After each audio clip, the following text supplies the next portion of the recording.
explainer.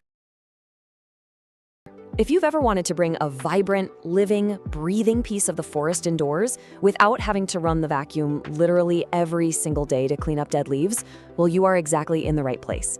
Today, we're breaking down a complete beginner to expert care guide for the absolutely stunning Asian sword fern. Here's our blueprint for today. First, we'll officially meet the Asian sword fern. 2, we'll cover light, temperature, and humidity. 3, hydration and soil mastery. 4, feeding, pruning, and propagation. And finally, number 5, troubleshooting pests and problems. All right, let's get started. Section 1, meet the Asian sword fern. Scientifically known as Nephrolepis brownie, you'll also see this beauty sold under its popular trade name, the Kimberly Queen fern. It's a robust, gorgeous evergreen native to the warm regions of Asia and Australia, prized not just for its stunning structure, but also because it is a powerhouse when it comes to purifying the air. Honestly, this plant is like a massive upgrade to the classic Boston fern. You know how Boston ferns just kind of sprawl out everywhere and drop tiny leaflets the exact second they feel even a little bit dry? Yeah, it's a mess. But the Asian sword fern, it boasts these upright, narrow, sword-shaped fronds that actually stay put. It completely ditches the dramatic shedding, plus it's totally non-toxic, so it's perfectly safe if you have cats or dogs roaming around. Moving on to Section 2, light, temperature, and humidity. To get this plant truly thriving, our strategy is actually pretty simple. We're going to translate its native forest floor environment straight into your living room. When it comes to lighting, I want you to think about the dappled sunlight filtering through a thick forest canopy. That gentle, filtered glow is exactly what your fern wants. Bright, indirect light is the goal here. Setting it near an east-facing window for some soft morning sun is pretty much ideal, or you can pull it back a few feet from a brighter south or west-facing window. Whatever you do, keep it out of harsh, direct afternoon sun. That'll scorch those delicate fronds in no time, turning them a bleached yellow or crispy brown. Oh, and pro tip, rotate the pot a quarter turn every couple of weeks so it grows nice and even, rather than leaning toward the light. For temperature, consistency is your best friend. You'll want to keep things comfortable, right in that 60 to 75 degree Fahrenheit sweet spot. That's about 16 to 24 degrees Celsius. The main thing is protecting it from sudden drafts. Keep it away from drafty winter windows, frequently open doors, and absolutely do not put it in the direct line of an AC or heating vent. And hey, if you decide to put it out on the patio for the summer, just remember it is not frost tolerant. You've got to bring it back indoors long before that first fall frost hits. Now here is a crucial number you absolutely have to remember, 50%. Just like most ferns, this guy is a total humidity junkie. It needs a bare minimum of 50% humidity to thrive and to keep those gorgeous fronds from getting brown, crispy edges. The problem is, in most homes, especially in the dead of winter with the heater blasting, our indoor air is just way too dry. But don't worry, if your house is dry, it's super easy to fake that damp forest vibe. You can mist the fronds with room temperature water a few times a week, set the pot on a tray filled with pebbles and water, or group it together with your other plants to create a little shared microclimate. Honestly, running a small humidifier nearby is a total game changer. Yes, your plant might end up with a more demanding daily skincare routine than you do, but the lush results are 100% worth it. Oh, and if you have a bright bathroom, that is a naturally perfect spot. Section 3, hydration and soil mastery. This is where we learn how to build a rock-solid, resilient root system through proper watering and soil composition. Let's talk about the top-inch rule. Consistent moisture is the name of the game here. You basically want to water thoroughly whenever the top inch of the soil feels dry to the touch. The soil should feel like a wrung-out sponge, evenly moist but never, ever soggy. It's a bit of a balancing act, right? If you overwater and let it sit in a puddle, you're going to suffocate it with root rot. But underwatering, that leads to wilting and a ton of dropped leaflets. Make sure you use room temperature water too, so you don't shock the roots. To nail that perfect moisture balance, you really need the right soil. We're talking a rich, loamy, slightly acidic to neutral mix. A high-quality peat-based soil is a fantastic starting point. But to make sure it doesn't turn into mud, you've got to improve the drainage. Mix in some chunky amendments, things like perlite, orchid bark, or some nice, rich compost. That way, this soil holds just enough water to keep your fern happy, but all that dangerous excess water drains right on through. Section 4. Feeding, pruning, and propagation. Okay, let's graduate from basic survival and get into some expert-level plant parenting. During the spring and summer growing season, your fern is going to be hungry. You want to use a balanced, water-soluble liquid fertilizer. But wait, actually, this is super important. Always dilute it to half strength. Apply that half-strength mix every 4 to 6 weeks. Don't go overboard because salt buildup from too much fertilizer will literally fry those delicate roots. And you definitely want to stop feeding it entirely during the fall and winter when the plant is naturally resting. As for pruning, just snip any dead or yellowing fronds all the way down at the soil line. It keeps things tidy and pushes the plant's energy into fresh new growth. So, looking at all this lush green foliage, you might be wondering, how on earth do these things reproduce if they never produce flowers or seeds? It's a super cool mechanism, actually. They don't flower at all. Instead, they create these tiny little dots called spores, right there on the undersides of their mature fronds. Now, growing a fern from spores takes forever. The absolute easiest way to multiply your collection at home is just by dividing the plant. You'll want to do this during a spring repotting, which, by the way, you should do every year or two when it gets root bound. To divide it, just slide the fern out of its pot, gently tease the root ball apart with your hands or use a clean knife if it's really tight, and make sure each new section has a good chunk of roots and several fronds. Pot them up in fresh, well-draining soil, water them in, keep them warm and humid, and boom, you've got brand new, independent ferns. Finally, Section 5, Troubleshooting Pests and Problems. Look, even the best plant parents had a few bumps in the road, so let's learn how to translate your plant's distress signals. This chart is a lifesaver for decoding what your fern is trying to tell you. See brown, crispy edges? Your air is just too dry, so get that humidifier running. Seeing yellow leaves? That's usually a moisture issue, so dig your finger an inch into the dirt to see if it's bone dry or sitting in mud. If the whole plant is wilting and drooping, it is severely thirsty. Water it immediately. And if it's dropping leaves entirely, your fern is incredibly stressed from being too dry, which means you need to lock down a much more consistent watering routine. Beyond just water and air, we've got to talk about bugs. Those dense, overlapping fronds, they are basically luxury real estate for pests. You need to routinely check the crown and stems for the tiny webs of spider mites, the weird cottony fluff of mealybugs, the little brown bumps of scale insects, or little moth-like whiteflies. And if you're keeping the soil too wet, you'll probably invite fungus gnats. If you spot any of these gatecrashers, don't wait. Wipe down the leaves and thoroughly spray the plant with insecticidal soap or neem oil, making sure you really get into that dense foliage.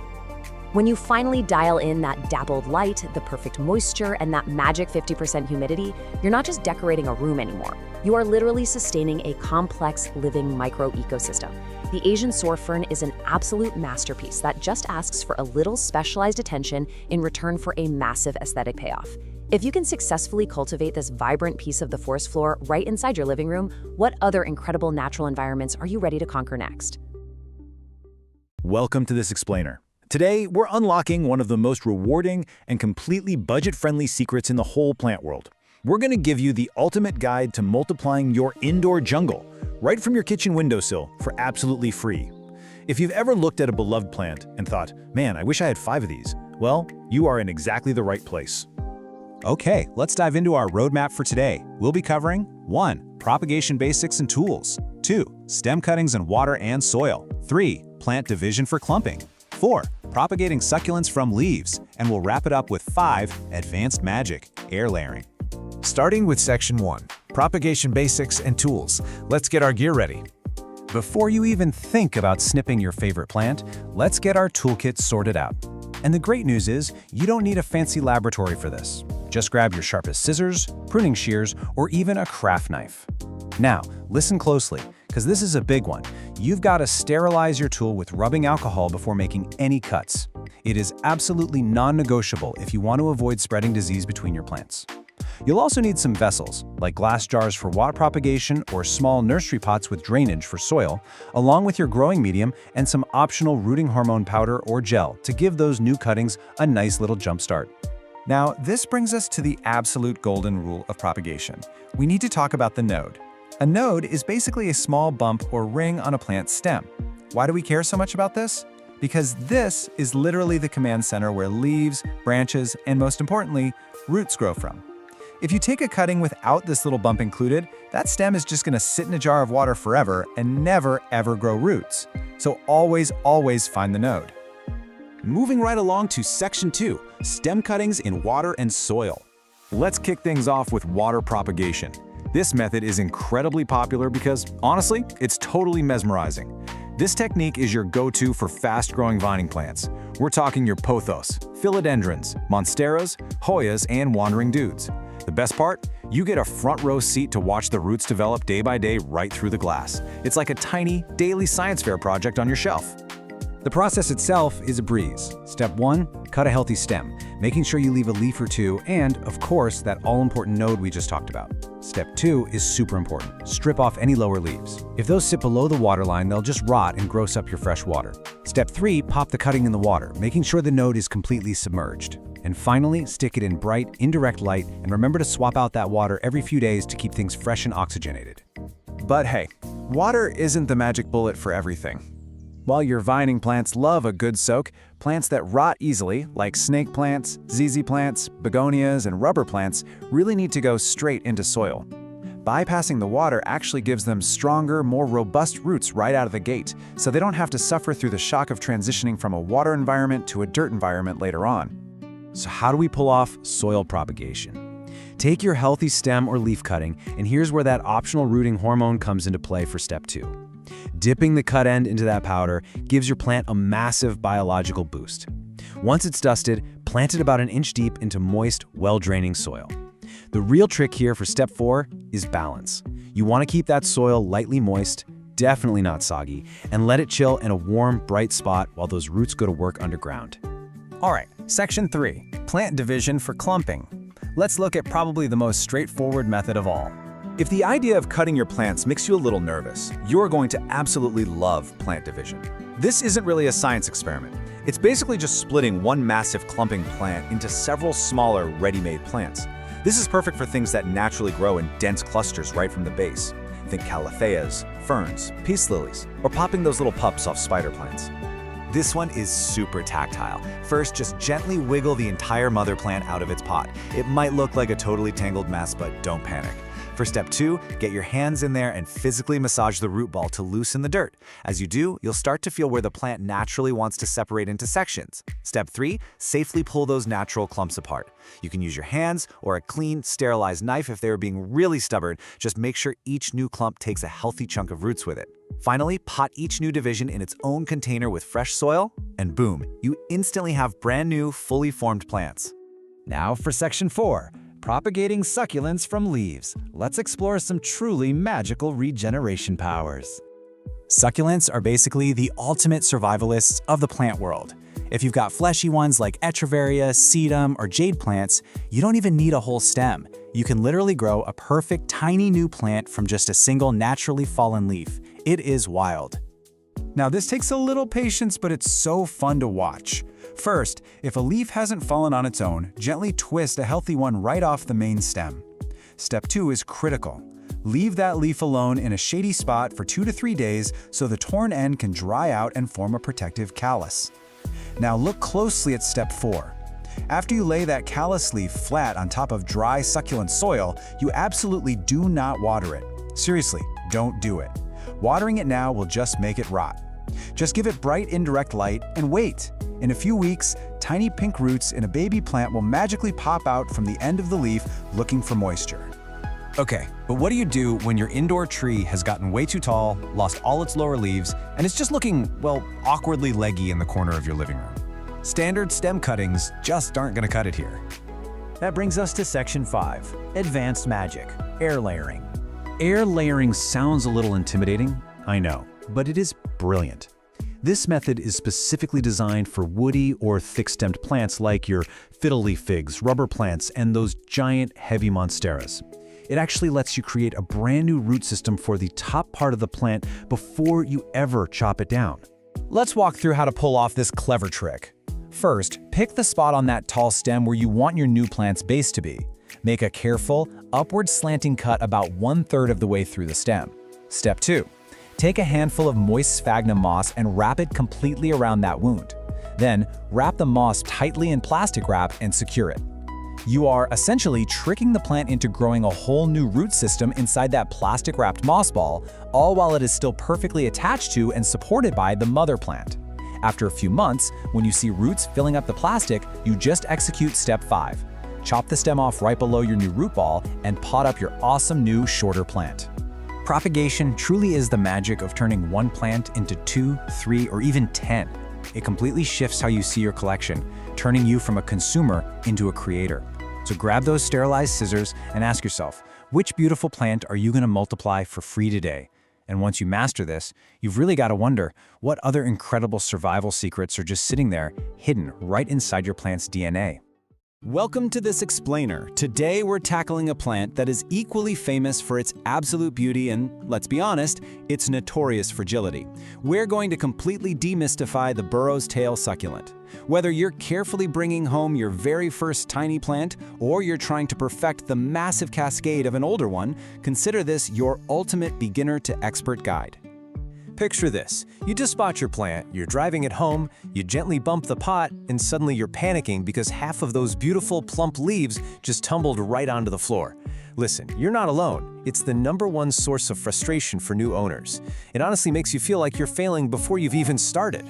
But hey, take a deep breath. Seriously, don't panic. This extreme fragility is actually a natural survival mechanism. Out in the wild, rocky hillsides of southern Mexico, the plant literally relies on those leaves dropping easily. Why? Because every single fallen leaf will root itself and create a brand new plant. It's just trying to spread itself around. So instead of seeing a fallen leaf as a failure, you've got to look at it as free propagation material.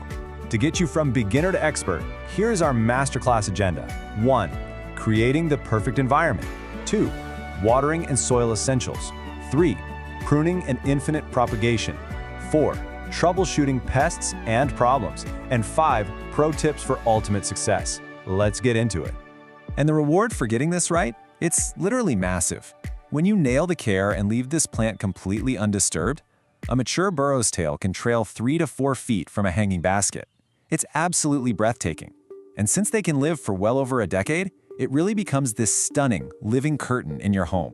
Just a quick heads up before we really jump in, you might actually see 2 different types of this plant out there. There's the standard burro's tail, which has longer, pointed, teardrop-shaped leaves, and then there's the sedum burrito, sometimes called a baby burro's tail, which has shorter, rounder, little jelly bean leaves. But don't worry, whether you have the teardrops or the jelly beans, this whole care guide applies perfectly to both. All right, part 1, creating the perfect environment. Think about where this guy comes from. To mimic that native cliffside habitat, you want to give your burro's tail bright, indirect light. An east-facing window is pretty much the holy grail here, offering that gentle morning sun without the harsh, scorching afternoon rays. Room temperatures between 65 and 80 degrees Fahrenheit are spot on. And since it's a desert native, it loves low to average humidity. That means absolutely no misting, 0. Oh, and huge bonus, it's completely non-toxic to your cats and dogs. Now, here is a crucial detail that almost everyone misses when they hang trailing plants. The crown of the plant, the top of the pot where all the stems start, needs just as much light as the trailing strands themselves. If you hang it too high up where the top is stuck in shadow while only the bottom gets sun, the top is going to stretch out, thin, and eventually go completely bald. You really have to make sure that light is hitting the actual soil line. Moving right along to part 2, watering and soil essentials. If there is one thing you take away from this explainer, let it be this. Overwatering is public enemy #1. It's the absolute quickest way to kill this drought-tolerant plant. Because it stores massive amounts of water in those chubby little leaves, it can go a really long time without a drink. You've got to use the soak and dry method. Let the soil dry out 100%, all the way to the bottom. Once it's bone dry, give it a massive soak until water pours out the drainage holes. In summer, that's usually every 10 to 14 days, and way less in winter. A pro trick? Just look at the leaves. When they look slightly soft or deflated, your plant is telling you it's thirsty. So to keep those roots from sitting in a soggy swamp, you need a seriously fast draining soil mix. Bagged potting soil straight from the store holds way too much moisture. Instead, mix it up yourself, 2 parts standard potting soil, 1 part perlite or pumice for those essential air pockets, and 1 part coarse sand. You're going for a gritty, airy blend that drains fast and completely prevents deadly root rot. Okay, section 3, pruning and infinite propagation. Remember those incredibly frustrating dropped leaves we talked about? Let's turn them into an army of new plants. It's a super simple 4-step process. First, collect the fallen leaves, making sure they broke off cleanly at the base. Second, and do not skip this, leave them in a warm, shady spot for 2 to 3 days so the broken end forms a dry callus. That stops them from rotting. Third, just lay them flat on top of dry, succulent soil. Don't bury them. And fourth, just wait. In 2 to 4 weeks, little pink roots will pop out, followed by a brand new mini plant. It's like magic. Now, if you're a bit impatient, and honestly, who isn't, stem cuttings are your best friend for a bigger plant faster. Snip off a 3 to 5 inch stem, gently strip the leaves off the bottom couple of inches. Save those leaves for leaf propagation, obviously. Let the bare stem callus over for a few days, just like the leaves, and then plant that bare end directly into your gritty soil mix. All right, part 4, troubleshooting pests and problems. Sometimes things just go wrong. If your plant is looking a little sad, you can use a visual symptom checker to figure out your watering issues. Root rot is an absolute emergency. The stems near the soil turn soft, dark, and mushy, and the leaves go translucent yellow and drop easily. You have to cut away the rot immediately. But if the leaves are just deflated and wrinkled and the soil is totally bone dry, good news, it's just underwatered. A good long soak will fix it right up. Now, those thick, waxy leaves actually do a pretty great job deterring most bugs naturally. But you still need to be vigilant. Check the tight little spaces where the leaves meet the stems for mealybugs. They look like tiny white cotton clusters. Keep an eye out for aphids on the soft new growth and scale insects, which look like weird little brown bumps. Spot any? Gently dab them with a cotton swab dipped in rubbing alcohol or use a mild insecticidal soap. Just, be incredibly gentle so you don't accidentally knock half the leaves off while you're cleaning it. And finally, part 5, pro tips for ultimate success. Have you ever noticed that powdery, kind of pale blue-white dust on your plant's leaves? That is called farina. It's basically a natural, waxy sunscreen that protects the plant from burning and locks moisture inside the leaf. The golden rule here is do not touch it. If you rub the farina off with your fingers, it literally never grows back on that leaf. It leaves the spot vulnerable and just slightly less vibrant. When it comes to repotting, honestly, just don't do it. At least, not often. Because this plant is so famously fragile, repotting is wildly stressful for the plant and definitely for you. Try to leave it alone as long as humanly possible. Sizing up every 3 to 4 years is plenty, and when you finally do, grab a shallow terracotta pot.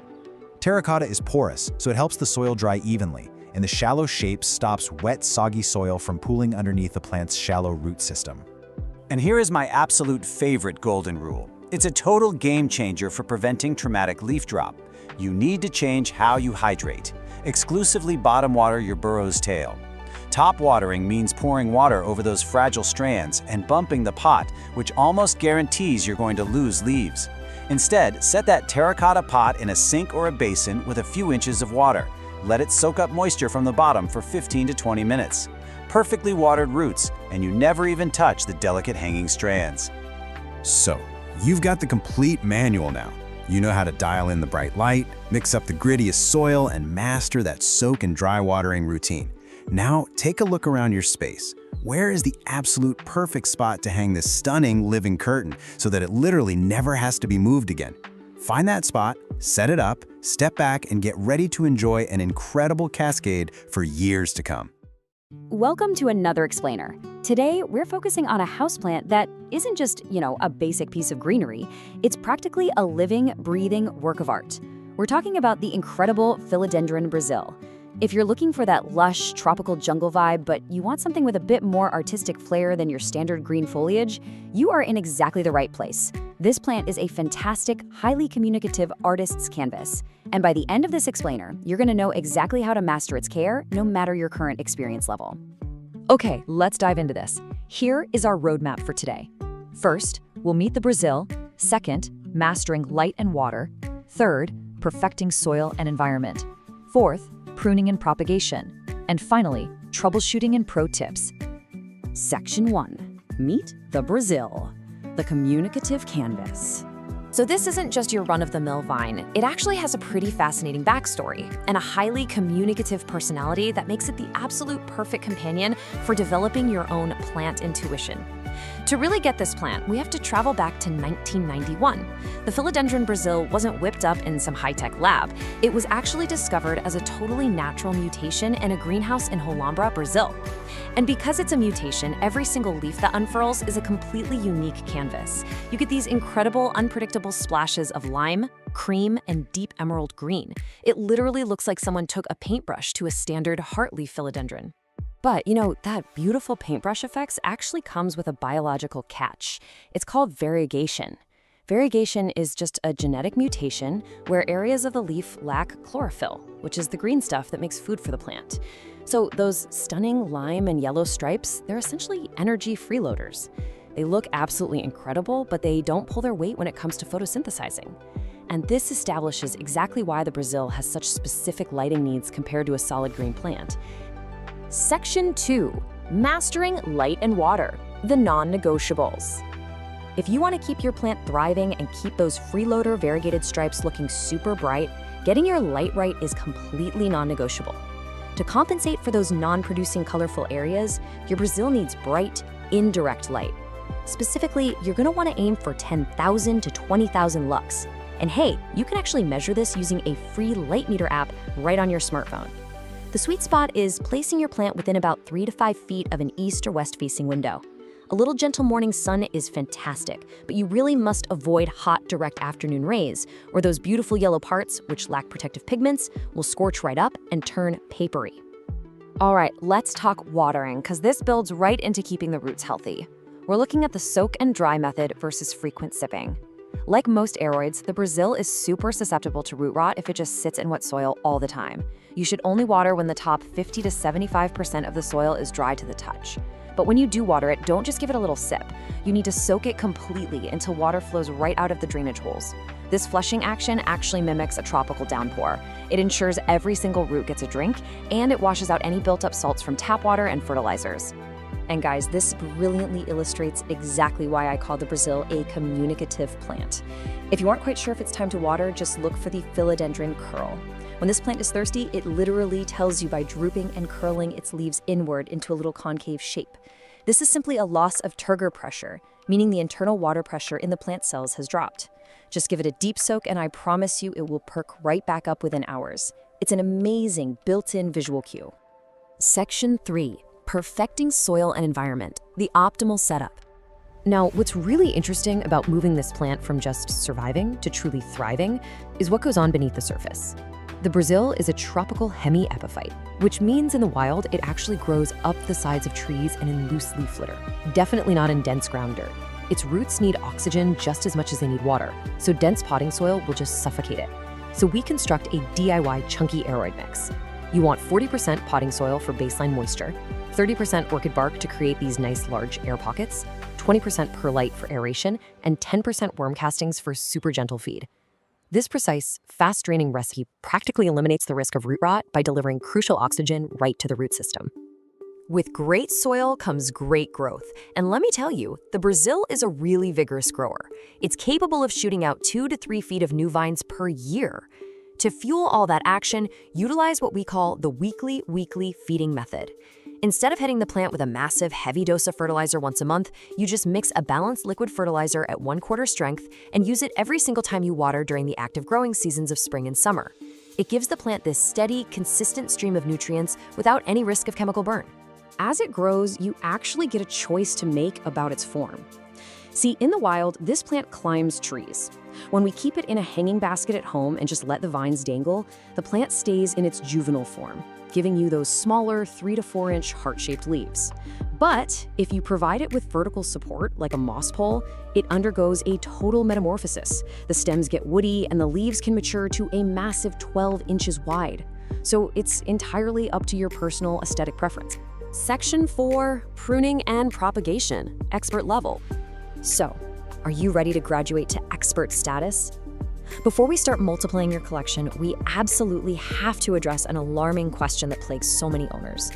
Why is my beautifully variegated plant suddenly pushing out completely solid dark green leaves? Well, the answer is reversion. Remember how we said the plant is constantly trying to fix its mutation to be more efficient? If your Brazil isn't getting enough light, it honestly kind of panics and produces solid green leaves to maximize photosynthesis.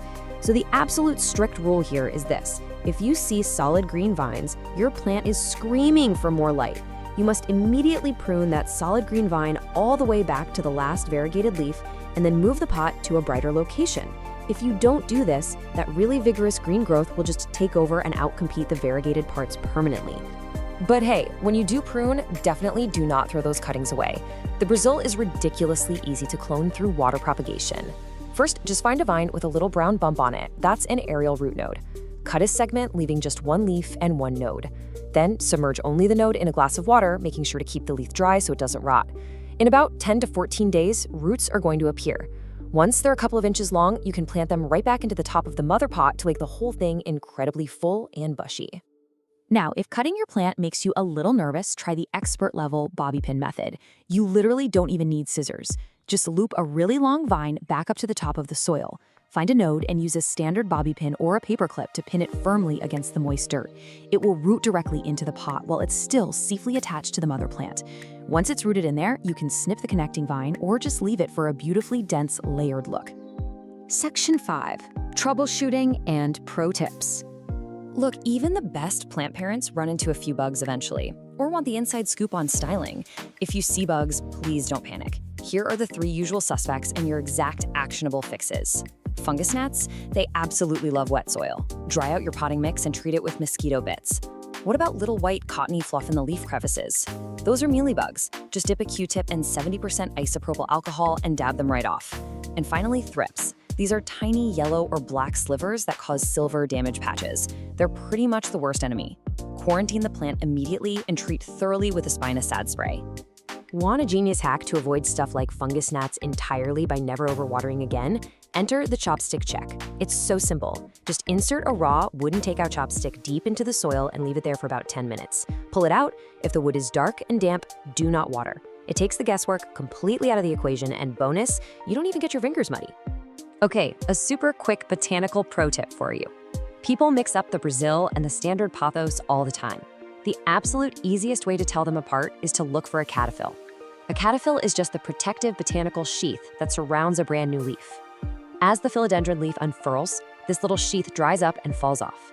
A pothos simply doesn't have these. Their leaves unfurl directly from the vine itself. And speaking of the pothos, here is a massive styling secret to make your plant room really pop.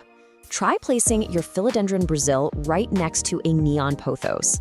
The electric, solid yellow of the neon pothos perfectly highlights and draws the eye right to that irregular painted lime stripe running down the center of your Brazil's leaves. It creates an incredibly striking, high-contrast visual display. So, we've covered the lighting rules, the chunky soil mechanics, the watering cues, and all the pruning secrets. The philodendron Brazil is such a cool plant. It literally talks to you, it forgives your mistakes, and it rewards your good habits with these stunning strokes of vibrant color. So, my final question for you is, what will your artist canvas look like once you apply these techniques and truly master its care? Cultivate your plant intuition, give it a try, and watch your indoor jungle absolutely transform. Thanks for joining us on this explainer, and happy growing. Welcome to This Explainer. Today, we're jumping right into a true masterclass dedicated to a plant that flat out refuses to be ignored, the neon pothos. If you've ever felt like your space was just kind of missing a certain vibrancy, well, this is the plant that acts as a bright, virtually unkillable burst of energy for absolutely any room. We're going to break down the science of its care, from the basic foundations of just keeping it alive, all the way up to expert techniques for infinite propagation. Okay, let's dive right into the syllabus. We're covering a lot of ground today. First, we'll meet the biological highlighter. 2. Mastering the glow. 3. Essential everyday care. 4. Pruning and propagating. 5. Tackling pests and problems, and we'll wrap it up with some pro tips. All right, Section 1. Meet the biological highlighter. So let's get to know the absolute energetic powerhouse that is the Epipremnum aureum neon. This plant doesn't just survive, it has this sheer, stubborn determination to push through some of the absolute harshest indoor conditions. Seriously, it's famous for staying alive in those depressing, windowless break rooms where most plants would just immediately give up. It has this incredibly tough, resilient spirit, but it's wrapped up in a shockingly bright exterior.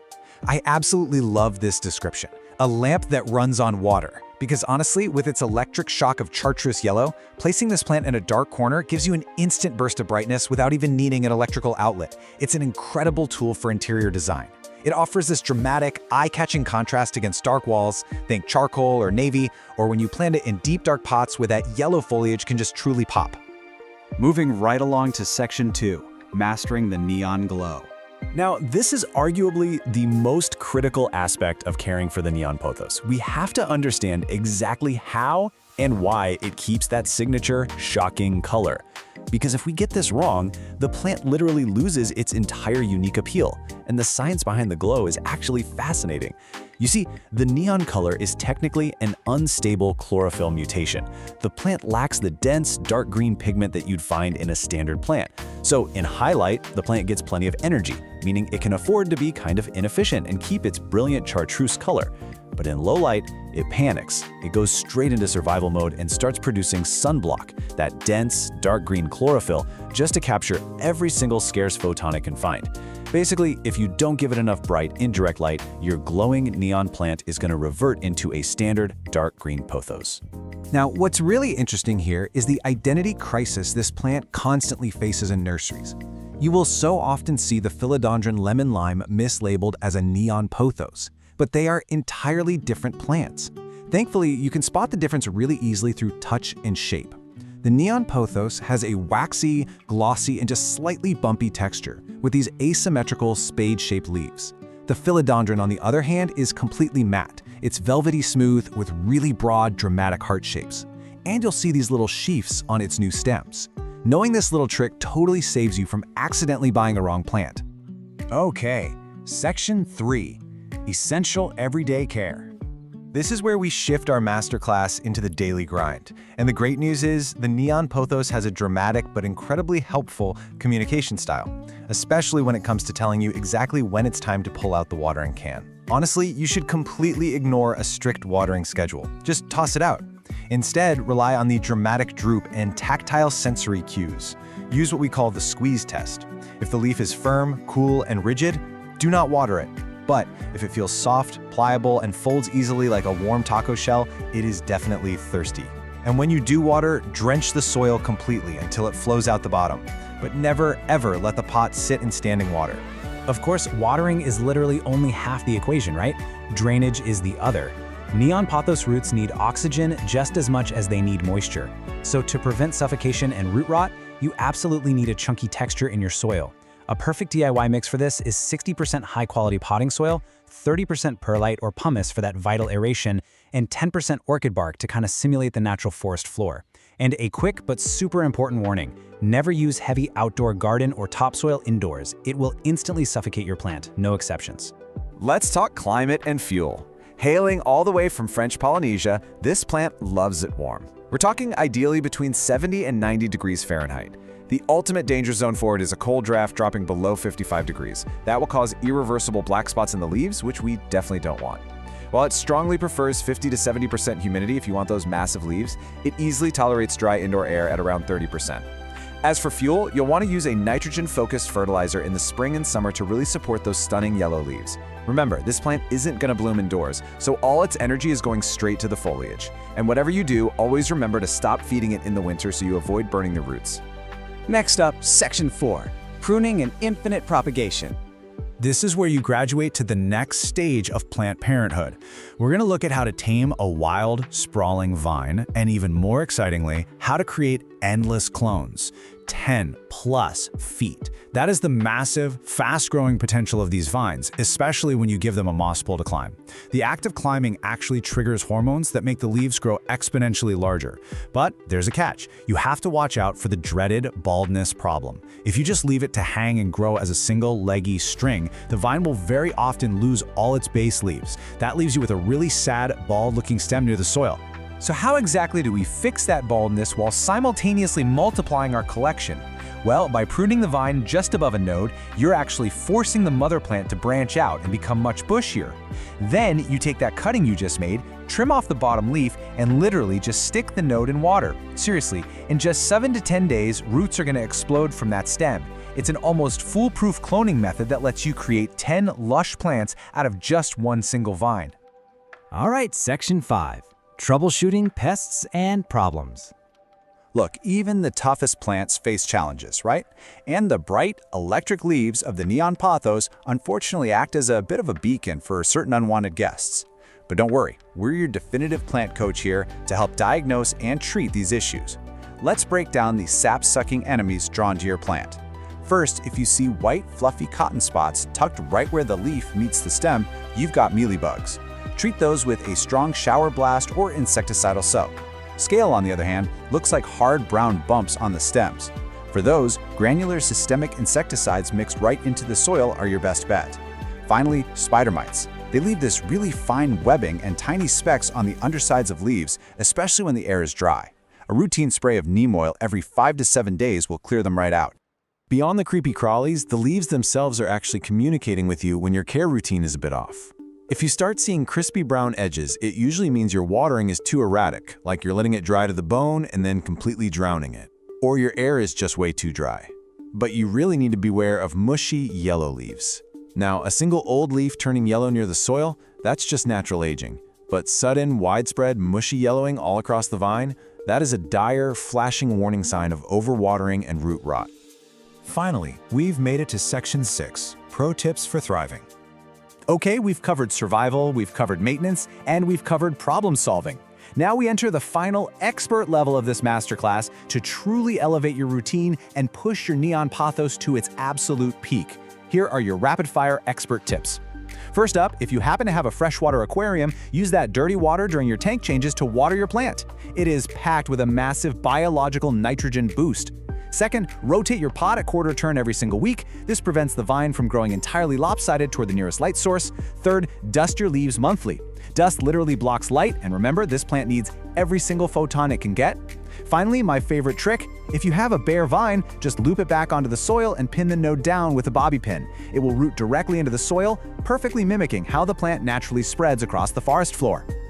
So, this brings us to the end of our explainer, and I have to leave you with one final thought.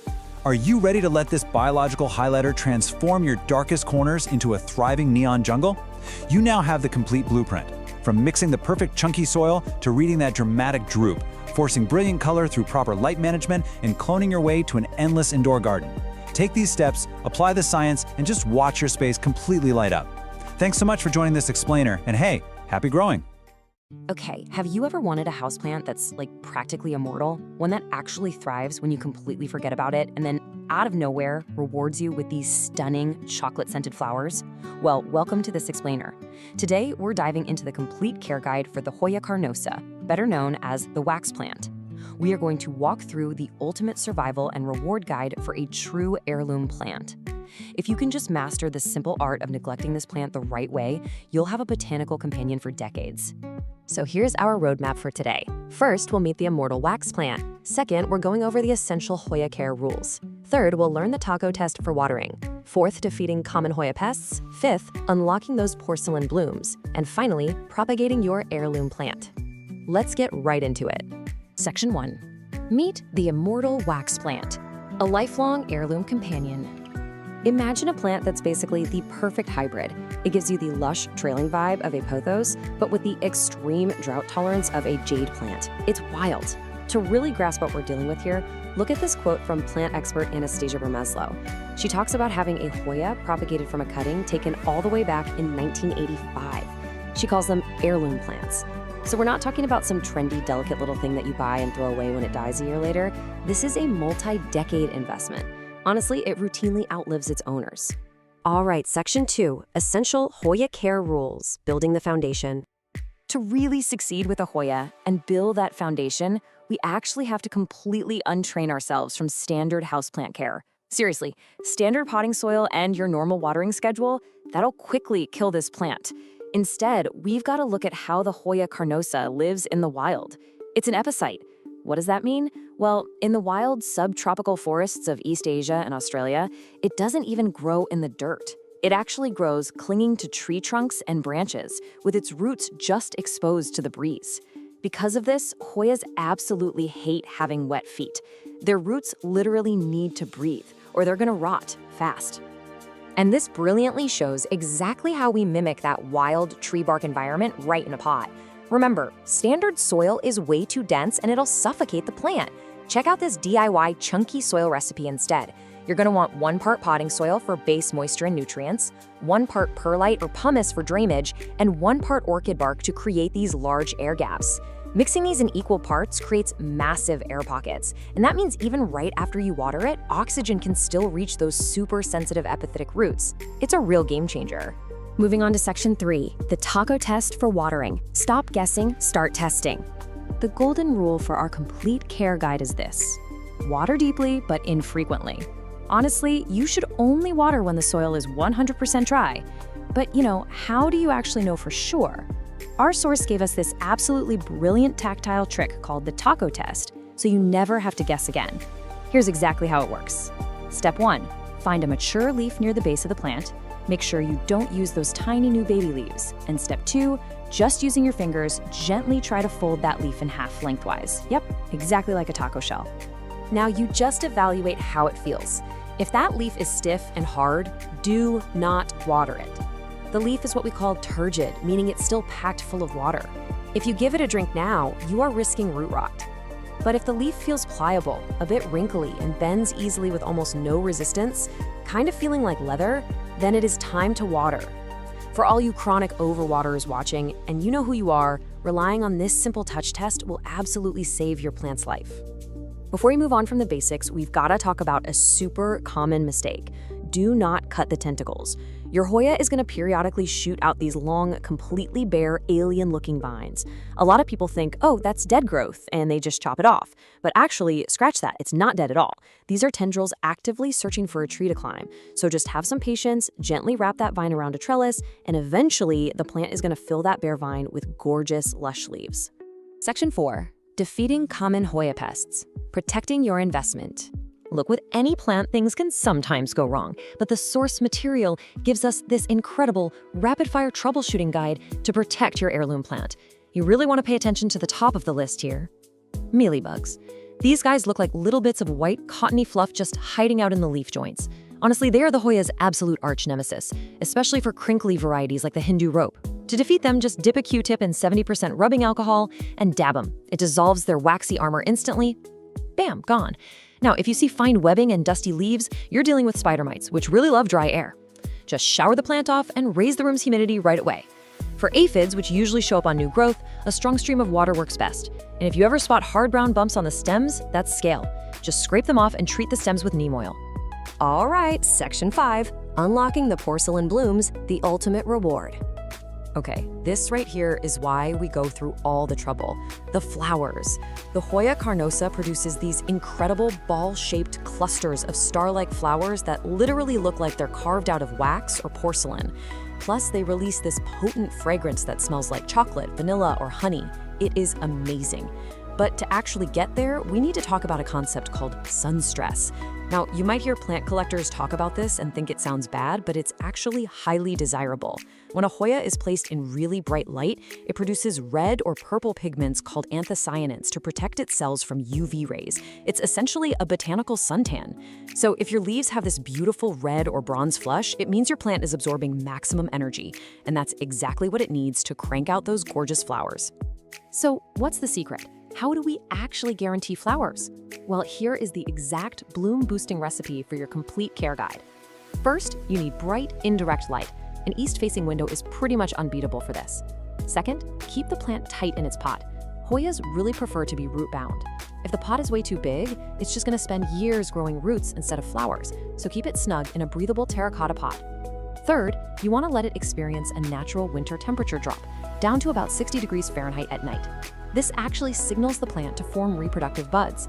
And finally, when spring rolls around, feed it a high-phosphorus bloom booster fertilizer. And that brings us to what is arguably the single most important rule of flowering Hoyas. Are you ready? Never, ever cut the peduncle. The peduncle is the little flower stalk. It kind of looks like a tiny woody microphone stand just sticking out of the vine. When the flowers fade and drop off, the plant leaves this little nub behind. Why? Because it's going to bloom from that exact same spot again and again, year after year. Seriously, some peduncles are over a decade old and produce dozens of blooms every single summer. If you cut it off, you lose that blooming site forever, so leave the mic stand alone. Now, right before we wrap up our care section, let's settle a massive debate in the houseplant community about the two most popular variegated varieties of this plant. How do you actually tell a crimson queen apart from a crimson princess? Well, here's a super fun insider memory trick for you. A crimson queen has white or pink variegation on the leaf margins, the outer edges. Just remember, a queen wears her crown on her head, right on the outer edges. On the flip side, a crimson princess has the variegation right in the center of the leaf. Remember, a princess wears her gown in the middle. Boom, now you're a Hoya expert. Section 6. Propagating your heirloom plant. Cloning your Hoya. Because this plant lives for so long, you are inevitably going to want to take cuttings to share with your friends and family. You're basically cloning your Hoya. The most foolproof method outlined in our source is the sphagnum moss method. So, step 1, just snip a stem that has at least 2 nodes. Those are the little bumps where the leaves grow. Quick heads up though, Hoyas bleed this sticky, milky latex sap when you cut them, so definitely have a paper towel handy. Step 2, strip the leaves right off that bottom node because that is exactly where your new roots are going to pop out. Step 3, place that bare bottom node into some damp, squeezed out sphagnum moss. This gives it the perfect mix of humidity and airflow. And step 4, just wait 3 to 4 weeks for some strong roots to develop before you pot it up in that chunky soil mix we talked about earlier. We have covered a lot today.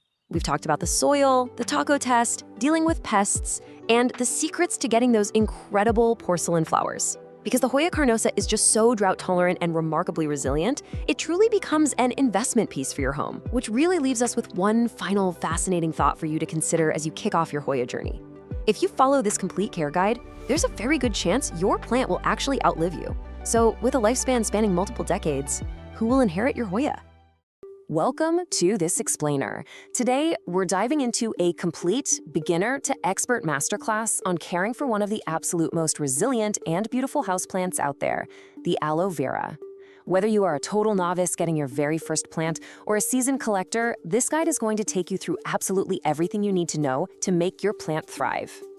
So let's actually kick things off with a bit of history. The ancient Egyptians gave this world-renowned succulent a pretty legendary nickname, the plant of immortality. And they revered it not just for its striking architectural beauty, but because of its incredibly soothing gel and just absolute unbelievable resilience.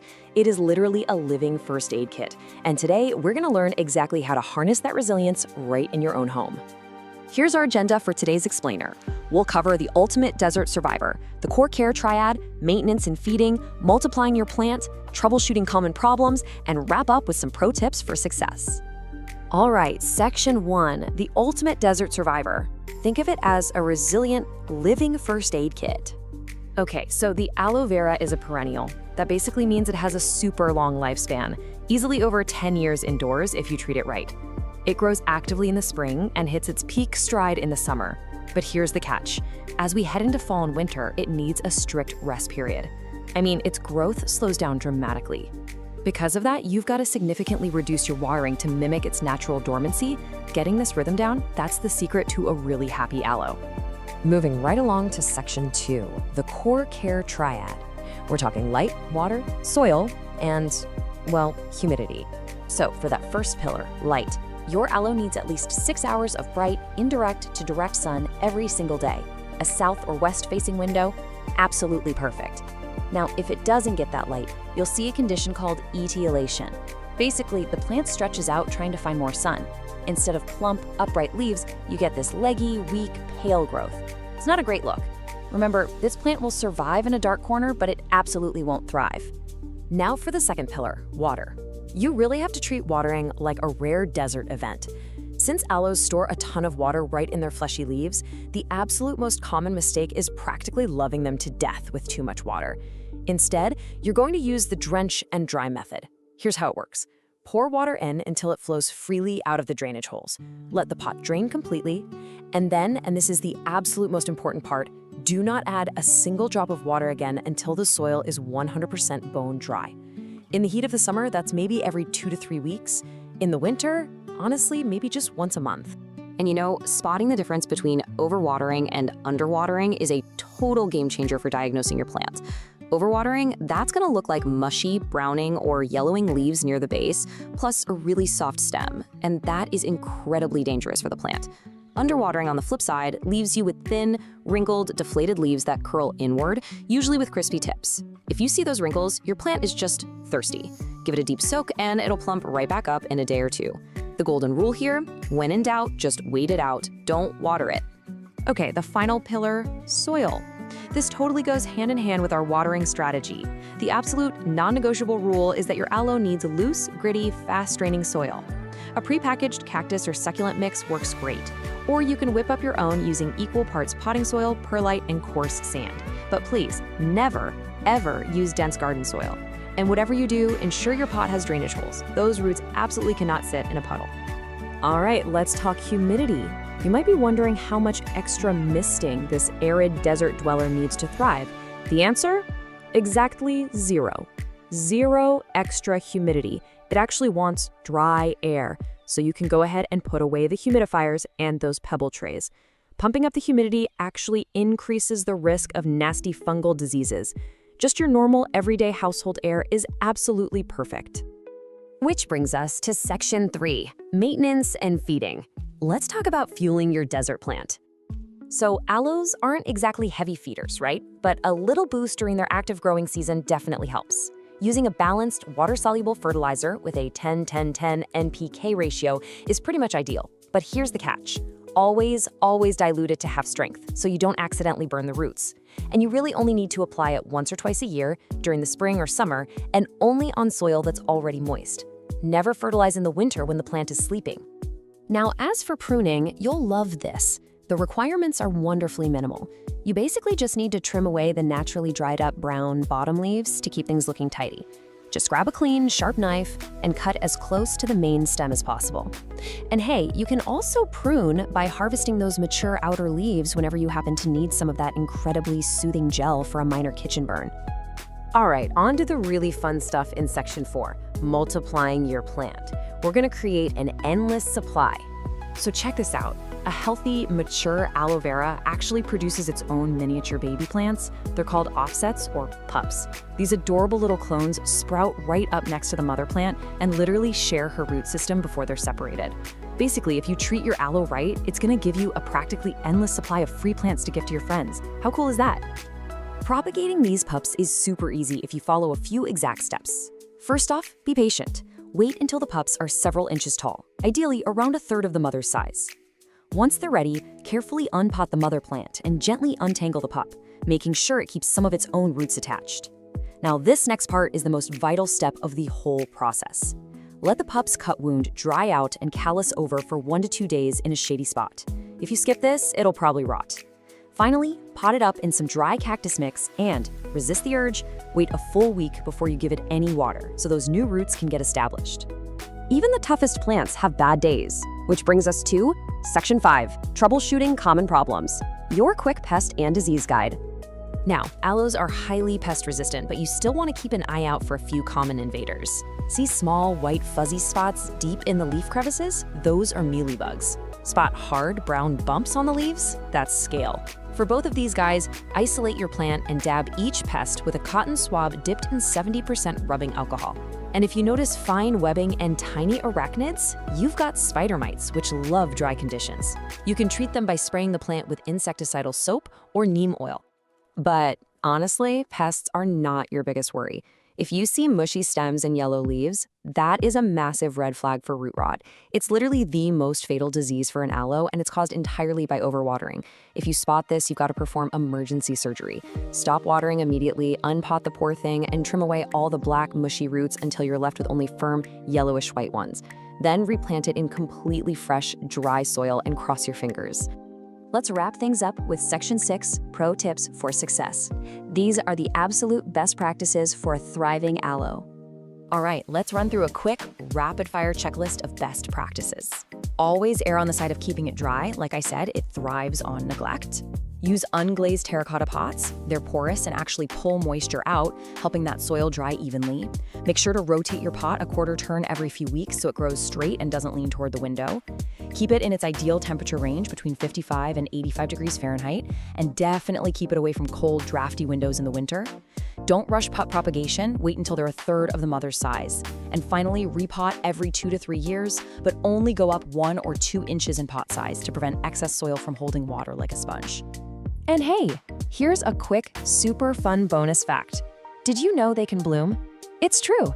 Mature indoor aloe veras rarely flower, but if you give them absolutely perfect care, meaning maximum bright light and a really distinct, cool, dry winter rest period, you might just hit the jackpot. They can shoot up this tall stalk topped with stunning tubular yellow or orange flowers. It's a truly spectacular, rare reward for a job well done. So you've learned the exact soil blend, the watering techniques, how to harvest, and how to multiply. You're officially equipped with everything you need to care for this resilient, living first aid kit. But this is just one of nature's incredible survivors. So how will you put your self-multiplying aloe to use in your own home? And more importantly, what other botanical secrets are waiting to be uncovered in your indoor jungle?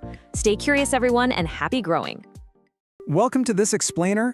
Okay, if you're a houseplant enthusiast, I just know you've locked eyes with today's subject across a crowded plant nursery and fallen instantly in love. I'm talking, of course, about the Calathea orbifolia.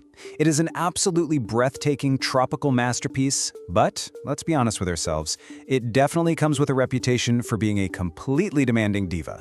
Well, today we are going to break down exactly how to master the care of this incredible plant. If you've ever owned one, this question has probably haunted you. Why do those beautiful, giant leaves always seem to get those terrible, crispy, brown edges? It's honestly the most notorious struggle plant parents face with this specific species. But don't worry, you are in the right place. In this explainer, we hold the exact solutions to banish those crispy edges for good. All right, let's dive right into our roadmap for today. First, we'll officially meet the diva. Then we'll cover the environmental non-negotiables, walk through routine maintenance, talk about propagation, do a little troubleshooting, and wrap it all up with some essential pro tips. Starting off with Section 1, meet the tropical diva, the Calathea orbifolia. Its massive appeal really comes down to those large, perfectly round, silver-green striped leaves. It's a total statement piece, no flowers required. Now let's talk about the term nyctinasty. It's a bit of a mouthful, but it describes an incredibly fascinating scientific trait. The orbifolia is part of a family commonly known as prayer plants, and this is exactly why. They actually move in response to the day and night cycle. So during the day, the leaves lay flat to soak up the sun, but at night, specialized joints at the base of the leaves cause them to fold upwards, literally resembling hands in prayer. Watching this movement is actually a fantastic indicator that you have a healthy, active plant responding properly to its environment. Here is a quick rundown of the plant's profile. You can expect this beauty to reach a height and spread of about 2 to 3 feet with a moderate growth rate. As a perennial, it'll live for many years if you treat it right. But honestly, here is the absolute biggest bonus, especially for those of us with furry friends running around. Despite its intimidating diva reputation, it is 100% non-toxic, completely safe for cats and dogs. Moving right along to Section 2, the non-negotiables. This covers light, water, and humidity. Okay, pay super close attention here, because mastering these next environmental factors is literally the only way you are going to avoid those dreaded crispy edges we talked about earlier. 60%.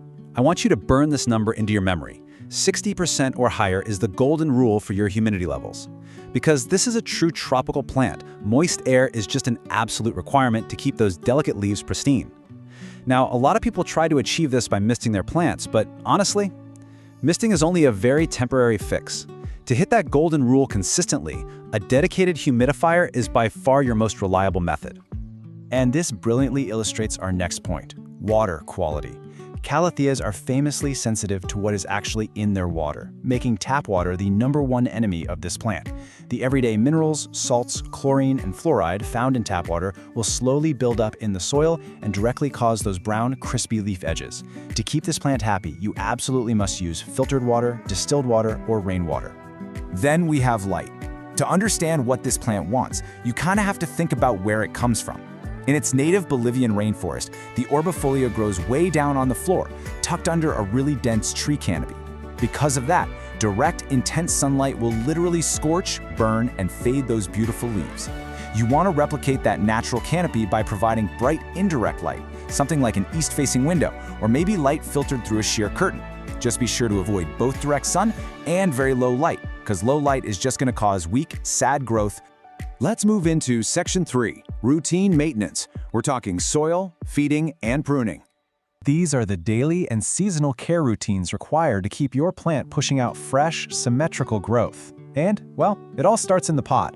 A standard, out-of-the-bag potting mix is almost always way too dense for an orbifolia. They need soil that stays consistently moist but never, ever gets waterlogged. This DIY recipe is perfect for that. You want 2 parts peat moss or cocoa coir to hold on to that essential moisture, 1 part perlite to ensure the water drains properly, and a handful of orchid bark to create little air pockets so the roots can actually breathe. Now, as for feeding, you'll want to provide a diluted, balanced fertilizer about every 4 to 6 weeks, but only during the active growing season. When it comes to watering, just check the soil every few days and only water when the top inch feels dry to the touch. Oh, and for pruning, don't be afraid to snip. If you see any yellowing or hopelessly brown leaves, just chop them off right down at the base of the stem. That way, the plant can redirect all its energy back into pushing out healthy new growth. All right, Section 4, Propagation. Let's see how this builds into creating entirely new plants. So, unlike your trusty pothos or a philodendron, you can't just take a simple stem or leaf cutting from an orbifolia, throw it in a glass of water, and hope for the best. It requires a completely different approach. The only successful method here is division, and you should really only do this to a healthy, mature plant. Here's how you do it. Step 1. Wait until it's time for a spring repotting, which is usually every 1 to 2 years. Step 2. Gently remove the plant from its pot and tease the soil away to expose the thick underground roots. Those are called rhizomes.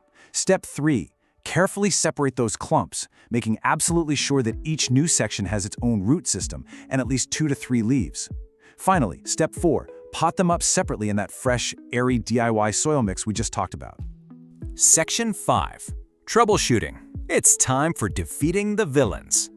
Look, even with the absolute best care, things can go wrong. But the really good news here is that calatheas are excellent communicators. They will quickly and visibly let you know if they're unhappy. So the crucial point is just learning how to read those signs. For instance, if you see those brown, crispy edges, remember, it's not a disease, it's an environmental failure. You either have low humidity or you're using tap water. The quick fix is boosting that humidity to 60% and switching to filtered water.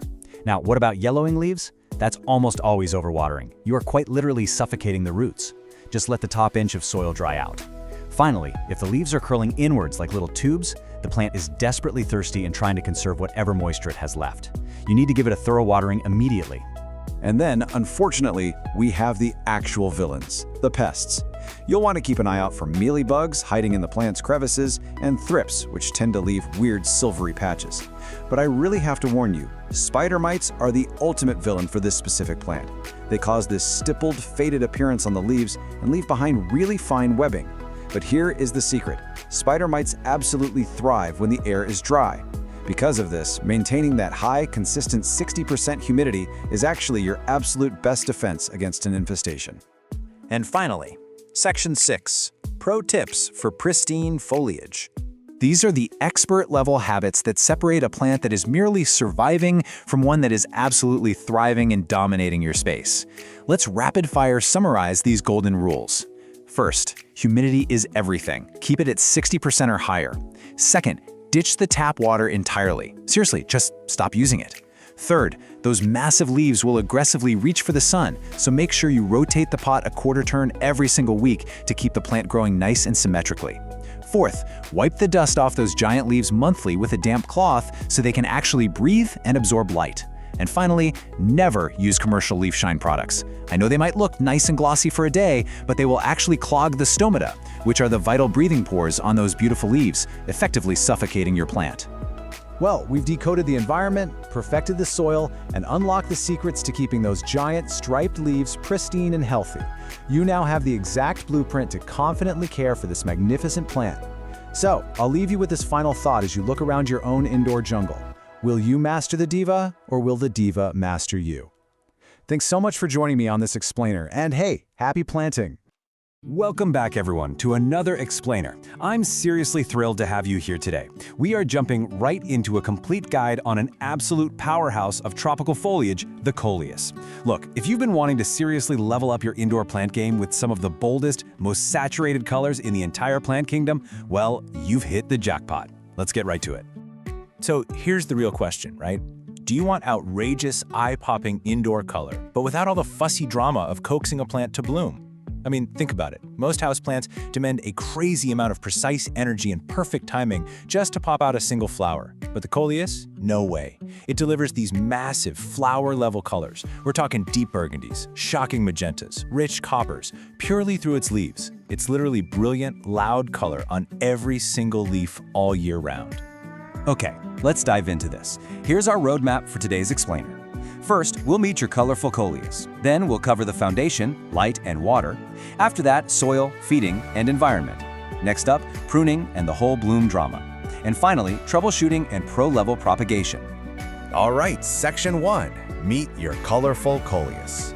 Now, the coleus actually hails from Southeast Asia, Malaysia, and parts of Northern Australia. But here's a fun fact. It became an absolute obsession during the Victorian era in the 1800s. Wealthy plant collectors were so blown away by its endless color combinations that they actually built these massive, sprawling greenhouses strictly dedicated to breeding new varieties. And honestly, it's pretty easy to see why. Almost every single leaf looks like a hand-painted masterpiece. To really grasp just how versatile this plant is, take a look at these stunning cultivars. If you need something compact for a desk, the Wizard series is perfectly tidy. Want absolute giants? The Kong series pumps out these massive 6 to 8 inch leaves. Then there's the Black Dragon. It's got these incredible, deeply ruffled, near-black edges. Or the Henna and Campfire varieties that bring this insane splash of copper and lime into a room. The main takeaway here? Know your light situation. Older heirloom shade types need indirect light, but the modern ones like the Premium Sun series, they're actually bred to handle direct rays without scorching. It's a real game changer. Moving right along to Section 2, Foundation, Light and Water. Let's talk light. Those brilliant colors you're seeing, the reds from anthocyanins, the oranges from carotenoids, they are actually produced by the plant as a reaction to strong light. If you cut the light, your coleus will literally just default to plain green. It'll start stretching out its stems, dropping leaves. It's just sad. But hold on. Too much direct sun will fry it, leaving crispy, bleached edges, especially on the delicate pink and white parts. So what's the sweet spot? Bright, indirect light. You can actually use the hand shadow test. If your hand casts a nice defined shadow on the wall right behind the plant, usually near an east or south-facing window, you've got plenty of light for vibrant color. Okay, let's look at watering mistakes. Coleus plants have really thin leaves, so they can't store water for very long. If you underwater it, the plant puts on a whole theatrical performance. I mean, we're talking dramatic, sudden wilting of every single leaf. But don't panic. It bounces back incredibly fast after a good soak. Overwatering, on the other hand, way more dangerous. Lower leaves will turn this gross yellow and translucent color. The stems get soft, and your soil might even smell kind of sour. That is early root rot, and it's bad news. The winning strategy here is simple. Wait until the top half-inch of soil feels dry. Then, ideally, bottom water it. Just set the pot in room temperature water for about 15 to 20 minutes, let it drink from the bottom up, and then let it drain completely. Section 3. Soil, feeding, and environment. So creating the ultimate coleus comfort zone. Temperature-wise, you want it sitting comfortably between 65 and 80 degrees Fahrenheit. Just be super careful to keep them away from drafty winter windows or those intensely drying AC and heater vents. Humidity is best right around 50 to 60%, which actually makes a bright bathroom an absolute paradise for these guys. And take a close look at that soil recipe. 2 parts peat or cocoa coir, 1 part perlite, and a handful of compost. Coleus roots are incredibly fine and dense. If you shove them into compacted, heavy garden soil, they will literally suffocate. That 25 to 30% perlite is an absolute must. They need that breathing room. Now, because the coleus grows so unbelievably fast, it's a surprisingly heavy feeder for its size. During the active growing months, spring and summer, you're going to want to use a balanced liquid fertilizer, something like a 10-10-10 or 20-20-20. Feed it at half strength every 2 to 3 weeks. Honestly, skip the slow-release granules indoors. They release based on temperature, not what the plant actually needs at the moment. Keep a sharp eye out, though. If you spot brown, crispy leaf tips or a weird white crust forming on the top of the soil, you've over-fertilized. Easy fix. Just flush the soil with plain water for a minute to reset the whole thing. All right, Section 4, Pruning and the Bloom Drama. Coleus wants to flower, and when it does, the foliage tires and the plant gets leggy. So the crucial point is exactly this. Blooming is actually a bad thing for this specific houseplant. In late summer or autumn, it's going to try to push out these slender spikes of pale blue or lavender flowers. They look a lot like tiny mint blossoms, which makes total sense since it's actually in the mint family. But listen, once it shifts into reproductive mode, all the plant's energy gets stolen right from the leaves. The foliage starts to thin out, the lower leaves drop off, that vivid color just fades away, and the stems get all woody and bare. We definitely do not want that. The fix? It's the ultimate plant hack. We call it pinching.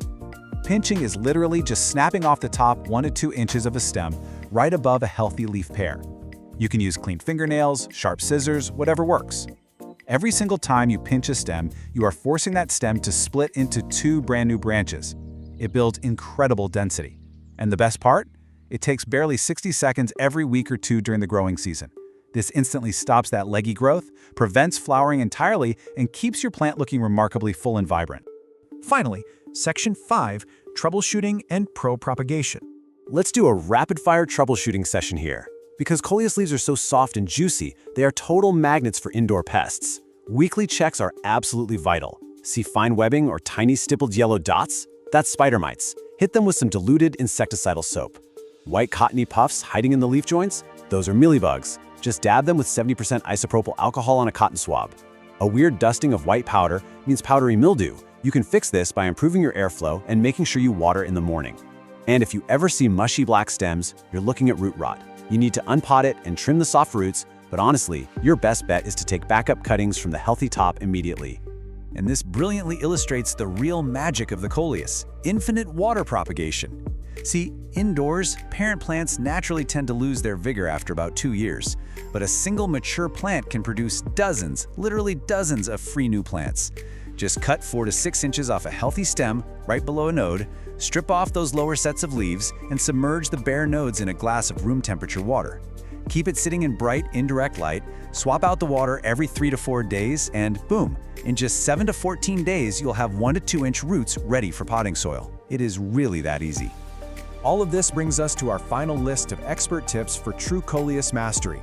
Number 1, always keep backup cuttings rooting in water. That way you never lose your favorite cultivar. Number 2, try to water in the morning so any splashed water on the leaves can dry completely by evening. This prevents fungal spots. Number 3, rotate your pot a quarter turn every week so the growth stays nice and even toward the sun. Number 4, skip those commercial leaf shine sprays. Seriously, they just clog the plant's pores. Just wipe the dust off with a soft, damp cloth. And finally, remember, more light equals more color.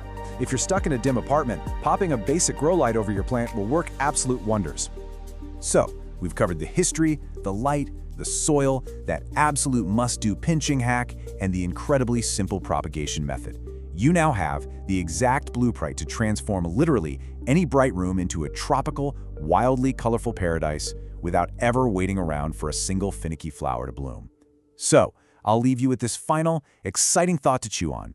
Now that you have the secret to unlimited, vivid foliage right at your fingertips, which color are you going to propagate first? Grab your scissors, find a sunny window, and go build your own vibrant indoor jungle. Thanks so much for hanging out with me on this explainer, and hey, happy growing.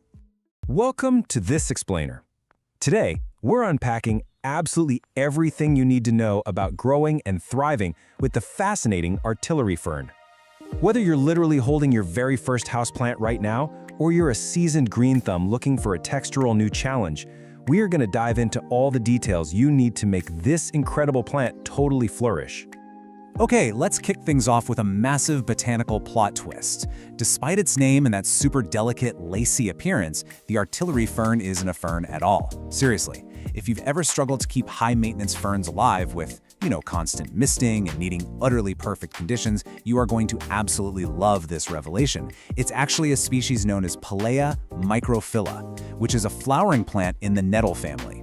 Because it's a pilea, it's tough, it's totally pet safe, and honestly, way more forgiving than true ferns. Instead of reproducing via dusty spores on the undersides of leaves and unfurling from those tightly coiled fiddleheads, the artillery fern operates completely differently. It has smooth stems, cute semi-succulent leaves, regular root systems, and get this, it even produces tiny little flowers.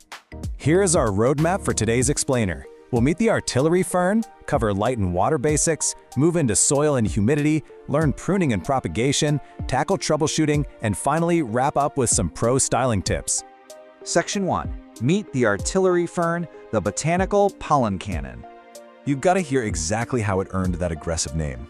When those tiny, almost invisible pinkish flowers mature, their stamens are held under incredible, microscopic tension. A gentle touch, or even just a warm breeze, causes them to spring open explosively.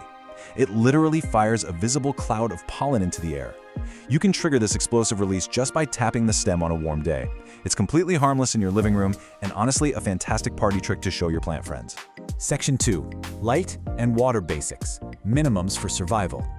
Let's talk survival, starting with light. You're going to want to give this guy bright, indirect light. An east or north-facing window hits the nail on the head here. It can even take a bit of direct morning sun without burning at all. But if you shove it into a dark, sad corner, the stems will stretch way out, reaching for light, making the canopy look incredibly sparse and leggy. And hey, if natural light is an issue in your space, no worries. This highly adaptable plant thrives continuously under full-spectrum LED grow lights for 12 to 14 hours a day. Now for watering. The absolute golden rule here is to check the top half-inch of soil first to prevent soggy roots. You really want to keep the soil evenly moist during the active growing season. For most of us, that means watering every 5 to 7 days in the summer and pulling way back to every 10 to 14 days in the winter. And it actually comes with a great built-in alarm system. If it gets too dry, the entire plant visibly deflates and wilts. But don't panic, just give it a good soak and it almost always perks right back up within an hour. Section 3. Soil, feeding, and humidity. Optimizing the environment. All right, building on those basics, let's talk dirt. Never use pure garden soil for indoor plants. Instead, aim for a standard peat or cocoa coir mix heavily amended with perlite. That 75 to 25 split is your golden ratio. The perlite is an absolute game changer because it prevents the soil from compacting over time and ensures excess water drains away instantly. Artillery ferns grow fast, and those delicate little root systems need to breathe just as much as they need a drink. Moving on to humidity, you want to target at least 50%. To put that in perspective, that's way more tolerant of just an average indoor living room than those humidity-obsessed true ferns are.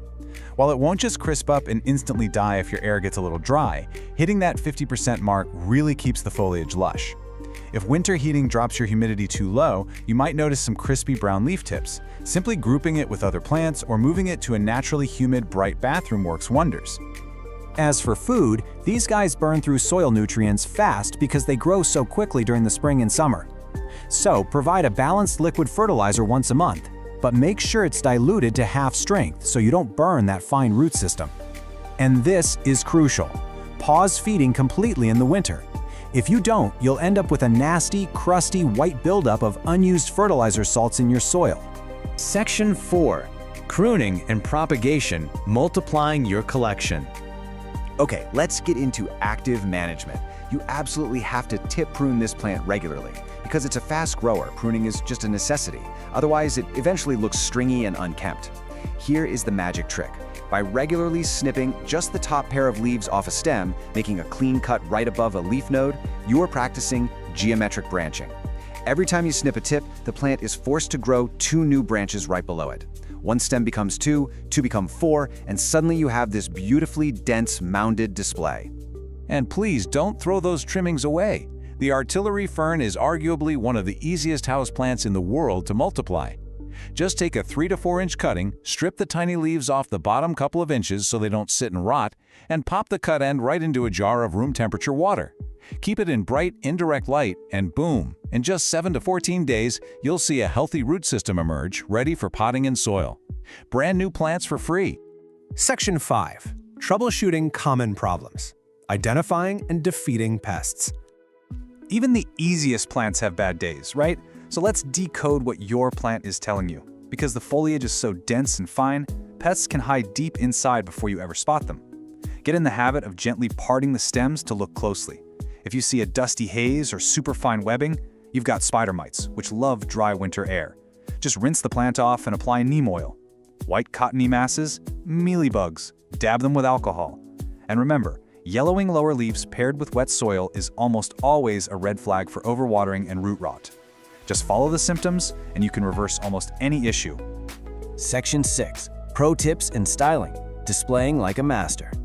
Let's wrap up with the fun stuff, styling.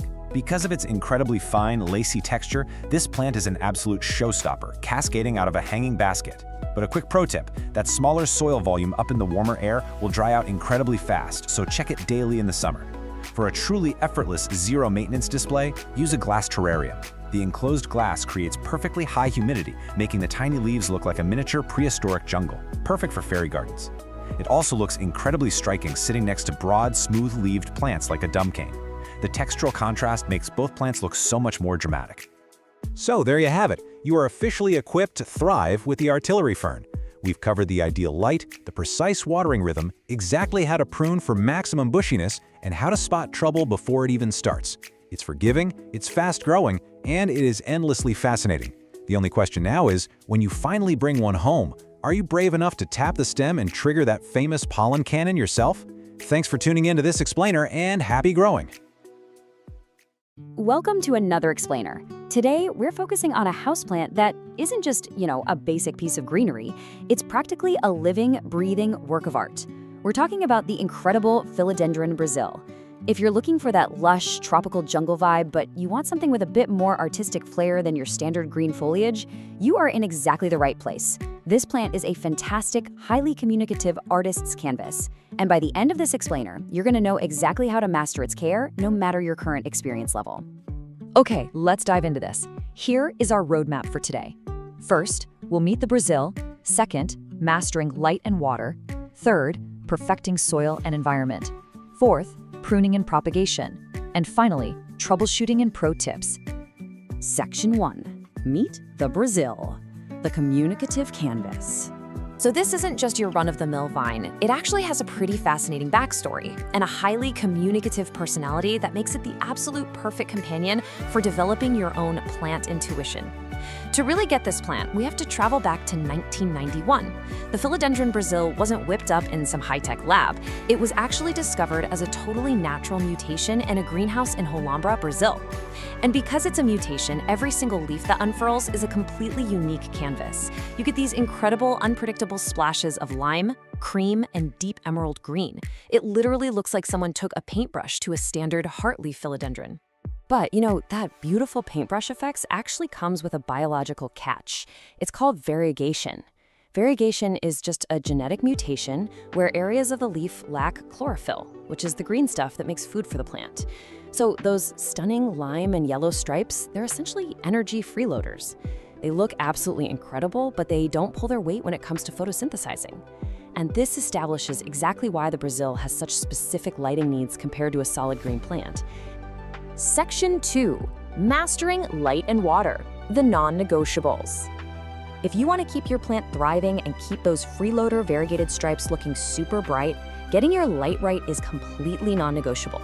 To compensate for those non-producing colorful areas, your Brazil needs bright, indirect light. Specifically, you're going to want to aim for 10,000 to 20,000 lux. And hey, you can actually measure this using a free light meter app right on your smartphone. The sweet spot is placing your plant within about 3 to 5 feet of an east or west facing window. A little gentle morning sun is fantastic, but you really must avoid hot, direct afternoon rays, or those beautiful yellow parts, which lack protective pigments, will scorch right up and turn papery. All right, let's talk watering, because this builds right into keeping the roots healthy. We're looking at the soak and dry method versus frequent sipping. Like most aroids, the Brazil is super susceptible to root rot if it just sits in wet soil all the time. You should only water when the top 50 to 75% of the soil is dry to the touch. But when you do water it, don't just give it a little sip. You need to soak it completely until water flows right out of the drainage holes. This flushing action actually mimics a tropical downpour. It ensures every single root gets a drink, and it washes out any built-up salts from tap water and fertilizers. And guys, this brilliantly illustrates exactly why I call the Brazil a communicative plant. If you aren't quite sure if it's time to water, just look for the philodendron curl. When this plant is thirsty, it literally tells you by drooping and curling its leaves inward into a little concave shape. This is simply a loss of turgor pressure, meaning the internal water pressure in the plant cells has dropped. Just give it a deep soak and I promise you it will perk right back up within hours. It's an amazing built-in visual cue. Section 3. Perfecting soil and environment, the optimal setup. Now, what's really interesting about moving this plant from just surviving to truly thriving is what goes on beneath the surface.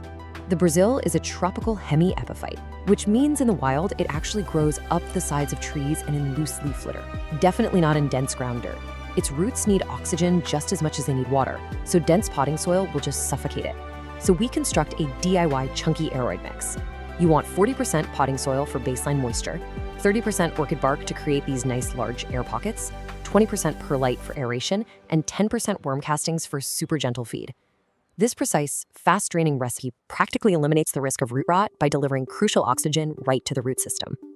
With great soil comes great growth, and let me tell you, the Brazil is a really vigorous grower. It's capable of shooting out 2 to 3 feet of new vines per year. To fuel all that action, utilize what we call the weekly feeding method. Instead of hitting the plant with a massive, heavy dose of fertilizer once a month, you just mix a balanced liquid fertilizer at 1/4 strength and use it every single time you water during the active growing seasons of spring and summer. It gives the plant this steady, consistent stream of nutrients without any risk of chemical burn. As it grows, you actually get a choice to make about its form. See, in the wild, this plant climbs trees. When we keep it in a hanging basket at home and just let the vines dangle, the plant stays in its juvenile form, giving you those smaller 3 to 4 inch heart-shaped leaves. But if you provide it with vertical support, like a moss pole, it undergoes a total metamorphosis. The stems get woody and the leaves can mature to a massive 12 inches wide. So it's entirely up to your personal aesthetic preference. Section 4, Pruning and Propagation, Expert Level. So, are you ready to graduate to expert status? Before we start multiplying your collection, we absolutely have to address an alarming question that plagues so many owners. Why is my beautifully variegated plant suddenly pushing out completely solid dark green leaves? Well, the answer is reversion. Remember how we said the plant is constantly trying to fix its mutation to be more efficient? If your Brazil isn't getting enough light, it honestly kind of panics and produces solid green leaves to maximize photosynthesis. So the absolute strict rule here is this: if you see solid green vines, your plant is screaming for more light. You must immediately prune that solid green vine all the way back to the last variegated leaf and then move the pot to a brighter location. If you don't do this, that really vigorous green growth will just take over and outcompete the variegated parts permanently. But hey, when you do prune, definitely do not throw those cuttings away. The Brazil is ridiculously easy to clone through water propagation. First, just find a vine with a little brown bump on it. That's an aerial root node. Cut a segment, leaving just 1 leaf and 1 node. Then submerge only the node in a glass of water, making sure to keep the leaf dry so it doesn't rot. In about 10 to 14 days, roots are going to appear. Once they're a couple of inches long, you can plant them right back into the top of the mother pot to make the whole thing incredibly full and bushy. Now, if cutting your plant makes you a little nervous, try the expert level bobby pin method. You literally don't even need scissors. Just loop a really long vine back up to the top of the soil. Find a node and use a standard bobby pin or a paper clip to pin it firmly against the moist dirt. It will root directly into the pot while it's still safely attached to the mother plant. Once it's rooted in there, you can snip the connecting vine or just leave it for a beautifully dense, layered look. Section 5, Troubleshooting and Pro Tips. Look, even the best plant parents run into a few bugs eventually, or want the inside scoop on styling. If you see bugs, please don't panic. Here are the 3 usual suspects and your exact actionable fixes. Fungus gnats, they absolutely love wet soil. Dry out your potting mix and treat it with mosquito bits. What about little white cottony fluff in the leaf crevices? Those are mealybugs. Just dip a Q-tip in 70% isopropyl alcohol and dab them right off. And finally, thrips. These are tiny yellow or black slivers that cause silver damage patches. They're pretty much the worst enemy. Quarantine the plant immediately and treat thoroughly with a spinosad spray. Want a genius hack to avoid stuff like fungus gnats entirely by never overwatering again? Enter the chopstick check. It's so simple. Just insert a raw wooden takeout chopstick deep into the soil and leave it there for about 10 minutes. Pull it out. If the wood is dark and damp, do not water. It takes the guesswork completely out of the equation, and bonus, you don't even get your fingers muddy. Okay, a super quick botanical pro tip for you. People mix up the Brazil and the standard pothos all the time. The absolute easiest way to tell them apart is to look for a cataphyll. A cataphyll is just the protective botanical sheath that surrounds a brand new leaf. As the philodendron leaf unfurls, this little sheath dries up and falls off. A pothos simply doesn't have these. Their leaves unfurl directly from the vine itself. And speaking of the pothos, here is a massive styling secret to make your plant room really pop. Try placing your philodendron Brazil right next to a neon pothos. The electric, solid yellow of the neon pothos perfectly highlights and draws the eye right to that irregular painted lime stripe running down the center of your Brazil's leaves. It creates an incredibly striking, high-contrast visual display. So, we've covered the lighting rules, the chunky soil mechanics, the watering cues, and all the pruning secrets. The philodendron Brazil is such a cool plant. It literally talks to you, it forgives your mistakes, and it rewards your good habits with these stunning strokes of vibrant color. So my final question for you is, what will your artist canvas look like once you apply these techniques and truly master its care? Cultivate your plant intuition, give it a try, and watch your indoor jungle absolutely transform. Thanks for joining us on this explainer, and happy growing. Okay, let's dive right into this. Welcome to today's explainer, where we're going to master the care and keeping of one of the absolute most striking houseplants you can possibly bring into your home, the philodendron birkin. Whether you literally just brought your very first birkin home from the nursery, or you're an experienced indoor gardener looking to really dial in your propagation game, we are going to break down everything you need to know to make this incredible plant absolutely thrive. Now, what's totally fascinating is the birkin's origin story. You won't actually find this specific plant growing wild out in the rainforest. Nope. The birkin is actually a relatively new addition to the plant world, and it started as a spontaneous mutation of the burgundy philodendron Rojo Congo. That gorgeous, glossy, dark green foliage with those completely unique, creamy white to pale yellow pinstripes. Yeah, that's just a beautiful genetic accident. And because of that, every single leaf is completely unique. How cool is that? So, here's our roadmap for today's explainer. We'll start by officially meeting the birkin. Then we'll cover the absolute survival essentials: water, light, and soil. Next up, we optimize the environment with climate and feeding. Then we'll tackle troubleshooting. And finally, we'll graduate to expert propagation and pro tips. All right, section 1, meet the birkin, a compact wonder. So if you're used to those classic vining philodendrons, the birkin is going to behave a bit differently for you. It's got what we call a self-heading growth habit, meaning it doesn't trail or vine. Instead, it grows upright and outwards, right from a central stem, which gives it this really lush, bushy vibe. It's a moderate grower, eventually topping out at about 3 feet tall with a 1 to 2 foot spread. And honestly, it can easily live well over a decade if you treat it right. But I really need to point out a super important warning here. Just like other aroids, the birkin contains calcium oxalate crystals. That makes it highly toxic to your cats and dogs. It'll cause intense oral irritation and swelling if they chew on it, so you absolutely must keep this one out of reach of your curious furry friends. Moving right along to section 2, the big 3: water, light, and soil. Let's talk light, because light is literally the single most critical factor for maintaining those gorgeous pinstripes. You want bright, indirect light. An east-facing window is usually the absolute sweet spot. Now, if you give the plant too much direct midday sun, those delicate creamy stripes are going to physically scorch. You'll literally get crispy brown spots. But if you stick it in deep shade, something pretty fascinating happens. The plant will actually revert. See, the white parts of the leaf don't have chlorophyll. So a plant sitting in low light goes into full survival mode and tries to save itself by pumping out solid green leaves just to maximize its energy production. So remember, bright and filtered is your golden rule here. Okay, watering. The crucial thing here is finding the balance. You want to water thoroughly, like let the water run completely out through the drainage holes, but you only do this when the top 1 to 2 inches of soil are completely dry to the touch. Seriously, overwatering is the #1 killer for these guys. It totally suffocates the roots, which leads to yellowing lower leaves, mushy stems, and ultimately the dreaded root rot. On the flip side, if you're underwatering, your birkin is going to let you know. It'll start drooping and developing these sad, crispy brown edges. So always, always let that topsoil dry out first. Now, to make that watering routine totally foolproof, you've got to have the right soil. Birkins absolutely hate dense, heavy potting soil. They want an environment that mimics the airy rainforest floor. So here is the perfect chunky DIY aroid mix for you. You want 1 part standard indoor potting mix, that's for your nutrients, then 1 part perlite for incredible aeration and drainage, and finally 1 part orchid bark. That creates these chunky little air pockets that hold on to just a tiny bit of moisture. You can also toss in a handful of horticultural charcoal if you have it to help absorb any impurities.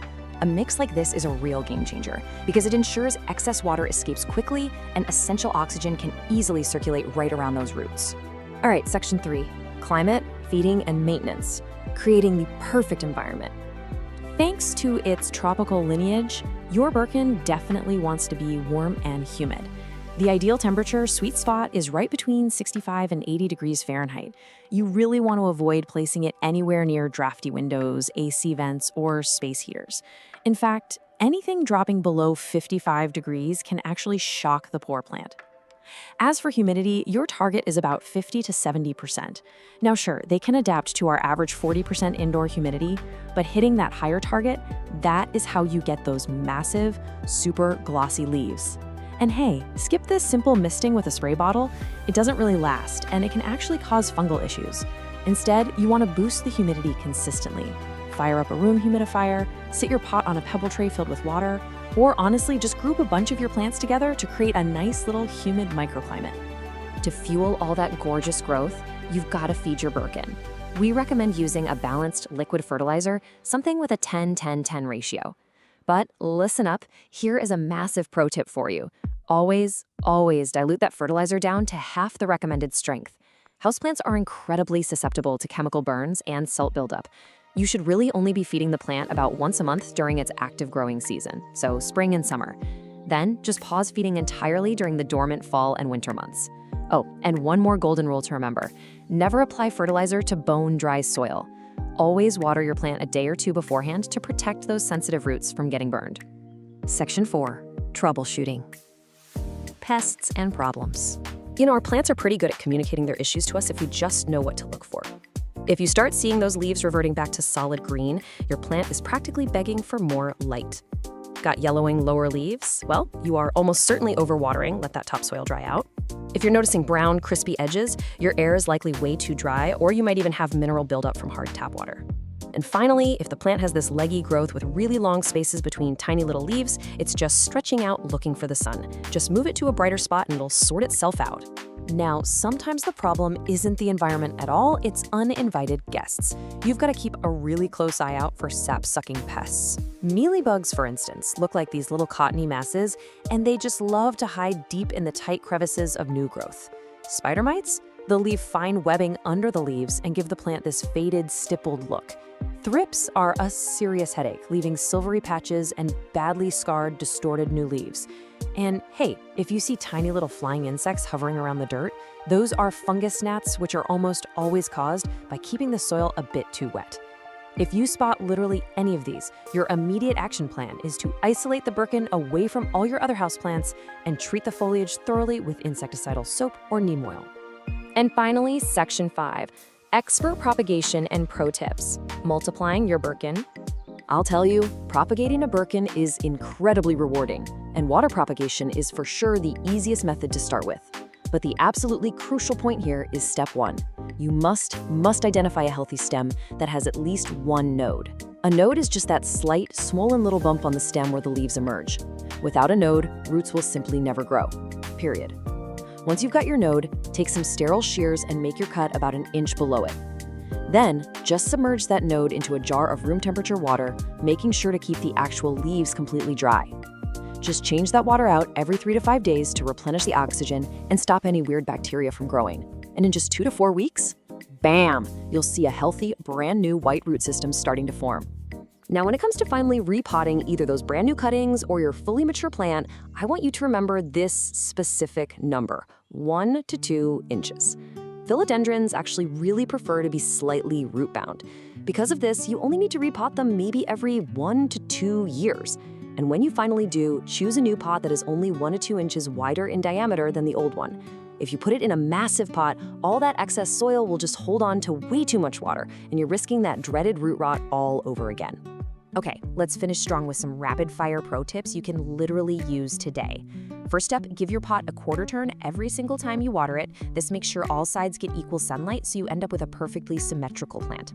Second, remember that dust literally blocks photosynthesis, so gently wipe down those beautiful leaves with a damp cloth every few weeks. Third, do not be afraid to prune. If you see a fully reverted solid green or solid red leaf pop up, just snip it right off. That forces the plant to redirect its energy back into variegated growth. You can even prune the main top stem if you want to force the plant to become bushier from the base. And lastly, if your local tap water is super hard, make the switch to filtered or distilled water. It prevents mineral buildup and keeps those delicate leaf tips looking totally pristine. Well, we've covered the origins, we built the perfect chunky soil mix, went over precise watering techniques, and even learned how to clone the plant through propagation. You now have the exact expert blueprint to make this incredible pinstriped wonder completely flourish. So, the only question left is this. Your Birkin is ready to thrive, but is your brightest window ready for it? Thanks so much for joining me on today's Explainer. Go check your soil moisture right now, and I'll catch you on the next one. The goal is to give it a stable place to live and then stay out of its way. You know, that might just be the absolute most brilliant piece of plant care advice out there. Today, we're looking at the Kentia palm. It is the ultimate, elegant, fuss-free indoor tree. Honestly, if you're totally exhausted by diva houseplants, like that ficus that literally drops all its leaves if you just look at it wrong, well, you are in the exact right place. Because this palm, it craves consistency over basically everything else. So, welcome to this Explainer. Consider this your Kentia Palm Masterclass. We're going to treat this as your definitive, complete care guide for finding that perfect, steady rhythm for this classic, composed plant. We're covering the whole shebang today, from root to frond, so you can master caring for this gorgeous Indo tree with absolute confidence. All right, here's our roadmap. First, we'll officially meet the Kentia palm, establish its core care rhythm, and talk about perfecting its environment. Then we'll dive into pruning and propagation, troubleshoot some common problems, and wrap it all up with pro tips for your long-term success. Okay, part 1, meet the Kentia palm, the elegant indoor tree. Let's start with its core identity, 6 to 12. To put that into perspective, that is the impressive height in feet that this palm can actually reach indoors. It brings this beautiful old-world lobby plant aesthetic right into your living room. Now, it grows incredibly slowly, so you're not going to see any crazy dramatic spurts and stalls. Instead, it rewards your patients with a really calm, vertical, architectural presence. Oh, and a massive bonus, it is completely 100% non-toxic to cats and dogs. Before we get into the nitty-gritty of care, we kind of need to make sure you actually have the right plant, right? There is a pretty big difference between the true Kentia palm, which is Howea forsteriana, and its close relative, the curly Kentia palm. The true Kentia gives you that wide-open, graceful crown with those long, arching fronds for a much softer, classical look. The curly Kentia, on the other hand, is a lot tighter with more recurved fronds. For that soft, space-filling silhouette, you're definitely looking for the true Kentia. Moving right along to part 2, the core chair rhythm: light, water, and soil. Mastering these 3 fundamental elements is literally the secret to a thriving palm. So light is our first pillar here. Now, the Kentia is famously tolerant of lower light, but, and this is a big but, low light is merely tolerated. Sure, the plant will survive, but it leads to way wider spacing between the fronds and incredibly sparse, slow growth. The actual sweet spot? Bright and direct light. An east-facing window is usually fantastic. This is exactly where the fronds stay wonderfully full and the plant gets the energy it needs to keep up a steady growth rate. Next up, watering. Remember, we are looking for a nice, steady rhythm here. Step 1, just wait for the top 1 to 2 inches of soil to dry out completely. Step 2, water it thoroughly until the mix is evenly moistened. And step 3, which is absolutely critical, guys, let the excess water drain completely. The big takeaway is that the Kentia handles being slightly dry much, much better than it handles having soggy roots. Winter is actually where most people trip up, so do yourself a favor and always check the soil with your finger instead of just sticking to some rigid watering calendar. To maintain that perfect watering rhythm, you've got to have the right foundation. Here is your ideal airy soil mix recipe. 2 parts of a quality indoor potting mix, 1 part coco coir, or peat if that's what you have on hand, just to hold a little moisture, and 1 part perlite or pumice to make sure the roots can actually breathe. You can even toss in some orchid bark if you want extra drainage. Dense, heavy garden soil is the enemy here. The roots desperately need oxygen, and this exact balance ensures even moisture without, turning the pot into a swamp. All right, part 3, perfecting the environment: humidity, temp, and feeding. So now we're graduating from just basic survival to actively optimizing the palm's living conditions. 65 to 80 degrees Fahrenheit, that is your comfortable temperature window. Basically, the Kentia palm wants normal indoor temperatures, but it absolutely despises sudden temperature swings. Keep it far away from cold drafts near exterior doors, and definitely, no matter what, do not blast it with hot, dry air from your heating vents. Consistency is totally the name of the game here. Let's fine-tune the rest of the environment with a couple quick tweaks. Average household humidity is usually okay, but boosting it, maybe running a humidifier if your house is dry, is your massive #1 defense against those annoying crispy brown leaflet tips. Now, when it comes to feeding, listen, they are light feeders. Just feed them lightly in the spring and summer using a diluted palm or balanced fertilizer, and then pause all feeding entirely in the fall and winter. Over-fertilizing is just going to burn the tips, and nobody wants that. That brings us to part 4, pruning and propagation, advanced care. In this advanced stage, we have to focus heavily on the art of restraint. Never cut the central growing point. This right here is the absolute, undisputed golden rule of palm pruning. Palms are not like your typical branching shrubs. If you chop off the top of the trunk, the crown, you completely remove the plant's only ability to keep growing from that stem. Seriously, you should only ever prune fully brown, dead fronds. Leave the green ones alone. Pruning for this specific plant is entirely about holding back. And now, brace yourselves for a bit of a propagation reality check. If you're used to simply dividing your houseplants to make more, well, I gotta gently break the news. Kentias cannot be propagated by division. You actually have to start them from seed. You soak the seed, plant it in a warm, sterile mix, and then, well, you wait. It requires immense patience because the germination is incredibly slow. Honestly, between you and me, if you want a beautiful specimen anytime soon, just buying a healthy mature plant is definitely the smarter move. Repotting requires that exact same gentle touch. Kentia palms actually like being slightly snug, and they hate having the roots aggressively disturbed. So wait a good 2 to 4 years until you see the roots clearly circling the pot. Water it lightly the day before to prep the plant. When you do repot, choose a pot that is only 1 to 2 inches wider. Do not go huge. And finally, keep that root ball as intact as possible, and this is crucial, never bury it deeper than it was originally planted. Let's move to part 5, troubleshooting. Clues, not catastrophes. I want you to start viewing issues as simple diagnostic clues, not total catastrophes. There is absolutely no need to panic. Let's quickly run through the most common symptoms. If you're seeing brown tips, your likely culprit is dry air or maybe hard water mineral buildup. Easy fix, add a humidifier or flush the pot with fresh water. Notice yellowing lower fronds? That's almost always a sign of overwatering or root rot, meaning you gotta check those roots and improve drainage immediately. And what if you spot some dusty webbing? Spider mites. Isolate the plant right away, wipe down the leaves, and raise that humidity because mites absolutely love dry air. Since watering issues are by far the most common, let's contrast the 2 biggest mistakes so you know exactly what to look for. Overwatering is going to give you yellowing, lower fronds, soft, mushy soil that just won't dry, and kind of a sour smell coming from the pot. Underwatering, on the flip side, gives you crispy leaflet tips, really dull-looking fronds, and soil that literally pulls away from the edges of the pot. By checking for these exact signs, you can immediately diagnose if you're throwing off the plant's natural rhythm and just adjust accordingly. All right, final stretch, part 6, pro tips for success. Mastering the long game. Let's lock in the behavioral habits that will actually make you an expert plant parent with some rapid-fire, actionable pro tips. First up, do not overpot. It literally just leads to soggy soil. Second, let the plant settle. Stop moving it around your house. Third, rotate the pot just a little bit every few weeks to keep the crown from leaning heavily toward the light. Fourth, wipe the dust off those fronds so the plant can actually photosynthesize efficiently. And above all else, think in years, not weeks. Patience and minimal interference will give you a stunning display that lasts for decades. Which brings us perfectly to our final core takeaway. Care for the Kentia palm is a rhythm guide, not a rescue guide.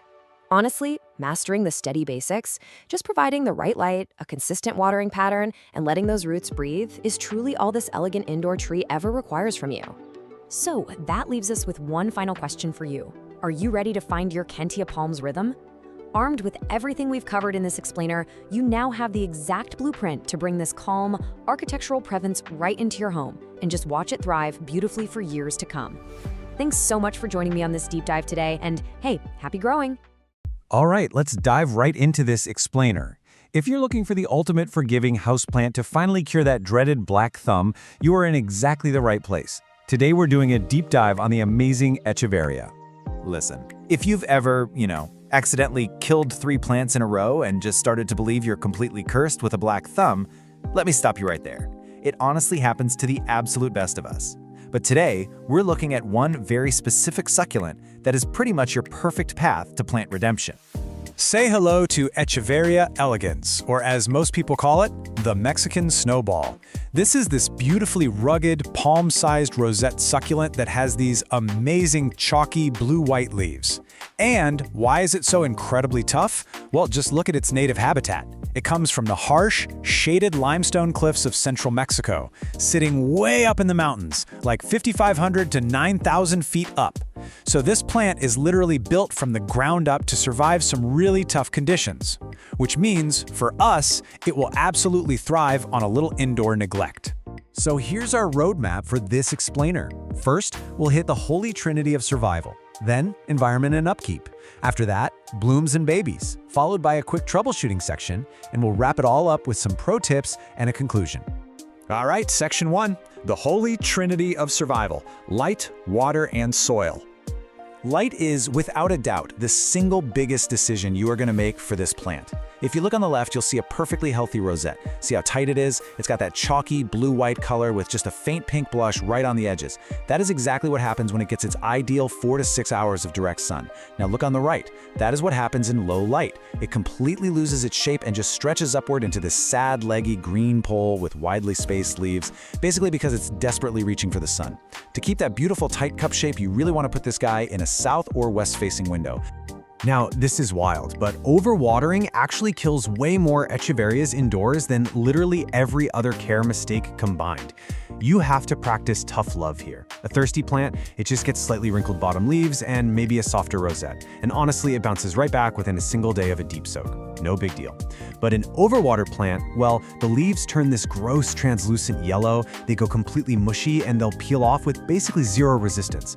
You want to wait a good 10 to 14 days between waterings, use a wooden chopstick to double check that the soil is totally bone dry from top to bottom before you even think about soaking it again. When it comes to soil, you're going to want an exact equal parts gritty recipe.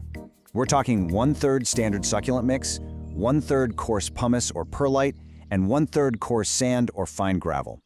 Here's the tip. Most store-bought cactus mixes were actually still way too peaty for an echeveria straight out of the bag. The real test? If you squeeze a damp handful of your finished mix, it should completely fall apart the exact instant you open your fingers. It needs to drain in seconds to mimic those rocky Mexican cliffs we talked about. Moving right along to section 2, environment and upkeep. Everything from temperature to pruning. The good news here is normal room temperatures, so 65 to 80 degrees Fahrenheit, are absolutely perfect during active growth. As for humidity, basic household levels around 30 to 45% are totally ideal. But please keep them far, far away from those cute sealed glass terrariums. I know they look great on social media, but they are basically humid death traps that will rot your echeveria in a matter of weeks. Feeding is incredibly simple. Just a half-strength, low-nitrogen fertilizer maybe 2 or 3 times a year. And pruning, it's practically non-existent. You literally just pull off any crispy, shriveled bottom leaves every once in a while to keep things tidy, and you're good to go. Okay, section 3, blooms and babies. We're talking flowers and propagation. So you might be wondering, how do I get those incredible flowers? The absolute secret to unlocking echeveria blooms is all about a mandatory winter rest. Here is the process. Step 1.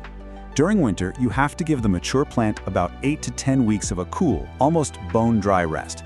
We're talking temperatures around 45 to 55 degrees Fahrenheit. Step 2. In early spring, move it back into the warmth and just start gentle watering again. Step 3. By late spring, you'll be rewarded with these stunning, slender pink stems completely covered in vivid coral orange bells. It's totally worth the wait. Honestly, if your healthy indoor plant isn't blooming, it's almost definitely because it missed that cool winter rest. Now what if you want infinite plants? Well, this step-by-step leaf propagation method is practically foolproof.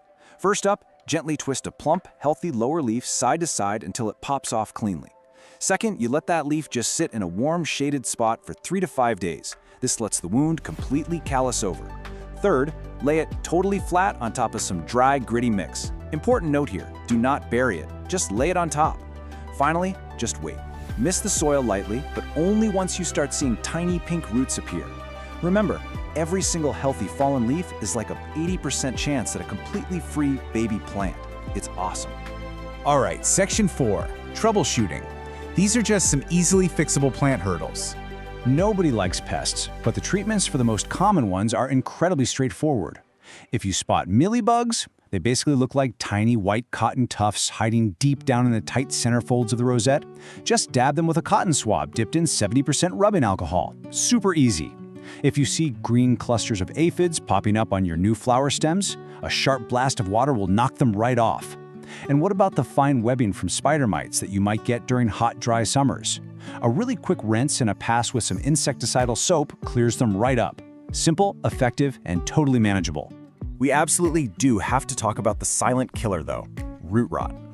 By the time the base of the stem feels soft and those translucent yellow lower leaves start peeling off, the rot has usually climbed up well past the roots. It sounds bad, right? But the cool thing is, you are completely empowered to rescue it. All you do is take a sterilized blade and slice cleanly through the stem right above the rot. You're essentially beheading the clean top of the plant. Let that newly cut surface callus in the shade for at least 5 days, and then just lay it right back on some fresh, dry grit so it can reroot. Boom! You've just saved your plant. Finally, Section 5, Pro Tips and our conclusion for guaranteed success. Let's run through these final pro tips. First, especially during your first year, use a terracotta pot. The clay naturally wicks the moisture right out, giving you a massive safety margin against accidental overwatering.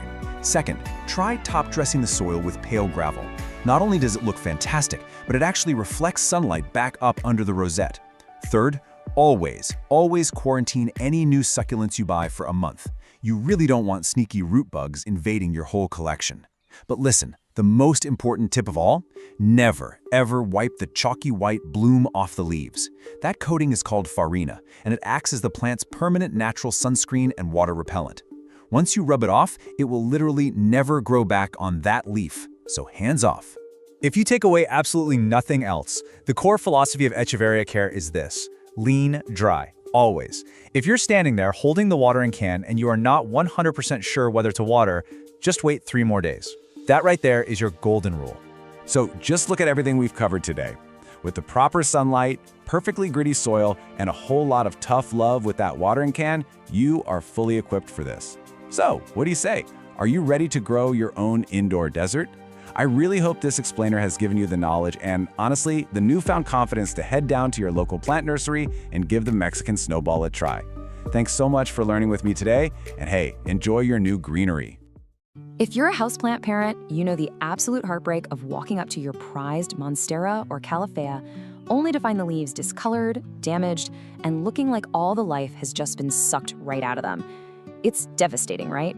It feels like a true betrayal by Mother Nature. And if you're suddenly dealing with weird silvery patches and tiny black specks on your leaves, well, we need to talk about thrips. Welcome to this explainer. Today, we aren't just identifying a bug, we are launching a definitive tactical briefing to completely eradicate one of the most stubborn and relentless pests in the entire houseplant world. Okay, let's dive into this. Here is our mission briefing for today. We're gonna cover number 1, know your enemy. Number 2, how thrips enter. Number 3, the 4-step battle plan. And finally, number 4, preventing future attacks. Let's get started. Section 1. Know your enemy. Identifying the biological threat. Okay, so thrips are tiny, slender insects. But what makes them so devastating are their rasping, sucking mouth parts. They don't just take a clean bite out of a leaf. Actually, a clean bite would be way too nice. They literally slash and scrape open the plant cells to slurp up the contents inside. It is a visceral, incredibly insidious way of feeding. And this violent slashing action, that's exactly what causes that heartbreaking, shimmery damage you see on your leaves. They are quite literally scraping the life out of your plant, cell by cell. Now, what's really interesting here is that you have to know exactly what you're hunting for, because the enemy looks totally different depending on its life stage. Adult thrips are incredibly small, just 1 to 2 millimeters long. They're usually black or dark brown, and man, they are fast. They can easily fly or even jump right off the leaf when you disturb them. On the flip side, we have the larvae. These guys are even smaller, pale white or yellowish, and they look like tiny little worms actively feeding right inside those damaged areas. You absolutely need to be looking out for both. So you might be wondering, why are thrips so incredibly hard to get rid of? Well, it all comes down to their highly evasive life cycle. They are absolute masters of hiding. The adult females literally lay their eggs directly inside the plant tissue itself. That means you can't just wipe them away with a paper towel. The larvae hatch and feed on the leaves, but here is the real kicker. When it's time to pupate and transform into adults, they drop off the leaf and burrow down into the soil. Down there in the dirt, they are completely shielded from whatever topical sprays you're putting on the leaves. They emerge as adults, fly back up to the foliage, and the whole nightmare starts all over again. Because they're so microscopic, you're usually going to spot the damage long before you spot the actual bug. Here are the diagnostic signs of a thrips breach. First, look for that silvery leaf damage with a weird metallic sheen. Second, and this is a major diagnostic clue, so pay attention, look for tiny black specks inside those silvery patches. That is their frass, which, is just a polite word for bug droppings.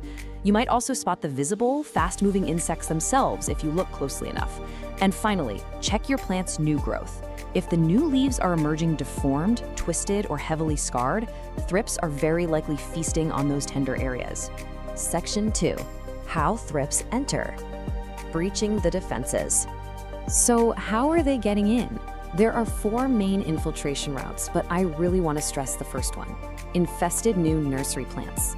Bringing home a compromised, unquarantined new plant is the absolute #1 culprit for a breach. You go to a garden center, fall in love with a gorgeous plant, bring it home, and bam, you've unknowingly released a Trojan horse right into your collection. But that's not the only way. They can also cruise right in through open windows and doors, easily slipping through normal window screens. They can ride in on fresh-cut garden flowers, or, believe it or not, they can even hitchhike indoors on your own clothing after you've been working outside in the garden. And that brings us to a frequently asked question we see practically all the time. Can thrips actually fly inside my house? The answer is a very firm yes. Now, they aren't exactly fighter jets. They're actually considered quite weak flyers, but they travel super easily by just catching a ride on the indoor air currents flowing through your home. This means the risk of rapid plant-to-plant spread all the way across your living room is massive. All right, let's move on to Section 3, the 4-step battle plan, executing the counterattack. Before we break down the specific tactical steps, I need you to remember this. Consistency is everything. You must be relentless. This is absolutely not a one-and-done spray situation. Because of that wildly evasive life cycle we talked about earlier, persistence is the key to winning this war. If you spray once and then forget about it, I promise you they will come right back from the soil. You are going to have to outlast them. Okay, here is the high-level battle plan. Step 1, isolate immediately. Step 2, manual removal and rinsing. Step 3, treat the foliage. And Step 4, treat the soil. So the crucial point is right there at Step 1. Isolating the plant immediately is the critical first move to halt the invasion. You must move that infected plant, and honestly, any plants physically touching it, far, far away from your main collection before you do a single other thing. Now let's detail the physical removal phase in Step 2. Once your plant is isolated, take it straight to the shower or the kitchen sink. You want to use a strong jet of lukewarm water to physically blast and dislodge as many adults and larvae as you possibly can. Make sure you target the undersides of the leaves and all that twisted new growth where they love to hide out. And if a leaf is heavily damaged, don't even hesitate. Prune it off immediately, seal it in a plastic bag, and get it out of your house entirely. Moving on to Steps 3 and 4. This brilliantly illustrates the absolute necessity of fighting a two-front war. On the foliage front, you need to spray the leaves with insecticidal soap or a spinoside product every 3 to 5 days to kill the feeding adults and larvae on contact. Spinoside is highly, highly effective for this. But remember that tricky pupating stage? Right. For the soil front, you have to destroy the pupae. You can use systemic granules applied directly to the dirt. The roots absorb this stuff, turning the plant tissue itself into a poisonous defense. Or, if you want a natural root, you can use beneficial nematodes, specifically Steinernema feltii. These are literally microscopic hunting worms you pour into the soil to seek out and destroy the thrips pupae. Whatever you choose, you must treat the leaves and the soil simultaneously. It's like a giant puzzle, and you need both pieces to win. Finally, Section 4, preventing future attacks. Fortifying the base. Once you've won the battle, here is your standard prevention protocol to make sure they never come back. First, quarantine all new plants for at least 1 month. When you buy a plant, keep it in a separate room for 30 days. No exceptions. Second, monitor your collection with blue or yellow sticky traps. Adult thrips are super attracted to these specific colors, so a trap acts as a fantastic early warning system before an infestation explodes. Third, routinely wipe down your plant leaves with a damp cloth. It removes any potential eggs and honestly just keeps the foliage looking healthy and dust-free. As part of your defense strategy, you also need to be extra vigilant with your high-risk VIP plants. I'm talking about monsteras, especially the deliciosa, philodendrons, alocasias, calatheas, anthuriums, and your fiddle leaf figs. Thrips heavily favor the tender, juicy new growth of these specific, often very expensive species. Check them twice as often as your other plants, for sure. Well, the battle plan is set. Are you ready to be relentless and take back your urban jungle? Breaking the life cycle through a multi-pronged attack on both the leaves and the soil is the ultimate and frankly the only solution to this problem. So as we wrap up this explainer, I have a provocative question to leave you with. How closely have you looked at the undersides of your favorite plant's leaves today? Go grab a flashlight and inspect your collection right now, because in the war against thrips, your own early detection is without a doubt the greatest weapon you have. Good luck out there. Welcome to the explainer. So listen, if you've ever scrolled through photos of those lush, amazing indoor jungles and thought to yourself, yeah, right, I could never do that. I literally kill everything I touch, even fake plants. Well, you are in exactly the right place. Today, we're putting an end to the whole plant killer myth once and for all.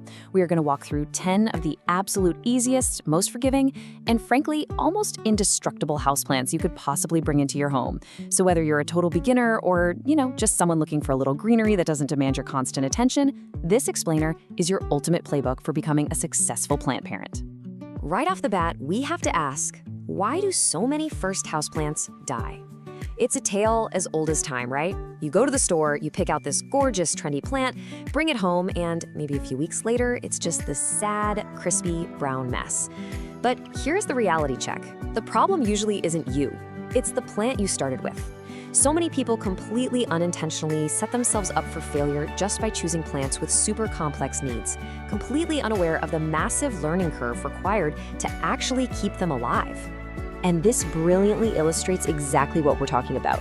Look at the difference here. On the left, we've got the fiddle leaf fig. It's famous, it's all over social media, and honestly, it is notoriously fussy. Starting your plant journey with something like a fiddle leaf fig is just a recipe for pure frustration. But on the right, we have our actual secret to success: tough, forgiving plants.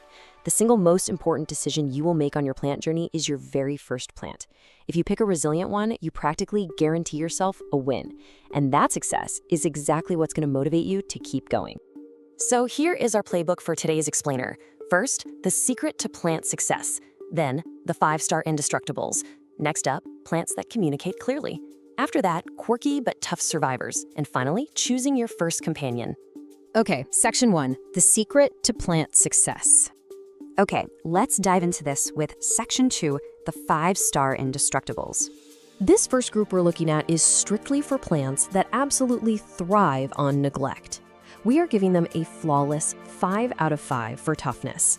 I mean, they are the certified tough-as-nails champions of the plant world, entirely capable of enduring the most common beginner mistake of all, completely forgetting they even exist. First up is the undisputed king of easy care, the snake plant, also known as Sansevieria. Listen, if you could only choose one beginner plant ever, this is the one. It's got these amazing, stiff, upright leaves that just give it a really modern, stylish look in literally any room. But its real superpower is its near indestructibility.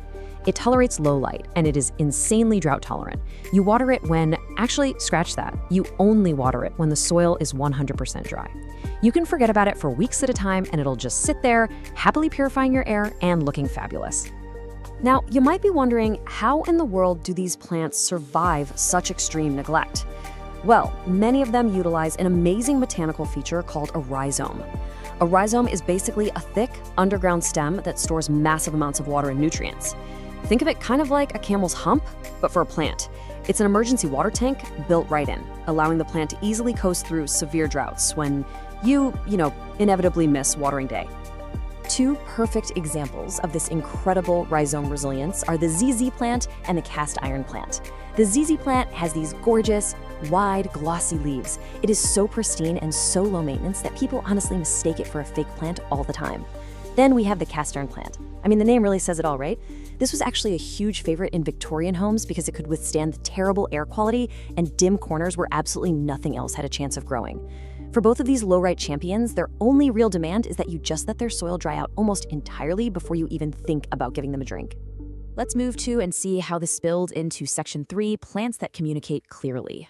So if the indestructibles are great because you can basically ignore them, this next group is fantastic because they are incredible teachers. The secret sauce here is visual cues. These plants will literally wilt or droop to tell you, hey, I'm thirsty. For a beginner, this instant feedback is an absolute game changer. You don't have to guess or panic about overwatering or underwatering. You just wait for the cue, give them a drink, and within hours, they perk right back up. It's incredibly rewarding. Two of the absolute best communicators out there are the golden pothos and the peace lily. The golden pothos is often called devil's ivy because it's just so remarkably hard to kill. It's a fast-growing vine that instantly gives your space those jungle vibes. And it visually tells you it's thirsty by drooping slightly, usually right when the top 1 to 2 inches of soil dry out. Then there's the peace lily, famous for those elegant white blooms. This one is a total drama queen. It droops beautifully and dramatically when it needs water. Just a quick but super important note on the peace lily. It is toxic to pets, so definitely keep it up and out of reach of your furry friends. Another really fantastic communicator is the Chinese money plant, or pilea. With a really solid toughness score of 4 out of 5, this trendy little guy has these cheerful, perfectly round, coin-shaped leaves. It gives very clear visual cues. Again, just a slight leaf drooping when it's time for a drink.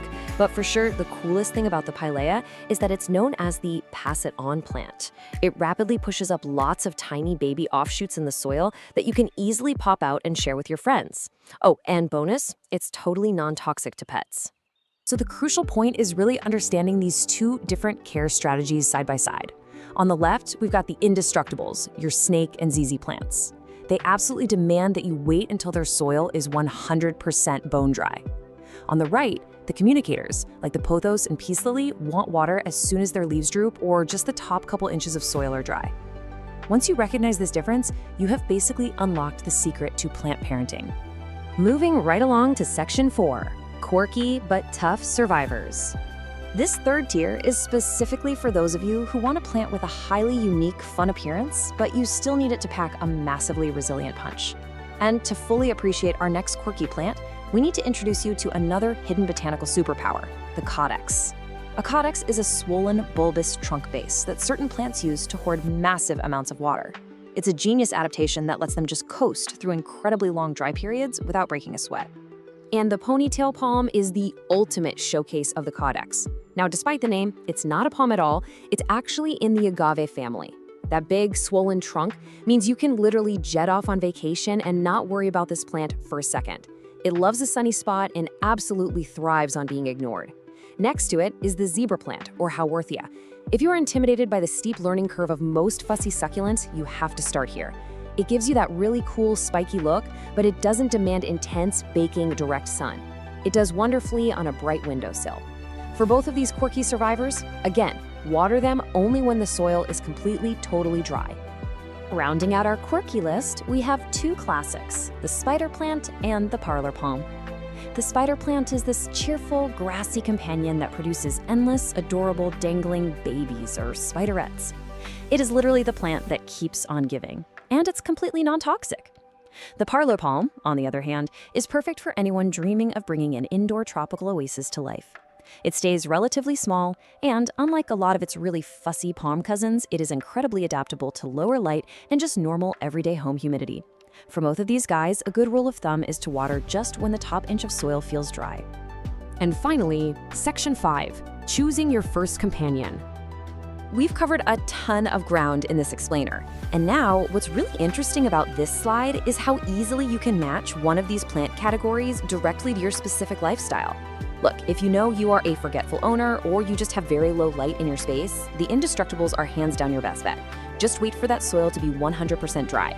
Now, if you're a bit more attentive and you want a plant that actually gives you instant feedback and teaches you how to water, grab a communicator and wait for that visual droop. And hey, if you want something with totally unique looks that can adapt to varied light setups, the quirky survivors are definitely calling your name. The absolute core takeaway from all of this source material can really be summed up perfectly right here. Success is the best motivation. Choose one and you're on the path. It's that simple. Please don't overcomplicate it. Don't go out and start with some high-maintenance diva plant. Just pick one forgiving plant that fits your space and let that initial, manageable win drive your confidence for the rest of your gardening journey. So, you have the playbook, you know the biological secrets, and you've seen the 10 absolute easiest houseplants that are practically impossible to kill. The only question left is, Which of these unkillable companions are you going to bring home today? Take the leap, pick your plant, and start your green journey. Thanks so much for joining me on this explainer, and hey, happy planting!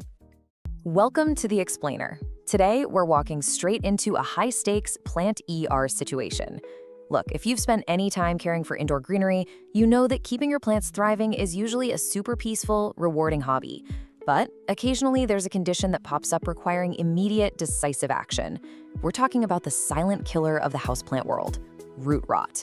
We're going to give you a direct, step-by-step guide on exactly how to spot it, how to stop it, and how to save your plant before it's literally too late. So don't panic, you're in the right place, and we're going to get through this together. To kick things off, let's look at the ultimate irony of root rot. It's this incredibly deceptive symptom that confuses, well, basically so many dedicated plant owners. Picture this. You walk up to your favorite pothos or monstera, and the leaves are just dramatically wilting, drooping, maybe even turning yellow. Every instinct you have is screaming, this plant is thirsty. But then you touch the soil, and it is absolutely soaking wet. It makes zero sense, right? How on earth can a drowning plant look like it's dying of a drought? Well, as we'll see, the answer lies hidden beneath the soil line, and fixing it requires a complete shift in how we approach plant triage.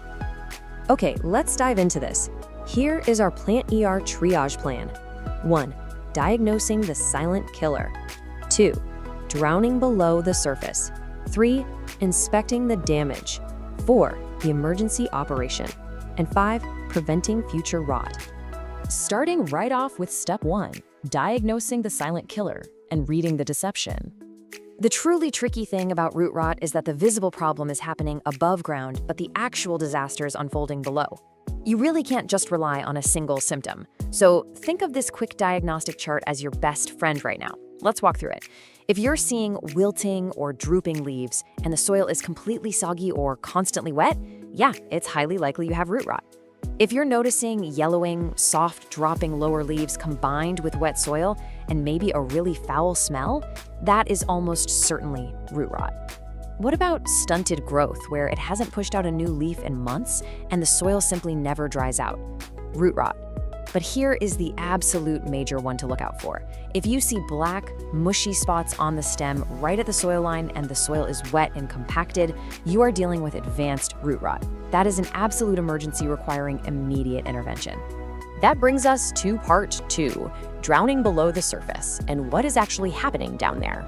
Before we operate, we really need to understand the pathology of what's going on. And I want to pause you for a second to remind you, if your plant has this, it is not a personal failure on your part. It's simply an environmental issue that can be corrected. Root rot is exactly what it sounds like, the decay and death of a plant's roots. But the catalyst? It's a severe lack of oxygen in the soil. You see, healthy roots actually need to breathe. They pull oxygen from these tiny little air pockets distributed all throughout the potting mix. When soil's constantly waterlogged, those crucial air pockets are destroyed. The roots literally suffocate. Once they die, naturally occurring fungi and bacteria just swoop right in and rapidly accelerate the decay. And this circles perfectly back to our irony from earlier. Rotting roots lose their physical ability to absorb water, which is exactly why the leaves up top look so desperately thirsty. A plant doesn't simply catch root rot from the air like a common cold. It's an environmental trap directly caused by 3 main culprits. First up, overwatering. Now, this doesn't actually mean giving a plant too much water at once. It means watering way too frequently before the soil has even had a chance to dry out. Second, poor drainage. This happens when potting your plant in a gorgeous ceramic container that has absolutely 0 drainage holes, or leaving a saucer full of water sitting there for days. And third, heavy, dense soil. If you're using something like outdoor garden soil indoors, it compacts really tightly, trapping all that moisture and suffocating the root system. Moving on to part 3, inspecting the damage and going under the soil. We've read the symptoms, and now it's time to put on your gloves and actually examine the patient. You cannot be 100% sure of root rot until you gently slide your plant right out of its pot and actually see the roots. Now, what's really interesting about this is the stark, undeniable physical difference between these two states. Healthy roots are going to be firm to the touch, plump, and generally white or light tan. Rotted roots, on the other hand, are pretty alarming. They're going to be dark brown or jet black. They feel incredibly mushy and slimy, and honestly, if you gently pull on them, the outer sheath of the root will literally fall apart or slip right off in your fingers. Alongside that visual inspection, you absolutely must perform the smell test. Healthy houseplant soil smells great. It's earthy, fresh, and organic. But if you hold that root ball up and it smells sour, musty, or swampy, like maybe rotting vegetables left in the back of the fridge for way too long, that is a massive, flashing red flag confirming the decay. All right, part 4, the emergency operation. How to fix it fast. The diagnosis is confirmed and time is absolutely of the essence here. It is time to initiate the emergency repotting operation. Let's move through and see how this builds. Step 1, unpot and clean. You're going to take the plant straight to a sink and run lukewarm water over the root ball. You want to gently wash away all the old, infected, sludgy soil so you can clearly see exactly what you're working with. Step 2 is pruning. Step 3 is treatment. Step 4 is repotting into fresh soil. And finally, step 5 is the delicate post-op care phase. I really want to pause heavily on step 2, because it is absolutely the most critical part of this entire operation. Simply put, you must be ruthless. Take a pair of shirt pruning shears or scissors and make sure you sterilize them with some rubbing alcohol first, and cut away every single dark, mushy, or slimy root. Do not hesitate. Do not try to play the hero and save a root that is only a little mushy. If you leave even a tiny, tiny bit of rotted material behind, the bacteria is simply going to spread right back into the healthy tissue. Snip it all away until you only have firm, healthy roots left. Once you've done your pruning, here is an excellent optional triage step. You can dip the remaining healthy roots into a solution of 1 part 3% hydrogen peroxide to 2 parts water. It bubbles up and actually helps kill off any lingering bacteria or fungal spores. After that, repot the plant into a completely clean pot using entirely fresh, well-draining soil. Do not, under any circumstances, reuse the old soil. And for your post-op care, just give it a very light watering, do not drench it, keep it in bright, indirect light, and absolutely do not fertilize it for at least a month. The plant is in shock, you just need to let it rest. Finally, we reach part 5, preventing future rot, and the best practices for healthy roots. If you followed the steps, your plant is now resting quietly in recovery. But to keep it out of the ER in the future, we need to focus on some strict lifestyle changes. Prevention is so much easier than a cure, so the crucial point is to basically memorize this non-negotiable checklist. Number 1, always use pots with drainage holes. Seriously, if you have a beautiful decorative pot with no holes, just put your plant in a cheap plastic nursery pot and drop that inside. Number 2, water based on need, not a schedule. Stick your finger 2 inches into the soil. If it's moist, just wait. Number 3, use well-aerated soil. Mix in perlite or orchid bark so those roots can breathe. Number 4, empty the saucer. Let the plant drain for about 15 minutes after watering, then dump whatever excess water is left. And finally, when you repot, only size up by 1 to 2 inches at a time. A giant pot holds way too much moisture, creating a perfect storm for rot. So, we come to the final question. Can a plant truly recover from root rot? Yes, it absolutely can, but only if you catch it early. Recognize those deceptive symptoms and take immediate, ruthless action with your sterilized shears. You are now fully equipped with the knowledge, the diagnostic tools, and the surgical steps to save your plants from suffocating below the surface. The only question left is, are you ready to operate, or will you let the silent killer win? Thanks so much for joining this explainer, and hey, good luck in the plant ER. Welcome back to The Explainer. Today, we're taking a look at one of the absolutely most striking and unusual houseplants you could possibly bring into your space. We're talking about the Microsorm usifolium, better known to you and me as the crocodile fern. Now, if you want a plant that instantly sparks a conversation, this is it. But keeping it thriving, well, that requires a very specific approach, something we're gonna call the rainforest replicator care strategy. Okay, let's dive into this. I mean, just look at those broad, leathery fronds. They're covered in this incredibly distinct network of dark green veins, and it creates this embossed texture that literally looks exactly like crocodile skin. It is a total prehistoric masterpiece. But it begs the question, how exactly do you care for a plant that looks like a reptile? Well, that's the puzzle we're solving today, taking you from a complete beginner to an absolute expert. Here's our roadmap for today's explainer. First, we'll meet the fern, then we'll explore its rainforest home, break down water and soil, cover routine maintenance, do some quick troubleshooting, and wrap it all up with a few pro tips. All right, section 1, meet the fern, a prehistoric beauty. Now, what's really interesting about this is that because this fern actually originates in the lush tropical canopies of places like Southeast Asia, Malaysia, New Guinea, and parts of northern Australia, the secret to its care boils down to one single word: epiphyte. See, in the wild, this plant doesn't actually grow in the dirt. It anchors itself right onto the branches and trunks of other trees way high up in the canopy. It literally just gathers moisture and nutrients from the air and the organic debris around it. Keep this epiphytic nature in mind because it completely dictates everything we're going to do from here on out.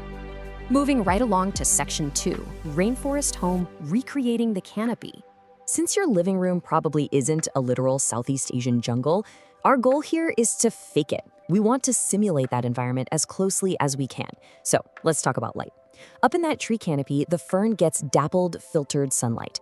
If you blast this poor plant with direct, intense afternoon sun, it's going to quickly scorch those delicate fronds and completely wash out that beautiful crocodile patterning. Dappled shade is exactly what you want. An east-facing window giving it some gentle, cool morning sun, that is absolute perfection. Next up is humidity, and I really cannot stress this enough. 60 to 80% humidity is absolutely non-negotiable for this guy. Remember, it's a rainforest plant. If your home drops below that, especially in the wintertime when the heaters are blasting, you are going to struggle. So to hit that sweet spot, you can group your plants together to create a little microclimate. You can place the fern's pot on a pebble tray filled with water, or honestly, better yet, just run a room humidifier right nearby. Warmth is just as crucial. You're aiming to maintain a nice, stable indoor temperature between 65 and 80 degrees Fahrenheit. And stable is the key word there. Sudden temperature swings will severely stress out a crocodile fern. So keep it far, far away from sudden cold drafts near your doors or windows, and make double sure it's nowhere near a direct AC or heating vent. Section 3, Water and Soil, the Epiphyte Diet. And this brilliantly illustrates exactly what we mean by an epiphytic diet. Because this fern naturally lives on tree branches, its roots absolutely need to breathe. If you pack them into heavy, standard potting soil, they'll just suffocate. So, to mimic its natural home, here is the ultimate super airy soil recipe you need. It's a blend: 1 part peat moss or cocoa coir to hold on to a bit of moisture, 1 part orchid bark for that absolutely crucial aeration, and 1 part perlite so it drains rapidly. This mix prevents root suffocation while still holding just the right amount of water for the plant to drink. When it comes to watering, your golden rule is simply the number one. You always want to wait until the top 1 inch of the soil feels just slightly dry to the touch before giving it another drink. Please, don't rely on a strict weekly schedule. Just let the soil be your guide here. Naturally, during the active spring and summer growing seasons, you're going to be watering it quite a bit more often than during those sleepy, dormant winter months. So when that top inch is finally dry, give it a really thorough watering with lukewarm, filtered water. Tap water can sometimes hold chemicals that are just a bit too harsh for ferns. Soak it until you see water draining right out the bottom. But, and listen closely here, make sure you dump out any excess water from the saucer immediately. Letting this epiphytic plant sit in a soggy puddle of standing water is basically a one-way ticket to fatal root rot. Section 4, Maintenance, Repotting, and Propagation. So how do we keep this exotic beauty growing strong over its long lifespan? Well, it turns out they're actually surprisingly low maintenance if you've already nailed their environment. Crocodile ferns are very light feeders. You only really need to feed them once a month during the spring and summer, and you'll want to use a balanced liquid fertilizer diluted down to half strength. When fall rolls around, cut the fertilizer completely. As for grooming, just grab some sterile shears and snip off any dead or yellowing fronds right at the base. And since they are slow-growing epiphytes, they actually kind of enjoy being slightly root-bound. You're only looking at repotting them maybe every 2 to 3 years, basically just when you see roots visibly circling the pot. Let's move to and see how this builds into propagation. The absolute easiest way to multiply your fern is through rhizome division. While you're doing that spring repotting, you just carefully unpot the fern and take a good look at that thick, creeping rhizome right at the base. Find a natural division point, somewhere with a few healthy fronds and roots attached, snip it cleanly with those sharp shears, and then pop the new section shallowly into some fresh epiphytic mix. And remember, never ever bury that rhizome deep down in the soil or it is going to rot on you. Oh, and a super quick note on reproduction. If you ever flip a mature leaf over and spot these neat little rows of brown powdery dots, take a deep breath. Don't panic. Those are definitely not pests. They're actually called sori, and they hold the fern's spores. Since ferns don't grow flowers, this is just their entirely natural way of reproducing. It's actually this really fascinating sign that you have a happy, fully mature plant on your hands. Section 5. Troubleshooting, translating distress signals. Look, even with the absolute best care in the world, plants get stressed out. So here's how to quickly translate those distress signals so you can course correct before it's too late. Seeing brown, crispy edges? Your humidity is probably way too low or you're underwatering. If the fronds are turning yellow, you're likely going the other way, overwatering and suffocating those roots. If that gorgeous, striking crocodile pattern is suddenly looking all pale and faded, move the plant. It's getting way too much direct sunlight. And lastly, if the base rhizome feels mushy and smells kind of foul, yeah, that's root rot. You need to act immediately to dry it out. Though I have to be honest, root rot is very often fatal. You're also going to want to keep a sharp eye out for pests, especially the ones that thrive in dry indoor climates. We're talking spider mites, mealybugs, and scale. They absolutely love to hide right on the textured undersides of those fronds. But hey, the good news? Maintaining that strict 60 to 80% humidity we talked about earlier is honestly your best natural defense against spider mites. If you do happen to spot any pests though, just wipe them down early on with some insecticidal soap. And finally, Section 6. Pro tips, mastering the crocodile fern. So, the crucial point is, let's quickly summarize those expert takeaways that will take you from just keeping this plant alive to watching it truly flourish in your home. Rule 1, always mimic the rainforest. That high humidity is your absolute secret weapon. Rule 2, remember to plant shallowly. Keep that rhizome right near the surface.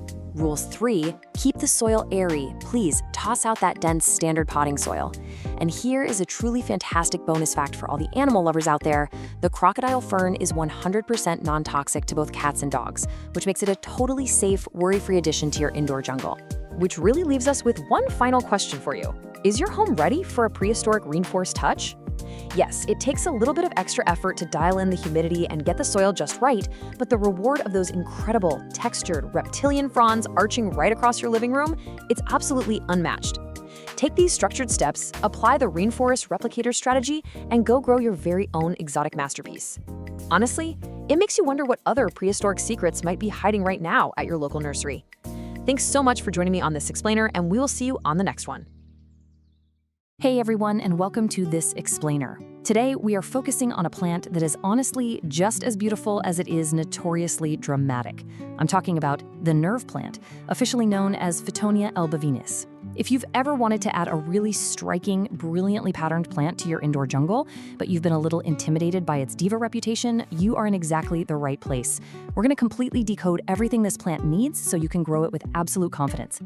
So, picture this. You walk into your room and you check on your stunning new nerve plant. But instead of looking all perky and fresh, every single stem has suddenly fallen completely flat. The leaves are literally lying on the soil like the plant has just given up on life. Your heart drops, right? You think you've killed it. But what if I told you that this terrifying, panic-inducing moment is actually one of the absolute best features of this plant? You see, houseplant keepers affectionately call this whole phenomenon the faint. And it is arguably the most useful built-in alarm system in the entire plant world. This dramatic collapse simply means the soil has dried out. That's it. And the best part? A really thorough watering will usually have those stems standing completely upright, looking pristine again, within just 20 to 30 minutes. It's highly theatrical, literally like a Victorian lady on a fainting couch, but it is entirely reversible. Okay, so here's our game plan for this explainer. 1, the dramatic nerve plant.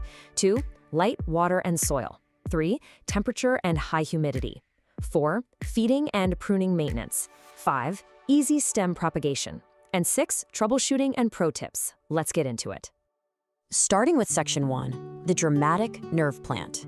Meet the Fittonia.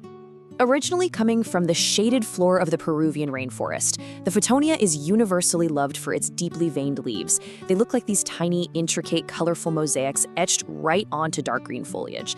And alongside its stunning visual variety, I mean, we're talking bright pink, deep red, silver, you name it, it is completely non-toxic to cats and dogs, which is a huge plus. Because of its rainforest floor origins, it has a naturally shallow root system and stays incredibly compact. That makes it absolutely perfect for small indoor spaces where you want a really big visual impact without taking up much room. Moving right along to Section 2, light, water, and soil. The holy trinity of plant care. First up is light. Because it naturally lives down on the dense rainforest floor, the Photonia is shade tolerant. But keep in mind, it's not shade dependent. It genuinely does fine in lower light, but giving it a nice, bright, east-facing window is going to be your sweet spot. That bright, indirect light is what keeps those colored veins looking so vivid and stops the stems from stretching out and getting all leggy. But a quick warning here, even a single hour of direct, hot midday sun will bleach and crisp up those leaves almost instantly. So definitely keep it protected from direct rays. Now, when it comes to water, the symptoms of getting it wrong are distinctly different. While the plant really loves moisture, you gotta find that perfect balance. Overwatering leads to mushy stems, sour-smelling soil, and soft yellow leaves, which is basically the dreaded root rot. Underwatering, on the other hand, triggers that dramatic faint we just talked about, but with a super fast recovery.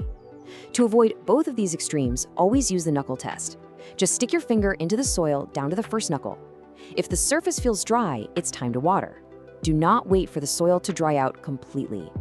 To maintain that perfect, consistently damp sponge moisture level without totally drowning the roots, you absolutely need the right soil. This recipe is fantastic for that. You want 2 parts moisture-retaining peat or cocoa coir, 1 part perlite for aeration, and just a handful of orchid bark or coarse sand. This balance ensures the roots can drink their fill while still getting the oxygen they desperately need. And please remember, unless you are building a completely closed terrarium, drainage holes in your pot are absolutely mandatory. All right, section 3, temperature and high humidity, creating the environment. So trying to recreate a tropical environment is probably the single most demanding aspect of Photonia care. And it really all comes down to this one crucial number, 60%. This plant needs at least 60% ambient humidity to actually feel at home. To put that into perspective, in a typical home during the winter, humidity often drops down to like 30%. If you ignore this gap, you are very quickly going to see the edges of those beautiful leaves turn totally brown and crispy. I know a lot of people try to fix low humidity by just misting their plants, but honestly, misting is really ineffective. It only raises humidity for a few minutes, and it can even invite mold issues. If you want guaranteed success, terrariums are literally the ultimate cheat code here. Placing your nerve plant in a sealed or even just partially sealed glass terrarium instantly traps the moisture, keeping the humidity hovering right between 70 and 90% without you lifting a finger. Or as an alternative, a steamy, naturally humid bathroom makes a fantastic home for them too. Next up, section 4, feeding and pruning maintenance. Pinch early, pinch often. This quote is your absolute golden rule for styling. Nerve plants naturally want to creep along the ground, but if you just leave them alone indoors, they can turn into a bit of a straggly mess. You should regularly snip or pinch off the tips of the longest stems, right above the leaf nodes. This really simple action literally forces the plant to stop growing long and instead branch outwards, laterally. It completely transforms it into a lush, dense carpet of color. Now, did you know this plant actually flowers? It totally does, but you should probably stop it. The flowers are these small, stiff spikes that really aren't particularly showy. And the catch is, when the plant focuses its energy on blooming, it completely stops producing those gorgeous patterned leaves we all love, and it can even get a bit leggy. So pinching those little flower spikes off the second you see them redirects all that vital energy right back into the foliage, where you actually want it. Which brings us to section 5, easy stem propagation. This is the really fun part. You can actually turn your prunings into brand new plants using super simple water propagation. Just cut a healthy stem that has 2 or 3 sets of leaves on it. Carefully pinch off the bottom leaves so the nodes are exposed, then simply submerge those bare nodes into a glass of room temperature water. Put it somewhere with bright, indirect light, and within just 1 to 2 weeks, you'll see fresh roots starting to pop out. Once those roots get to be about 1 inch long, you just pot the cutting right back into your moist soil mix. It really is that fast and reliable. Finally, section 6, troubleshooting and pro tips. So let's talk bugs. When you're troubleshooting pests on a nerve plant, the absolute easiest way to diagnose the issue is just by looking at your moisture levels. Because Photonia needs moist soil, that can sometimes attract fungus gnats. The best way to treat them is with yellow sticky traps to catch the flying adults, and a neem oil soil drench to handle the larvae in the dirt. On the flip side, if your humidity fluctuates and the air gets too dry, you might accidentally invite spider mites. You can easily treat those by regularly wiping the leaves down with a diluted insecticidal soap. Catching these guys early really makes treatment a breeze. Okay, let's rapid fire some final pro tips to absolutely guarantee your success. First up, protect your plant from cold drafts. Anything dropping under 55 degrees Fahrenheit can cause a rapid, scary leaf drop. Second, because they have those very shallow root systems, always opt for wide, shallow pots rather than deep ones. This prevents the dirt at the very bottom from staying waterlogged. Third, try bottom watering by sitting the pot in a tray of water to let the soil wick it up from below. This keeps the delicate leaves totally dry and safe from fungal issues. And finally, go ahead and feed them a balanced liquid fertilizer monthly, but be sure to dilute it to half strength so you don't accidentally burn those shallow roots. So, armed with the right soil mix, a plan for targeted pruning, and that game-changing terrarium cheat code, you are fully prepared to tackle this plant. The nerve plant really doesn't have to be intimidating. It just knows exactly what it wants. But it kind of makes you wonder, what other so-called dramatic divas of the houseplant world are hiding in plain sight, just waiting for you to unlock their secrets? Thank you so much for joining me for this explainer. Now go check that soil. Okay, let's dive into this. We all want that lush, vibrant feeling of a tropical rainforest right in our living rooms, don't we? But, turning dry indoor spaces into thriving tropical oases isn't just about pouring water into your pots. It's a bit more nuanced than that. Today, we're walking through the 12 best plants that absolutely love humidity, and we'll look at how giving them that moisture in the air can completely transform their growth into something genuinely spectacular. Now, if you're an avid plant parent, you have definitely asked yourself this exact question. Why do my plant's leaves keep turning brown and crispy? Seriously, it's a universal pain point. It can drive you crazy. You carefully place them in the perfect light, you stick to this rigorous, color-coded watering schedule, and yet those dreaded brown, crispy edges just keep showing up. I mean, it feels like a betrayal. Well, the truth is, for a lot of these tropical species, watering the roots just isn't enough when the air around them is too dry. So here's the game plan for today's explainer. First, we'll uncover the secret to tropical plants. Then, we'll break down our top 12 into 3 fun groups: the humidity drama queens, the bathroom superstars, and rainforest giants and bloomers. Finally, we'll wrap the whole thing up with 3 super easy ways to boost humidity right in your own home. All right, section 1, the secret to tropical plants and why they crave all that moisture. I want you to picture the natural habitat for many of our absolute favorite houseplants. Think of the tropical rainforest floor. Beneath that dense canopy of ancient trees, the air is incredibly thick, almost heavy with moisture, right? These plants have evolved over millennia to absorb life-giving water, not just through their root systems buried in the dirt, but directly through their leaves. Now contrast that lush jungle with our typical winter homes. With the central heating blasted to keep us warm, our houses are basically deserts to these plants. The air severely lacks the moisture they're hardwired to expect. Grasping this stark, honestly kind of shocking contrast is your very first step to solving that crispy edge mystery. Moving right along to section 2, the humidity drama queens. These are the high moisture demanders.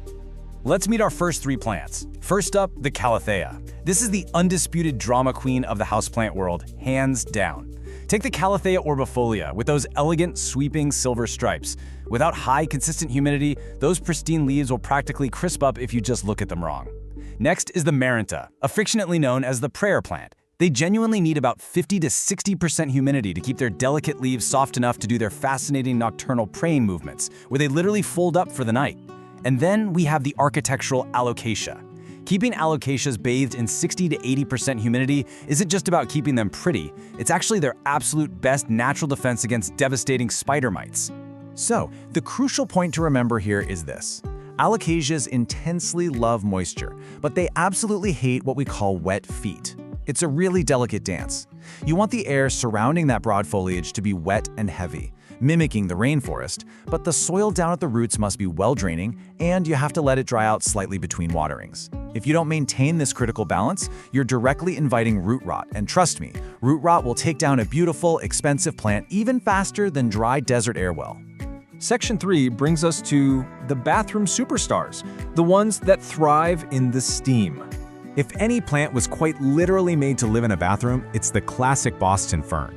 Hang one in a bright spot near your shower where it can actively soak up the daily steam. These beauties wildly thrive when ambient humidity hits up to 80%. Then there's the elegant peace lily. This one is a true functional superstar because it actively pulls and absorbs airborne mold spores right out of damp areas. It's basically a household helper and a beautiful piece of decor all in one. We also have the highly adaptable golden pothos, which is going to quickly reward you with incredibly vigorous, vibrant trailing growth when it gets that extra bathroom moisture. And finally, the ever-resilient spider plant. Now, what's really interesting about this is a fascinating botanical concept called transpiration. This is the process where moisture moves continuously from the roots all the way up the stems to tiny microscopic pores on the underside of the leaves. Once it's there, it changes to vapor and is released right back into the atmosphere. That spider plant we just talked about, it has a remarkably high active transpiration rate. That means it operates almost like a natural living humidifier. It actively improves its own environment while working alongside you to create a better, more humid microclimate for the rest of your home. How cool is that? Let's move to Section 4, Rainforest Giants and Bloomers. We're talking massive leaves and stunning flowers. Let's look at the heavy hitters, the plants that truly make a space feel like an indoor jungle. Consistently maintaining 50 to 60% humidity is the exact environmental trigger that tells a Monstera deliciosa that it's safe to develop those iconic, massive split leaves, which are called fenestrations. It's basically your ultimate reward for giving it good care. And for the Anthurium, high humidity is exactly what prevents its famous waxy heart-shaped spades, which, by the way, are actually modified leaves, not true petals, from looking dull and feeling unpleasantly crispy. If those vibrant, colorful spades lose their signature shine, you instantly know your air is just too dry. Let's zoom in on the diverse philodendron family in the classic rubber plant. Whether you're growing a vibrant lemon lime, a highly sought-after pink princess, or a striking Birkin, philodendrons literally use their aerial roots to drink moisture directly from the humid air around them. They evolved to reach out and grab water right out of the sky. As for the broadleafed rubber plant, a vital care tip to keep in your back pocket is to gently wipe its large, glossy leaves with a soft, damp cloth every few weeks. This quickly removes accumulating dust so the plant's pores can actually breathe and better absorb all that ambient moisture it so desperately craves. Rounding out this category of giants is the magnificent, towering bird of paradise. A great rule of thumb to remember here is massive leaves mean massive transpiration. Because these enormous paddles release so much moisture back into the air, you need to proactively help the plant replenish it. To keep that grand, dramatic foliage looking absolutely pristine and to stop it from painfully splitting down the middle, try to give it a home near a bright, warm bathroom window if you can, and make sure you're misting it generously and regularly. Finally, Section 5, 3 ways to boost humidity and create your own microclimate. Recreating the rainforest is brilliantly easy, and this perfectly illustrates how to do it. Step 1. Group your plants together. Because of that incredible transpiration process we just learned about, bunching them up tightly creates a collective, naturally humid microclimate where they all share and trap moisture together. Step 2. Use a pebble tray. Just place a single layer of pebbles in a shallow tray, add water so it rests just below the top of the rocks, and set your pot right on top. The water evaporates steadily up into the leaves without ever waterlogging the sensitive roots below. Step 3. Mist them regularly with a simple spray bottle. Or honestly, if you have a growing collection of real drama queens, simply invest in a small, stylish room humidifier to do all the heavy lifting for you. So, armed with this deep botanical understanding of transpiration, the power of microclimates, and the highly specific needs of these 12 incredible moisture-loving plants, I have a final question for you. Which room in your house is going to become your vibrant new tropical oasis? Take a look around your home today, find that absolutely perfect, bright, warm spot, and start grouping those new humidity-loving plants together. Thanks so much for joining this explainer, and happy growing. Okay, let's just get right into it. We're talking about the indoor azalea. You know, the one, that incredible burst of color you see in stores every single winter. They are absolutely beautiful, but yeah, they've got a reputation for being, well, a little fussy. So today, we're gonna demystify this plant and help you turn it from a temporary visitor into a permanent member of the family. And this quote from plant expert Marina Remeslo just hits the nail on the head. We tend to see them as disposable decor, right? Like a beautiful bouquet that just happens to come in a pot. We enjoy those gorgeous flowers, and when they fade, we figure, well, that was nice, and toss it out. But that's not the end of the story, not by a long shot. So what's the big secret then? How do you actually get this plant to stick around, not just for one season, but to come back and bloom again and again? Well, that is exactly what we are going to unpack right now. All right, first things first, we have to master the basics. I mean, getting these things right is literally the difference between your azalea living or dying. And the most important, number one, absolutely critical element is water. This right here is the golden rule. You always hear people say, keep it consistently moist. But what on earth does that actually mean in practice? Well, this slide gives you the perfect mental picture. A well-wrung-out sponge. It's damp for sure, but it's not sopping wet. Azaleas are incredibly thirsty plants, and letting them dry out completely, even one time, can be game over. So this is the pro method for watering. Instead of just pouring water on top, you let the plant soak it up from the bottom. It's the best way to make sure that peaty soil gets totally saturated. But look, the most important part of this whole process is step 3. Let it drain completely. Azaleas absolutely hate having wet feet, and leaving one sitting in a puddle of water is just a one-way ticket to root rot. Next up is light. And this is a real balancing act. You're looking for bright but indirect light, like what you'd get near an east-facing window. And this shows you exactly what happens when you get the balance wrong. Too much harsh, direct sun, you're gonna see scorched, crispy leaves. But not enough light, you'll get this sad, leggy-looking plant that just won't make the flower buds you want.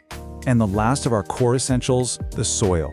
You can't just use any old potting mix. Azaleas have to have acidic soil. A mix made for rhododendrons? That's perfect. And you see it right there. A pot with drainage holes is completely non-negotiable. It all comes back to that main rule. We want moist, but we never ever want soggy. Okay, so we've covered how to keep it alive. Now let's talk about how to make it happy. We're moving from just surviving to actually thriving. I just love this quote because it perfectly paints a picture of what an azalea wants. They're cool customers. Just like Marina says, they do not like hot, stuffy rooms. If you can keep this cool, misty forest idea in your head, it'll make all your other decisions so much easier. And here it is, the magic number. If you want those amazing flowers to last for as long as possible, this is the temperature range you're aiming for. It is so important to keep it away from heat registers or radiators. Even a few degrees too warm will make those beautiful blooms fade way faster. And right alongside those cool temps, azaleas need humidity. The thing is, the air inside our homes, especially when the heat is on in the winter, is just way too dry for them. This chart shows you that sweet spot you're shooting for, somewhere between 40 and 60%. Hitting that will keep the leaves from getting crispy and stop the flower buds from drying up. So how do you actually get more humidity? Well, here are 3 super easy and effective ways to do it. The pebble tray is a classic for a reason. The evaporating water creates a little moisture bubble around the plant. Grouping it with your other plants does something similar. And of course, a room humidifier is the most straightforward way to get the job done. Let's talk about fertilizer, because timing is everything here. It feels a little weird, but you do not want to fertilize an azalea when it's in full bloom. You have to wait until the show's over. The key thing to remember is this. Once those flowers fade, that's when you start feeding it with a fertilizer made for acid-loving plants. That's the fuel it needs to grow and prepare for next year's blooms. Which brings us to the main event, the #1 question everybody asks. How in the world do I get this thing to flower again? This is the ultimate prize for all your hard work. And you know what? It's totally doable. It all starts with this one critical rule of pruning. You have a very, very specific window to do this. See, azaleas develop the flower buds for next year over the summer. So if you wait too long and prune in, say, late summer or fall, you are literally cutting off every single one of next year's flowers. So remember, prune as soon as those last blooms fade. Okay, now you really want to pay attention to this slide, because this is the real secret sauce. To get the plant to form new buds, it needs a chilling period in the fall. We're talking about roughly 2 months in a cool place where the temperatures are right in this range. A chilly, unheated porch, a cool garage, a basement, those are often perfect spots. So, let's put all the pieces together. This is the entire year-long cycle. Step 1, after it's done blooming, you give it a haircut and let it have a little summer vacation outside in a shady spot. Step 2, when fall comes, you bring it inside for that super important 2-month chilling period. And finally, step 3, in the early winter, you move it back to a warmer, brighter spot, and that's the wake-up call that tells it, okay, it's time to make flowers. Now, of course, things aren't always going to go perfectly, but learning how to read the signs, to understand what your plant is trying to tell you, that's what makes you a truly confident caretaker. Think of this chart as your personal azalea to English dictionary. Are the leaves turning yellow? First, check your watering. Then, think about if your soil is acidic enough. Seeing brown, crispy edges? That is almost always a cry for more humidity.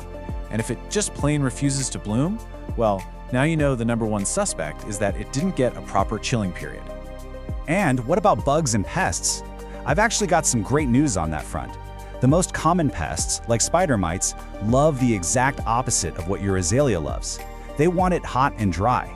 So just by creating that perfect cool and humid home for your plant, you're also making it a terrible place for its worst enemies to live. It's a total win-win. Okay, this is a really important heads up. As gorgeous as azaleas are, every single part of the plant is toxic if it's eaten. And that goes for dogs, cats, and for people. So please make sure you put your plant somewhere well out of reach of any curious pets or little kids. So, to bring it all home, let's just quickly recap the 4 most important rules for a happy azalea. If you can just get these 4 things down, you are golden. 1. Keep that soil moist like a wrung-out sponge. 2. Prune it right after it finishes blooming, and not a moment later. 3. Give it that essential cold nap in the fall. And 4. Feed it with fertilizer made for acid lovers. And there you have it.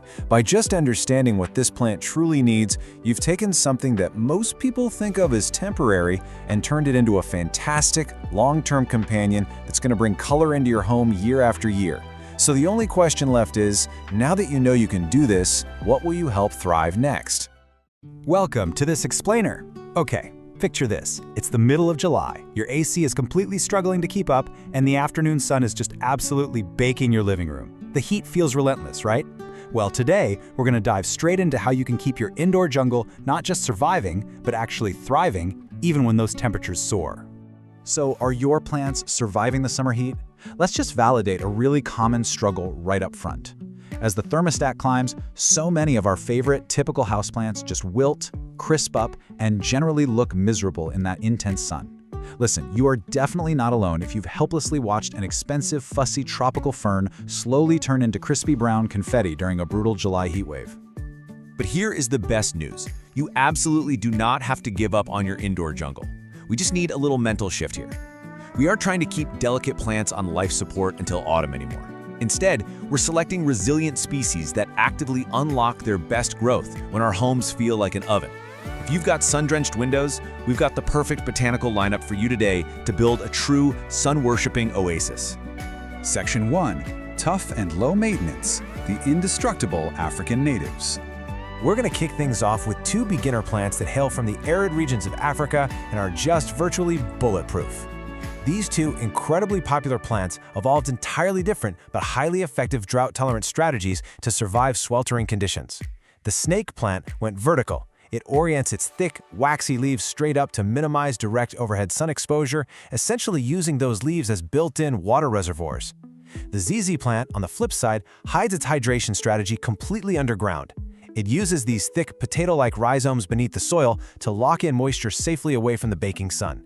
They're both incredibly resilient but uniquely adapted to beat the heat. What's amazing is that both the snake plant and the ZZ plant easily thrive in up to 90-degree heat. Plus, they share a remarkable ability to adapt to a massive variety of lighting conditions, from dim corners all the way to very bright spaces without needing constant watering. Honestly, in the peak of summer, you're still only watering that snake plant every few weeks, and the ZZ plant every 7 to 10 days. The golden rule here is simple but absolute. Let that soil dry out completely first. Why? Because in high heat, roots that sit in hot, wet soil will quickly succumb to root rot, and root rot will actually kill a desert plant much faster than a drought ever could. Section 2. Sunbathing statement pieces, dramatics for the sunny window. Now we're moving from the tough beginners to the striking architectural plants that actively demand the hottest, brightest spots in your home. But before we meet them, we need a quick botanical vocab word: caudex. A caudex is a swollen, bulbous trunk at the base of a plant that's used to store water. It is absolutely bizarre and wonderful when you think about it. It's essentially a built-in water bottle. Understanding this specialized water-storing trunk is crucial to knowing why our next 2 plants survive extreme heat.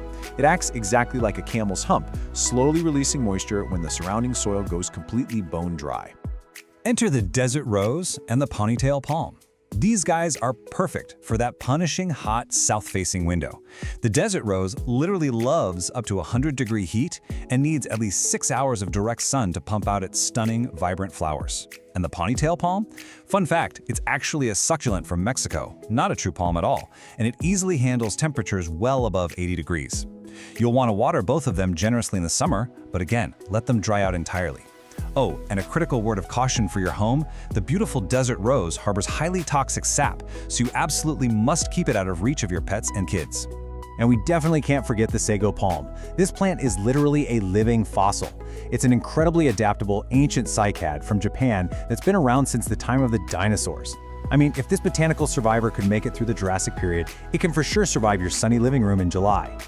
Thanks to this ancient pedigree, it can handle staggering temperature spikes up to 110 degrees Fahrenheit, provided you give it bright, indirect light, and, you guessed it, absolutely do not overwater it. But just like the desert rose, be extremely careful, because this one is also highly toxic to curious pets.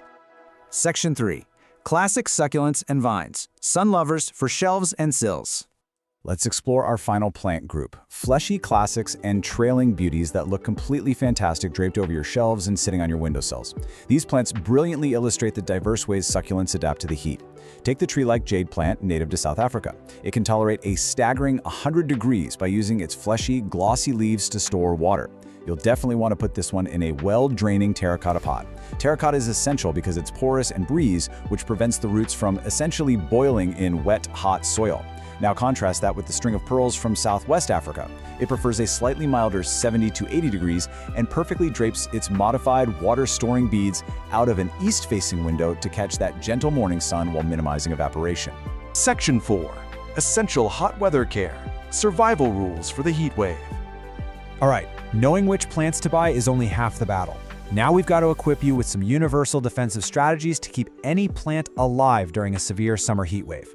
First off, hot air dries out soil faster, sure, but remember our golden rule.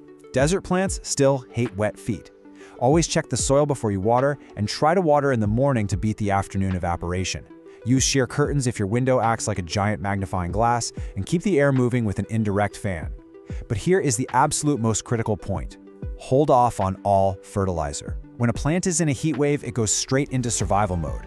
Pushing it to grow by adding fertilizer is like forcing someone to run a marathon in a sauna. The plant simply cannot absorb the nutrients, and those fertilizer salts will just build up and severely burn the stressed roots. Now here's a surprising danger and a really common mistake you might not even consider. Beware the air conditioner. While you might be melting and craving that icy blast of air, your tropical plants absolutely despise it. You've got to keep your green friends out of the direct path of cold AC vents. Air conditioners naturally pull moisture out of a room, creating this cold, desert-like draft. This cold air freezes plant cells, completely shocks the plant system, and strips all the vital humidity right out of the air. Look, even with the absolute best care, things happen, so you need to keep an eye out for these visual cues as an urgent diagnostic checklist. Are the leaves wilting or drooping even when the soil is completely wet? Are they tightly curling up to protect themselves? Do you see yellowing foliage or dry, crispy brown edges starting to form? Is the plant suddenly dropping green leaves just to conserve water? If you spot these symptoms happening on your windowsill, you need to act immediately. Intervene by moving the plant a few feet back from the hot glass before permanent, irreversible cellular damage occurs. Now maybe you're thinking, hey, I'll just give my heat-loving plants an outdoor summer vacation. That's a wonderful idea, but you absolutely cannot just throw them straight onto a hot, sun-baked patio. You must follow these exact steps to slowly acclimate them, a process known as hardening off. See, indoor leaves simply do not possess the biological sunscreen that outdoor leaves naturally develop. So first, place them in absolute full shade for a few days. Then, gradually introduce them to more light over 1 to 2 entire weeks. If you skip this crucial hardening off process, you're going to give your plant the equivalent of an immediate, severe, and irreversible sunburn. Before we wrap up, I want to share a really fascinating biological fact with you. Have you heard of transpiration? It's the process where plants release moisture vapor directly from their leaves. It is essentially the botanical version of sweating to cool down. What's incredible is that large-leafed plants actually act as natural humidifiers while they do this. They release that moisture and can literally have a minor, localized cooling effect on your sweltering room, creating a beautiful, humid microclimate. I mean, they won't completely replace your AC, but they certainly help condition the air right around them. Pretty amazing, right? Now that you have the ultimate summer survival guide, it's time to completely transform that hot, empty room into a lush, thriving environment. So, take a look at your brightest, most punishing window right now. Instead of seeing a dead zone where delicate plants go to crisp up, I want you to see a blank canvas for a spectacular desert oasis. Will you keep fighting the summer heat, or will you invite the right plants in to conquer it with you? Which resilient sun worshiper are you going to add first? Thanks so much for joining this explainer, and happy growing. Welcome to This Explainer. Okay, today we are taking the ultimate journey to indoor plant mastery. We're going to focus on one of the most resilient, beautiful, and air-purifying plants out there, the corn plant, scientifically known as Dracaena fragrans. So whether you are a complete beginner or you're just looking to, perfect your indoor jungle, consider this your definitive blueprint for success. Because let's be real here, we all want that lush, striking floor plant that instantly elevates a room's aesthetic. But do you really want the high-maintenance attitude that comes with a notoriously fussy plant? Nobody has time for the diva energy of a fiddly fig, right? So if you want the dramatic look of a tropical tree, but you need it to be remarkably forgiving of the occasional forgotten watering, you are in exactly the right place. So here's our roadmap for today. 1. Meet the corn plant. 2. Core care, light and water. 3. Environment basics. 4. Pruning and propagation. 5. Troubleshooting. And 6. Expert tips. We are going to build your confidence step by step. Let's dive right in. Section 1. Meet the corn plant, the easygoing tropical tree. Today we're focusing on the classic, air-purifying Masangiana cultivar, which is famous for its bold yellow stripes and sturdy woody cane. Let's start with some quick facts. What's incredible about this plant is its longevity. With just basic easy care, it can thrive for over 10 years. It's a slow grower, usually maxing out between 4 and 6 feet indoors, making it the perfect vertical accent for a corner. But, and this is absolutely crucial, it is toxic to dogs and cats. If ingested, it can cause severe issues. So if you have furry friends running around, you definitely have to be mindful of where you place it in your home. Moving right along to Section 2, Core Care, mastering light and water. Basically, if you can nail these two fundamental needs, everything else is just a bonus. Look, the corn plant is famously adaptable, but it definitely has its boundaries. The absolute sweet spot is bright, filtered light. Think, a few feet back from an east-facing window. This ideal light is exactly what keeps that striking yellow stripe vibrant. On the flip side, direct afternoon sun will literally scorch the leaves, leaving them with dry, brown patches. And while it tolerates low light like a total champion, complete darkness is a no-go. It'll cause its beautiful colors to completely fade out. Now, let's address the elephant in the room. If you've owned a corn plant for more than a month, you've probably asked yourself the single most common and frustrating question in corn plant care. Why on earth are the tips of my leaves turning brown and crispy? Well, the culprit is almost always fluoride sensitivity. Dracaenas have this extreme, almost traumatic reaction to the fluoride, chlorine, and salt hiding in everyday tap water. When you water them straight from the sink, those minerals build up and actually burn the leaf tips.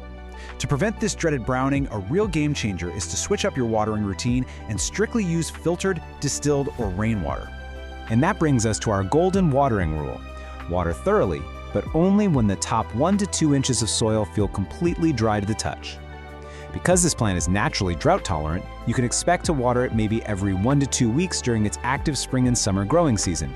But in the dormant fall and winter months, you gotta cut back significantly. We're talking maybe only watering every 3 to 4 weeks. All right, Section 3, Environment and Feeding Basics, creating the perfect home. Let's look at soil, temperature, and feeding to get that environment just right. The main takeaway here is that the corn plant perfectly enjoys the exact same comfortable environments that you do. It thrives in standard indoor temperatures anywhere from 65 to 80 degrees Fahrenheit. And average indoor humidity? Totally fine, though it never minds a little extra moisture in the air. The big things to remember are to use a standard, well-draining soil mix. Throwing in a few handfuls of perlite is highly recommended, and you absolutely must keep it away from cold drafts under 55 degrees or direct blasts from your AC vents. Now, when it comes to food, keep it simple, fertilize sparingly.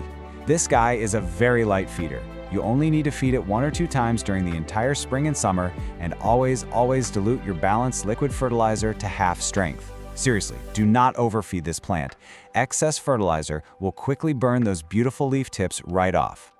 Up next, Section 4, Pruning and Propagation, managing growth and creating new plants.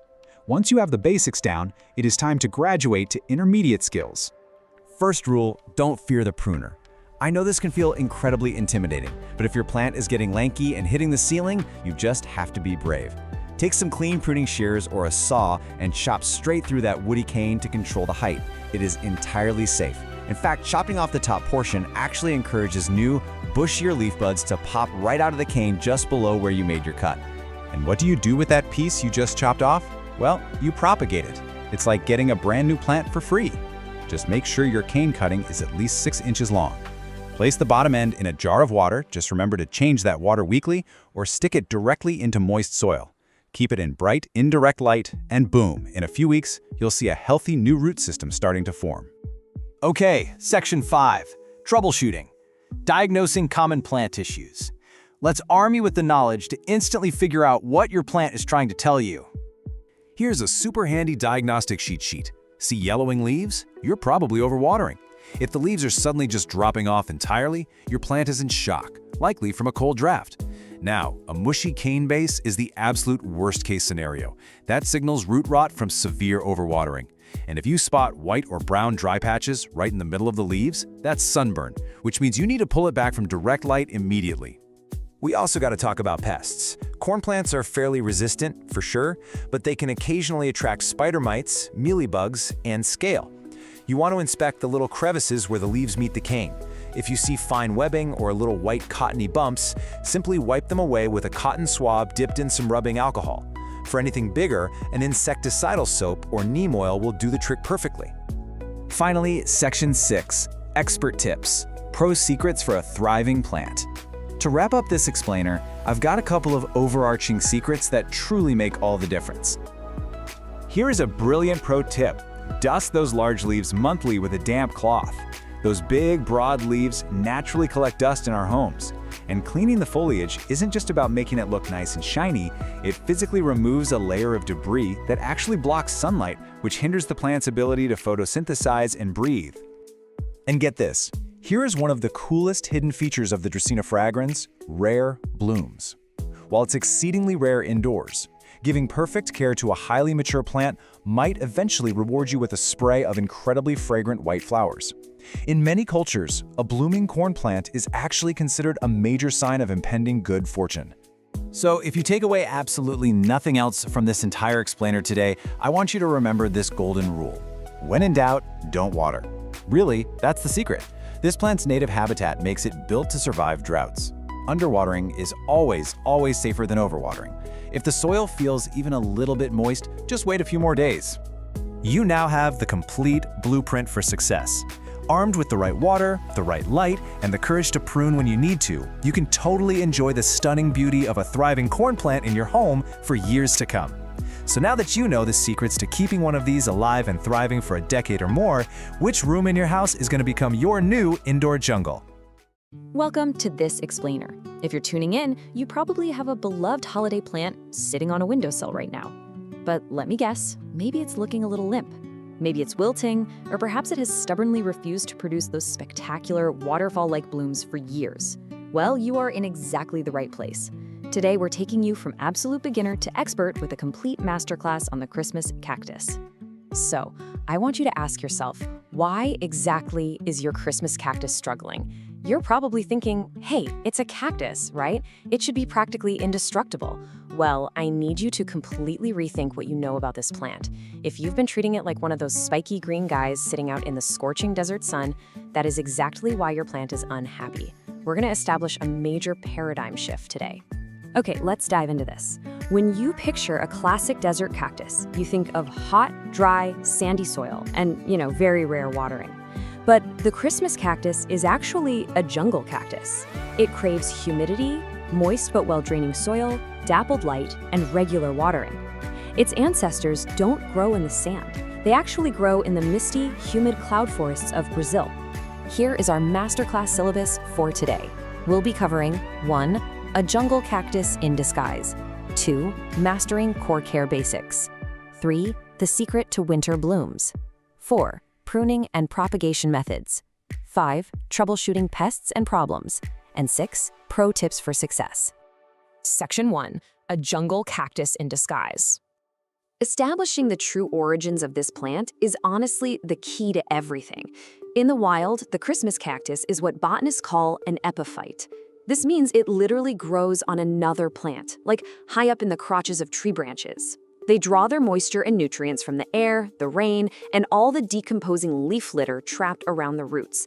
This explains exactly why this plant needs airy bark in its soil and high humidity rather than dense, heavy desert sand. But before we go any further, we need to clarify a little holiday identity crisis, because the plant you own probably isn't a Christmas cactus at all. The true Christmas cactus, known scientifically as Schlumbergera buckley, has these scalloped, rounded segment edges and naturally blooms in December.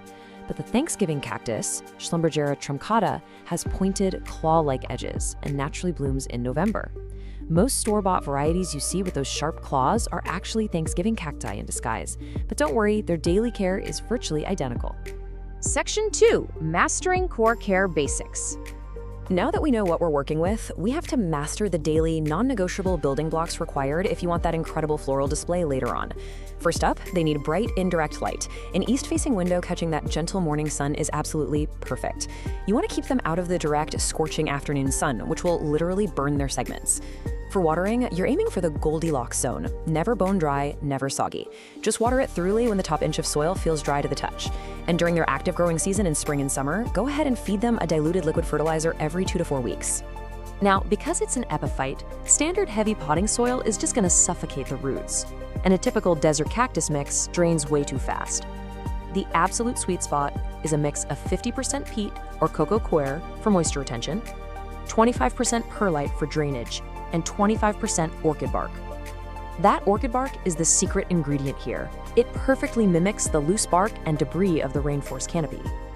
And speaking of the rainforest, your target humidity is 50 to 60%. During the winter, our central heating absolutely strips moisture from the air, dropping it well below 30%.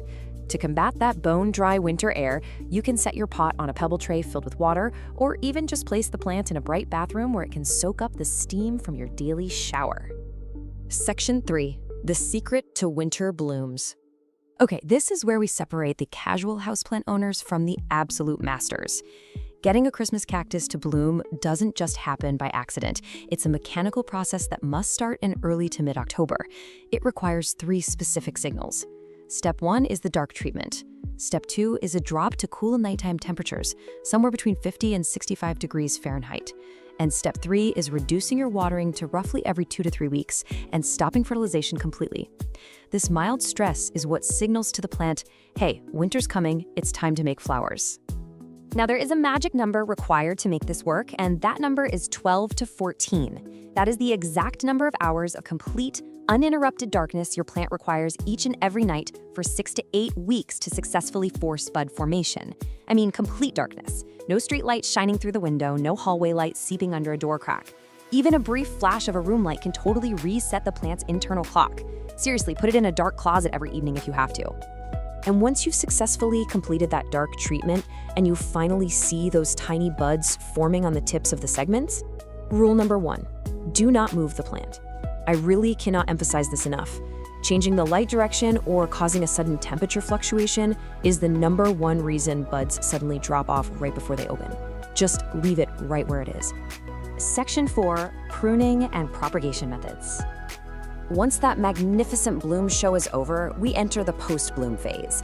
This is all about encouraging bushier growth for next year and creating new little plants to share with friends. Pruning should happen in late winter or early spring, right after the blooms fade. The technique here is absolutely crucial. You want to gently twist off 1 or 2 segments at the joint. Don't cut them with scissors. Twisting encourages the plant to branch out at that exact spot, which means double the blooms next year. And the best part? Every single pruned segment is a potential new plant. Just let the twisted end callus over in a dry spot for a day or 2, then plant it shallowly in moist soil.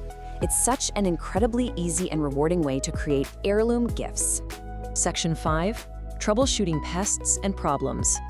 Of course, sometimes things go wrong, so let's walk through a quick troubleshooting guide to get your plant back on track. If your symptom is dropping buds, the cause is almost always that you moved the plant or it's been exposed to a cold draft. The solution there is to just keep its environment perfectly stable. If you see wilting segments, check the soil. If it's bone dry, give it a really good soak. But if it's wet and wilting, you likely have root rot, and you need to unpot it and check the roots immediately. Finally, if you see white cottony spots or fine webbing, you're dealing with mealybugs or spider mites. Treat those segments directly with a cotton swab dipped in rubbing alcohol, or you can apply some neem oil. Section 6. Pro Tips for Success. Let's summarize the most impactful expert-level takeaways from this explainer so you can achieve absolute mastery. First, try bottom watering. Letting the pot soak up water from a tray prevents moisture from sitting on those delicate stem joints and causing rot. Second, cool nights are a powerful trigger. Combining them with your dark treatment sets significantly more buds. Third, physically mark your calendar for early October so you don't forget to start the dark treatment. And finally, don't rush to repot. These plants actually prefer being slightly root-bound, which can even help encourage blooming. If you take absolutely nothing else away from this masterclass today, remember this core paradigm shift. It's a jungle cactus, not a desert cactus. That is the absolute why behind every single care instruction we've discussed today. Water it, give it humidity, provide dappled light, and treat it like the tropical rainforest native it truly is. Which leaves us with just one final question. Are you ready to plan your first winter bloom? Or will your plant remain a jungle cactus in disguise for another year? Armed with the right soil, the proper watering rhythm, and that secret 14-hour dark treatment, you have everything you need to transform that sleepy green plant into a stunning holiday centerpiece. Thanks so much for learning with me today, and happy growing. Hey everyone, and welcome to today's explainer. Today, we're zeroing in on one of the absolute most resilient and, honestly, most reliable plants you could ever bring into your shaded spaces. Whether you're literally just starting your plant journey or you're a seasoned green thumb looking to fine-tune your skills, we are going to walk through a complete beginner-to-expert guide on mastering the care of the Christmas fern. We'll start by locking down those foundational steps to keep it thriving, and then, we'll level up to some really advanced expert-level propagation techniques. Let's get into it. Okay, let's dive right into this. You might be wondering, out of all the fern varieties out there, why on earth is this specific one named after a winter holiday? Well, the answer actually lies in its incredible hardiness. You see, the Christmas fern is famous for these gorgeous, leathery, dark green fronds that simply refuse to fade when the temperature drops. In fact, they stay vibrantly green right through the winter holidays, like even when they're buried under a thick blanket of snow. It's a plant that quite literally brings a splash of life to the absolute dead of winter. So here's our quick roadmap for the explainer today. Number 1, we'll officially meet the fern. 2, lighting and climate essentials. 3, soil, water, and feeding. 4, troubleshooting and pests. And finally, number 5, expert propagation and tips. Starting off with Section 1. Meet the Christmas fern, nature's low-maintenance evergreen. So botanically, this plant is known as Polysticum acrosticoides. It's this beautiful, elegant, fountain-like native of eastern North American woodlands, and get this, it boasts a lifespan of over 20 years. Right? That's a serious commitment. Now, it is a slow to moderate grower, especially during that crucial first year while it's busy establishing its root system. But once it actually settles in, it becomes a totally permanent, reliable fixture in your shade garden for over 2 decades. And there are some pretty brilliant reasons why landscape designers and home gardeners absolutely love this fern. First off, it's reliably perennial all the way from USDA hardiness zones 3 through 9. That is a massive range of climates. It's fully evergreen, totally winter hardy, plus if you're someone who constantly battles local wildlife, you are going to be thrilled to know it's highly deer and rabbit resistant. Oh, and unlike some of those more aggressive ferns that just want to take over your entire yard, this one has a very polite, non-spreading clumping habit. It stays exactly where you put it, which makes it a fantastic, well-behaved, stabilizing ground cover, especially if you've got slopes. Moving on to Section 2, lighting and climate essentials, mimicking the woodland canopy. You know, the ultimate secret to success with the Christmas fern is actually surprisingly simple. You just need to recreate its natural forest habitat. If you can mimic that woodland canopy, the plant is going to do all the heavy lifting for you. So let's look at how that translates to light, whether you're keeping it outside or inside. Outdoors, it absolutely requires partial to full shade. Think about tucking it under the canopy of large trees or on the north side of a building. Now indoors, it needs medium to low indirect light. Something like a gentle east-facing window is perfect. But I do have to firmly warn you here, direct, intense afternoon sun will ruthlessly burn its leathery leaves. For the absolute best results, dappled light filtering through trees is your gold standard. Now, right along with that dappled light comes the need for moisture in the air. You really want to maintain average to high humidity. Outdoor plants generally do fine just relying on their local climate and natural rainfall, especially if you group them with other plants to create a nice little microclimate. But indoor ferns, they face a much tougher battle against dry air, especially in the winter when all our heaters are blasting. So if you're growing this as a houseplant, you'll definitely want to use a pebble tray filled with water beneath it or run a dedicated humidifier in the room just to combat that dry indoor air. All right, Section 3, Soil, Water, and Feeding, the foundation of fern health. Now, what's really interesting about this breakdown is how straightforward it is to give the root system exactly what it needs for that 20-year lifespan. For the soil, you want it rich in organic matter, really humusy, loose, and well-draining. The pH should be slightly acidic to neutral, so somewhere between 6.0 and 7.0, which conveniently is where most standard garden soils already sit. When it comes to water, the main goal is consistently moist soil. Outdoors, once they're fully established, they are surprisingly drought tolerant. But listen, during that critical first year, consistent moisture is absolutely vital. If you've got it in a container indoors, just water it whenever the top inch of soil feels dry to the touch. Easy as that. When we talk about feeding, this is one of those times where less is definitely more. These ferns are very light feeders. I highly advise you to skip the harsh synthetic chemical fertilizers entirely. They're usually way too strong and can easily burn those sensitive fern roots. Instead, think about the forest floor. You want to top dress the soil around the base with a 1 to 2 inch layer of compost, or even just shredded leaves in the spring.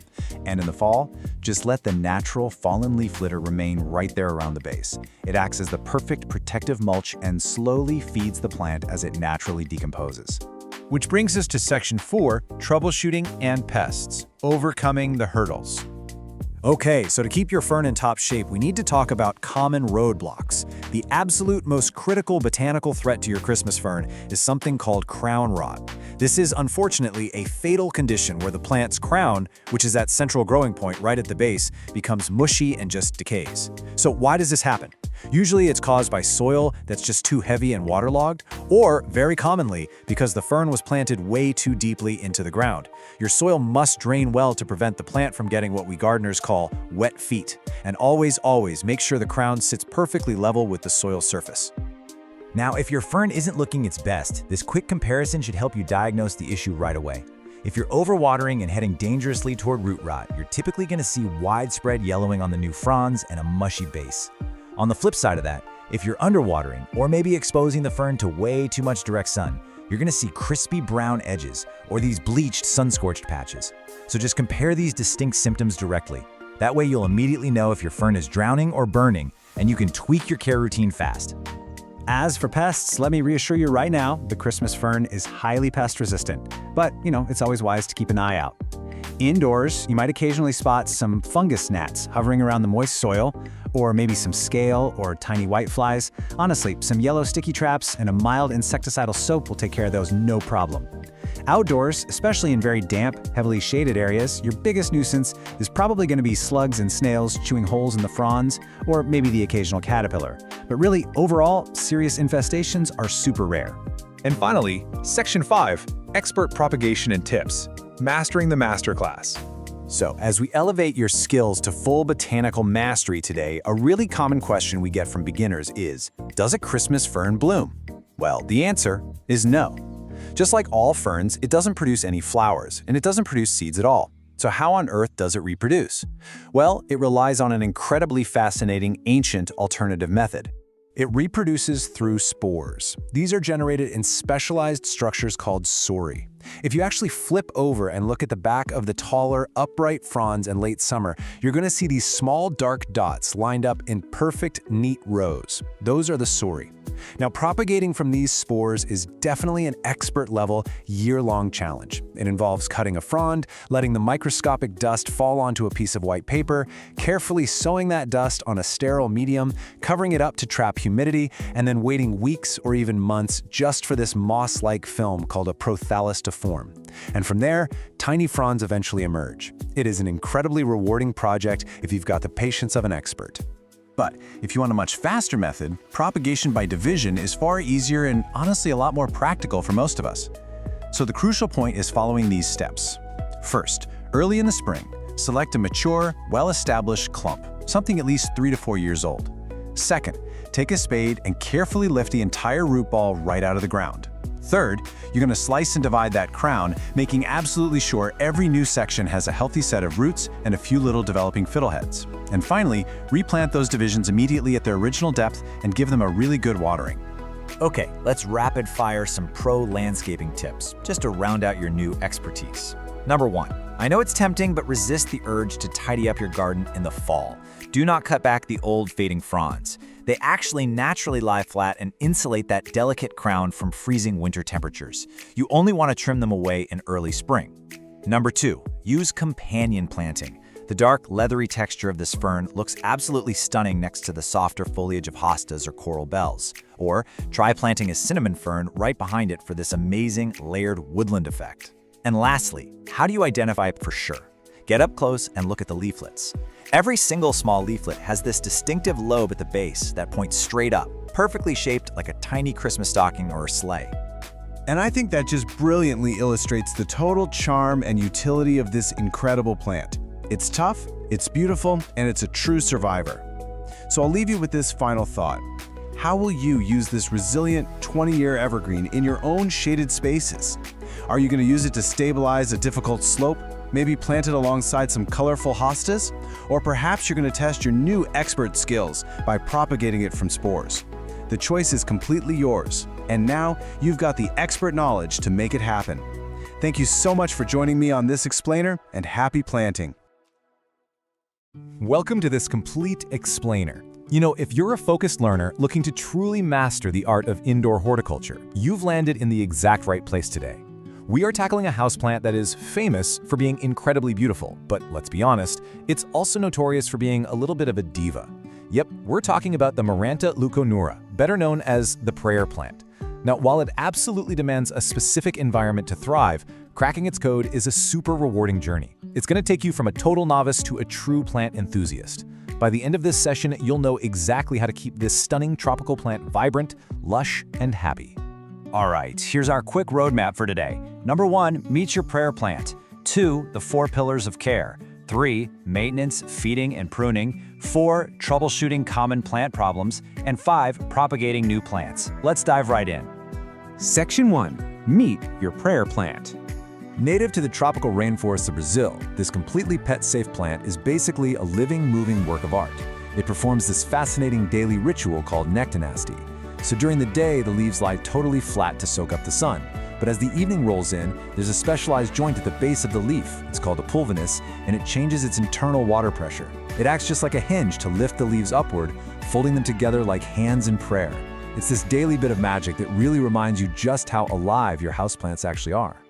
Section 2, the 4 pillars of care. Look, to keep this tropical native not just alive, but actually thriving in your living room, you have to nail a few absolute non-negotiable environments. First up is light, and you need to think about the rule of contrast here. You want to replicate the dappled light of a forest floor. So bright, indirect light is perfect, like setting it near an east-facing window for that gentle morning sun, or filtering a brighter window with a sheer curtain. What you absolutely must avoid at all costs are harsh, direct sunbeams. They will literally scorch that beautiful foliage right off, turning it faded and crispy. On the flip side, shoving it in a really dark corner is just going to make it lose its vibrant colors and get all leggy and stretched out. Filtered light is your sweet spot. Okay, moving to our second pillar, humidity. This 50% mark, that's your golden rule. Remember, it comes from a rainforest. Dry household air is public enemy number 1 for the prayer plant. If you want pristine, unblemished leaves, you really need ambient humidity sitting over 50%. Luckily, it's pretty easy to do. Just run a small humidifier nearby, set the plant's pot on a tray filled with pebbles and water, or simply cluster a few different plants together to create a naturally humid little microclimate. Pillar 3 is hydration, and heads up, these plants are total divas about what they drink. You want to keep the soil consistently moist, so give it a good soak when the top inch or 2 feels dry, but never ever let it sit soggy, because that's just an open invitation for root rot. Also, prayer plants are hypersensitive to the chlorine and fluoride they pump into standard tap water. Using straight tap water will almost immediately give you brown, crispy leaf tips. So using filtered, distilled, or rainwater is honestly just as important as how often you're watering it. Our fourth and final pillar is the foundation, the soil. To prevent that dreaded root rot while still giving the plant the moisture it desperately wants, you need a slightly acidic, peat-based mix. Try this exact 3-ingredient DIY blend for the perfect balance. 2 parts peat moss or cocoa coir to hold on to the moisture. 1 part perlite or coarse sand to give it rapid drainage and aeration so the roots can actually breathe. And 1 part standard potting soil to tie it all together. Section 3. Maintenance, feeding, and pruning. Now, transitioning from just surviving to actively thriving means sticking to a timeline. During the active growing seasons, spring and summer, feed your prayer plant every 2 to 4 weeks with a diluted water-soluble fertilizer. This really supports those crazy vibrant leaf patterns. But as growth slows down in the fall and winter, you gotta hit the brakes. Reduce or completely stop feeding, otherwise you risk burning the roots with leftover minerals. Also, these guys are slow growers. They actually prefer to be a little bit snug in their pots, so you only need to repot them into a container that's maybe 1 or 2 inches larger every 1 to 2 years. When it comes to grooming, do not be shy about giving it a haircut. Over time, prayer plants can get kind of leggy and messy. Making clean cuts right above a leaf node, which is just that little bump on the stem where the leaf pops out, is super beneficial. Cutting there triggers the plant to shoot out brand new growth right from that node, giving you that really full, dense, bushy look everyone wants. Plus, snipping off the old, yellowing leaves makes sure the plant redirects its energy into fresh, healthy growth. Section 4. Troubleshooting common plant problems. No matter how perfectly you follow the rules, things can still go sideways. But don't panic, because the leaves literally never lie. If you see yellowing on the lower leaves, feel mushy stems, or you catch a weird sour smell coming from the soil, you're drowning it. You're overwatering and probably causing root rot. On the flip side, if the leaves are curling completely inward like a taco, the whole plant is drooping, and the edges are crispy, well, your plant is incredibly thirsty. It's actively curling up to conserve whatever tiny bit of moisture it has left. Check that topsoil immediately and fix your watering routine. While they're generally pretty robust, a stressed-out plant is a magnet for unwanted guests. Keep a close eye out for these 4 common pests. Spider mites are the biggest threat for sure. They absolutely thrive in the dry air that your plant hates, and they leave this fine, dusty webbing under the leaves. Mealybugs hide in the little crevices and look like tiny masses of white cotton. Fungus gnats will literally hover around your pot if the soil is too wet, and aphids tend to cluster up on the tender new shoots. If you spot any of these invaders, isolate your plant right away and treat the leaves directly with insecticidal soap or neem oil.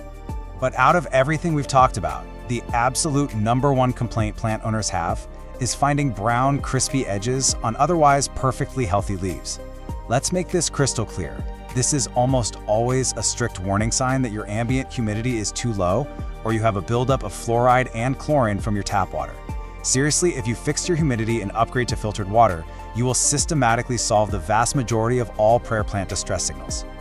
Section 5. Propagating new plants. Remember when you were pruning those leggy stems a minute ago?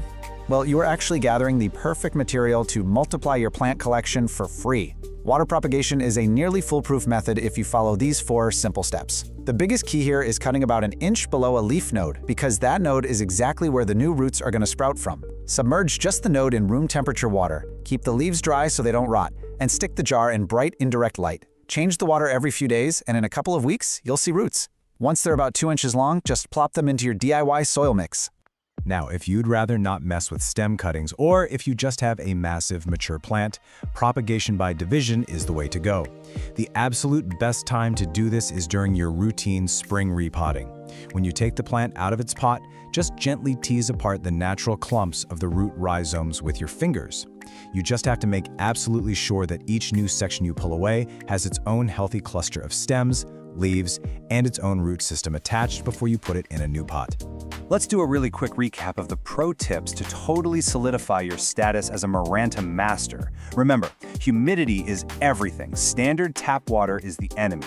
A good haircut makes for a bushier plant, and the leaves will always tell you exactly what they need if you just take the time to read them. Oh, and don't forget to check on them at night to enjoy the show. And that brings us to the end of our Masterclass Explainer. I really want to leave you with this one thought. Watching a prayer plant fold its leaves up every single evening is such a beautiful reminder that our houseplants aren't just static decorations. They are dynamic, communicating, living organisms that react to their environment in real time. If you apply the structured care guidelines we went through today, you aren't just keeping a plant alive, You're providing the perfect environment for it to put on a spectacular show for years and years to come. Thanks for hanging out, and happy growing! Welcome to This Explainer. Look, today we are going to completely de-escalate your plant parent panic and diagnose exactly why those precious leaves are hitting the floor. We've literally all been there, right? You walk into the room and your absolute favorite houseplant has suddenly shed a whole layer of foliage. It's heartbreaking, and honestly, it usually sends us into a total spiral of overcaring. But today we're taking a structured, scientific approach to figure out the top 6 causes of leaf drop, and much more importantly, how you can fix every single one of them. So let's dive right in by reframing the situation entirely. Your plant isn't betraying you, and it honestly isn't necessarily dying. When a plant drops its leaves, it's actually performing a highly calculated act of self-preservation. Think of it like a captain ordering the crew to abandon ship on a specific deck just to keep the rest of the vessel afloat. You see, leaves are a plant's power stations for photosynthesis, but they're also where the plant loses the most water through transpiration. When a plant is under severe stress, maintaining all of that lush foliage becomes this massive energy drain it simply can't afford. So it sheds leaves to conserve energy and survive. And this brilliant biological mechanism really proves that point. Leaf drop isn't just a leaf getting weak and randomly falling off, it's an active process. When stressed, whether that's from bad watering, dying roots, or just environmental shock, the plant purposefully builds a tiny wall of cells, called the abscission layer, right at the base of the leaf stem. This layer effectively severs the leaf from the plant's vascular system. It's literally cutting its losses to focus all of its remaining resources on core survival. Understanding this completely changes how we diagnose the problem. Here's our agenda for today's Plant ER Triage. First, the science of leaf drop. Second, diagnosing water issues. Third, environmental shock and stress. Fourth, natural aging versus pests. And finally, pro tips for prevention. Section 1. The science of leaf drop, identifying the symptoms. Now consider this your ultimate cheat sheet. Before you start pouring water everywhere or impulsively repotting, look closely at which leaves are dropping and how they feel. If your lower leaves are turning yellow and feel soft or limp, you're probably overwatering. But if the leaves are yellow but feel dry and crispy, your plant is underwatered. A sudden, massive shower of leaves often points to acclimation shock, while a sudden drop of perfectly green leaves usually means temperature stress. And if it's just the oldest bottom leaves falling off one by one, well, that's just natural aging. Keep these symptoms in mind as we break down each specific cause. Section 2. Diagnosing water issues, the most common culprits. Okay, so watering issues are the #1 reason plants shed leaves. And contrasting these two extremes makes it incredibly easy to diagnose if yours is drowning or completely parched. Actually, go ahead and check your soil right now. If it's constantly wet and soggy and the base of the stem feels a bit soft, your roots are likely rotting. They're dying and can no longer support the foliage, so the plant sheds its lower leaves. That's overwatering. On the other hand, if you pick up the pot and it feels surprisingly light and the soil is bone dry and rock hard, your plant is in a severe drought. It's sacrificing its dry, crispy leaves just to keep its main stems alive. That's underwatering. If you diagnosed overwatering, here's your exact fix to stop those lower leaves from dropping. Step 1, and I know this is the hardest thing for us plant parents, stop watering immediately. Just step back. Allow that soil to dry out completely. You also really need to verify that your pot actually has drainage holes, because if water can't escape, the roots are literally suffocating. If the soil smells swampy or the base of the plant feels mushy, you're dealing with severe root rot. In that case, you've got to play surgeon. Unpot the plant, carefully snip away the black, mushy, dead roots, and repot it in fresh, dry, well-aerated soil. On the flip side, if your plant is underwatering and shedding crispy leaves just to survive the tiny desert you've accidentally created in your living room, you need to rehydrate it immediately. Give it a really deep, thorough watering. Now, if the soil is so bone dry that the water just runs down the sides of the pot and out the bottom without even absorbing, you're going to want to use bottom watering. Just set the pot in a bowl of water for about 30 minutes and let the soil soak it up from the bottom like a sponge. Once it's rehydrated, commit to a consistent watering schedule so it never has to face that kind of drought stress again. Section 3. Environmental shock and stress when things change too fast. This perfectly explains our third cause, acclimation shock. Just think about where your plant came from for a second. It was likely raised in this perfect climate-controlled nursery or greenhouse with optimal humidity and light. So when you buy it, shove it in your car, and place it in a dim corner of your house, that is an incredibly jarring transition. Sensitive plants, particularly the notorious fiddly fig, will throw an absolute tantrum, much like a dramatic teenager, and drop a significant number of leaves as they struggle to adjust to these new, less than ideal conditions. To fix acclimation shock, the answer is usually less action, not more. You simply need to establish a stable environment. Find a forever home in your house that provides the right light for that specific species, set the pot down, and seriously, stop moving it around. Don't drag it from room to room chasing the sunlight. Keep your watering routine stable and just be patient. Expect a little bit of drama for the first few weeks. Once it realizes its environment is secure, the dropping will absolutely stop and it'll acclimate. Now let's see how this builds into cause number 4, temperature stress. If you walk into a room and notice your plant has suddenly dropped a handful of perfectly healthy, bright green leaves, look around. Is there a drafty window right there? Did someone leave a door open? Is it sitting directly in the path of an air conditioning vent? A sudden chill is a major shock to tropical houseplants, and shedding green leaves is an acute, immediate defense mechanism against that sudden plunge in temperature. The prescription here is incredibly straightforward. Just protect your tropical plants from the chill. Relocate the plant immediately away from any source of cold air or intense temperature fluctuations. They want a steady, warm environment, just like they'd have in their native habitats. Section 4. Natural aging versus pests, the inevitable and the invasive. It's really vital to distinguish between cause number 5, which is natural aging, and cause number 6, pests. Natural aging is literally just the circle of life. It is perfectly normal for a healthy, thriving plant to occasionally turn 1 or 2 of its very oldest, lowest leaves yellow and drop them. It's simply redirecting its energy upward to push out new growth at the top.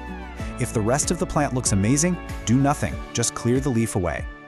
However, if the leaf drop is severe and you're seeing fine webbing, sticky residue on the leaves, or tiny visible insects like spider mites or scale, your plant is under attack. These pests are physically draining the life and energy from the plant, forcing it to drop foliage it can no longer support. If pests are stealing your plant's energy, you gotta act like a botanical ER doctor right now. Step 1, isolate the patient immediately so the bugs don't spread to your entire indoor jungle. Step 2, treat it aggressively. Wipe down the leaves to physically remove the pests and apply a high-quality, appropriate insecticide or horticultural oil according to the directions. You absolutely have to break the pest's life cycle if you want to stop the leaf drop. Section 5, Pro Tips for Prevention, Keeping Your Plant Intact. By following these core preventative practices, you're going to keep those leaves firmly attached exactly where they belong. First and foremost, establish a consistent watering routine. Since over and underwatering are the top culprits, honestly, mastering your moisture levels solves like 90% of your problems right there. Second, provide a stable environment. Find a spot with the right light, keep them away from drafts and vents, and just let them be. And finally, when you bring a new plant home, expect a little drama. Provide good care and just give it the time it needs to adjust. And as we wrap up this explainer, we absolutely have to address the most heartbreaking question every single plant owner asks after sweeping up a pile of fallen foliage from the floor. Will those beautiful leaves ever grow back on the bare stem? Well, the hard truth is, no. A plant won't regrow a leaf in the exact same spot where one has fallen off. But hey, you shouldn't be discouraged by that. The entire goal of our triage today wasn't to magically reverse the past, but to fix the root cause and stop any further dropping. Because of your excellent care, your plant now has the energy and stability to push out beautiful, fresh, new growth right at the top. By understanding the real science behind why plants drop their leaves, you've totally leveled up as a plant parent. Which really makes you wonder, if your plants can tell you this much just by dropping a single leaf, what other secret languages are they using right now that you haven't even learned to speak yet? Welcome to this explainer. Okay, today we are tackling what is probably the single most intimidating part of bringing a piece of nature indoors. Listen, if you've ever stood over a potted plant with a watering can, totally paralyzed by the fear of doing the wrong thing, you are in the exact right place. We're going to completely shift your mindset today and give you a totally foolproof guide to keeping that indoor jungle of yours absolutely thriving. By the time we're done here, you won't be guessing anymore. You'll know exactly what your plants are trying to tell you. Okay, let's dive into our roadmap for today. We'll hit the #1 mistake, the golden watering rule, how to spot thirst, 2 ways to water, and finally, overwatered or underwatered. Section 1, the #1 mistake, killing with kindness. So be honest with me for a second. Have you ever loved a plant to death? It's literally the most common story in the book. You pick out this beautiful, tiny little succulent, you bring it home, and you just want it to be so happy. So how do we show that love? Well, by hovering over it with a watering can every single day. And yeah, you can probably guess how that ends. The poor thing just drowns. Overwatering is absolutely, hands down, the #1 mistake new plant parents make. We literally drown them trying to care for them. But hey, here's the good news. While it's the biggest issue out there, it's also incredibly easy to fix once you know the secret. We just need a total paradigm shift in how we think about providing that water. Which brings us to section 2, the golden watering rule. Ditch the schedule. So the crucial point here, and if you take literally only one thing away from this entire explainer, make it this, is the golden rule. Check the soil first, and do not water on a schedule. Forget the rigid routines, no more guessing games. We have to actually start listening to our plants instead of blindly following the calendar. Trust me, watering every Sunday is a total recipe for disaster. And here's exactly why those schedules fail. A plant's thirst isn't just some static thing. It is constantly changing based on its environment. Just look at these factors. First up, light levels. A plant sitting in a bright, sunny window, it's going to dry out significantly faster than one tucked away in a dim corner. Then you've got the season. Plants actively drink so much more during their spring and summer growth spurts, and they need way less when they go dormant in the fall and winter. Oh, and pot type is huge. Porous terracotta actually breathes and wicks moisture away, while plastic or glazed pots trap it right in. Throw in hot, dry air from temperature and humidity changes, and, well, you can see why that Sunday schedule makes absolutely zero sense. All right, section 3, how to spot thirst. Become a soil detective. So, we're replacing that calendar schedule with a quick assessment phase. The absolute most foolproof, classic way to do this is simply called the finger test. Literally, all you do is stick your index finger about 1 to 2 inches deep right into your plant's potting soil. If you pull it out and the soil feels moist, or if it's actively sticking to your skin, your plant is totally fine. Stop right there. Don't water it yet. Just leave it alone and check back again in a few days. But on the flip side, keep this in mind. If the soil feels dry and crumbly, it is time to water. You really want to pay attention to that physical texture. Dry and crumbly is your plant literally giving you the green light to grab the watering can. It's a super simple, undeniable physical cue. Now, I get it. Maybe you don't want to get dirt under your nails every time. You've got 2 other really great options here. For your smaller plants, try the lift test. You just get a feel for how heavy the pot is right after you water it. Then pick it up every few days. When it feels noticeably lighter, boom, the soil is dry. Or if you want a more scientific approach, grab a moisture meter. You just stick the probe right into the dirt, and the dial instantly tells you if it's dry, moist, or wet. It totally keeps your hands clean and takes all the guesswork out of it. Moving right along to section 4, 2 ways to water, top versus bottom. The real secret to watering, no matter how you decide to do it, is being incredibly thorough. Let's look at top watering first, since that's what most of us are familiar with. Step 1, slowly pour water over the whole surface of the soil until it starts running freely out of the drainage holes at the bottom. Step 2, let the pot sit for a few minutes so it can drain completely. But step 3, this is where so many beginners mess up. You absolutely must, crucially, dump out any of that excess water pooling in the saucer below. I'm serious. Leaving a plant sitting in a puddle of water is the absolute fastest way to give it root rot. Don't let them sit in the puddle. Okay, let's move to and see how this builds our toolkit with a totally different technique, bottom watering. This is actually a fantastic method because it prevents overwatering and really encourages these strong, deep roots. First, you take your pot, and yes, it absolutely must have drainage holes for this to work, and place it into a sink or a deep tray filled with a few inches of water. Next, you just let it hang out there for about 15 to 30 minutes. It's gonna drink that water right up from the bottom until you physically see the top layer of soil turn dark and moist. Finally, take it out of the water, let it drain off, and pop it back in its spot. It's an incredibly effective way to make sure the entire root ball gets evenly hydrated. And finally, section 5, overwatered or underwatered, reading the signs. Now, what's really interesting about this is how you can play detective and cross-reference multiple symptoms to nail down the perfect diagnosis. Plants are actually amazing communicators if you just know what to look for. For example, if you see yellow leaves that are soft and mushy, especially down near the bottom, yeah, that usually means you're overwatering. But if those yellow leaves are crispy and dry around the edges, they're probably underwatered. You've got to look at the whole picture. If the plant is drooping and the soil is wet, it's suffocating from too much water. Drooping and the soil is bone dry, it's just really thirsty. Check out the soil condition itself too. Constantly damp, musty soil means overwatering, while soil pulling hard away from the sides of the pot means underwatering. And finally, check the stems. Mushy, black stems at the base are a classic sign of rot from too much water, while dry, brittle, shriveled stems point to severe dehydration. All right, you are officially equipped. You know that overwatering is the ultimate trap, you know to throw away that rigid schedule, you know how to read the soil in the leaves, and you know exactly how to deliver the perfect drink. You aren't guessing anymore, you are a full-on active soil detective. So now that you possess the real secret to a thriving indoor jungle, which plant are you gonna go check first? Go get your fingers a little dirty, listen to what your plants are telling you, keep exploring, and we will see you in the next explainer.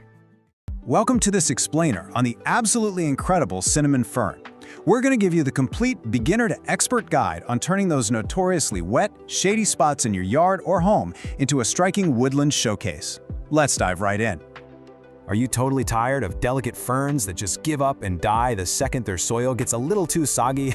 I mean, if you've ever been frustrated by traditional houseplant ferns rotting in standing water, you are gonna love this. Because the cinnamon fern, it doesn't just tolerate a swampy mess, it literally demands it. Here's our masterclass blueprint. We'll be moving right through meeting the cinnamon fern, perfecting soil and water, dialing in light and climate, mastering care and propagation, troubleshooting, and then wrapping up with expert styling. Section 1. Meet the cinnamon fern, the native statement. Say hello to Osmundastrum cinnamomium. Now, as you know, ferns don't bloom. But this dramatic, long-lived native fern, it produces its spores on these incredible rust cinnamon-colored fertile spikes. They shoot straight up from the center of this tall, gorgeous green vase of sterile fronds. Honestly, it's a total sensory delight. In the spring, you get these silvery white, woolly fiddleheads that emerge and unroll into lush green leaves right alongside those rusty cinnamon sticks that give the plant its name. It's basically a sculptural statement piece, perfectly designed for those swampy spots where your other plants would simply drown. Section 2. Perfecting soil and water for these bog-loving ferns. You know those standard houseplant rules we all follow? Yeah, go ahead and throw those right out the window. Usually, we let plants dry out a bit between waterings in nice, well-draining soil. But the cinnamon fern evolved in cool, wet bogs. It actually wants to be consistently wet. It thrives in heavy, acidic bog soil. And get this, it actively loves sitting in a saucer of standing water. A typical Boston fern would turn to mush in a week under these conditions, but the cinnamon fern, it absolutely eats it up. So the real secret here is getting that highly specific soil dialed in. The ultimate DIY cinnamon fern mix needs to be a highly acidic, moisture-retentive recipe that mimics its natural forest floor habitat. We're talking 2 parts peat moss or cocoa peat as your base, 1 part composted leaf mold or pine bark, 1 part standard potting soil, and just a ½ part perlite or coarse sand. Whatever you do, avoid lean, alkaline potting soils or succulent mixes at all costs. A good rule of thumb, if you squeeze a handful of this mix, it should hold together just like a wet sponge cake. Section 3. Light and climate. Dialing in the temperature and humidity. When it comes to light, the cinnamon fern is a true, undeniable shade lover. We're talking part to full shade here. Think a north-facing window, a deeply shaded porch, or maybe dappled shade beneath a high canopy tree. Direct afternoon sun is literally your worst enemy. Just one single day of unfiltered summer afternoon sun will bleach those beautiful green sterile fronds to a flat, sad yellow. Worse, it'll burn, tan, scorch patches right into the leaves, and honestly, they simply won't recover. So for sure, stick to deep or dappled shade.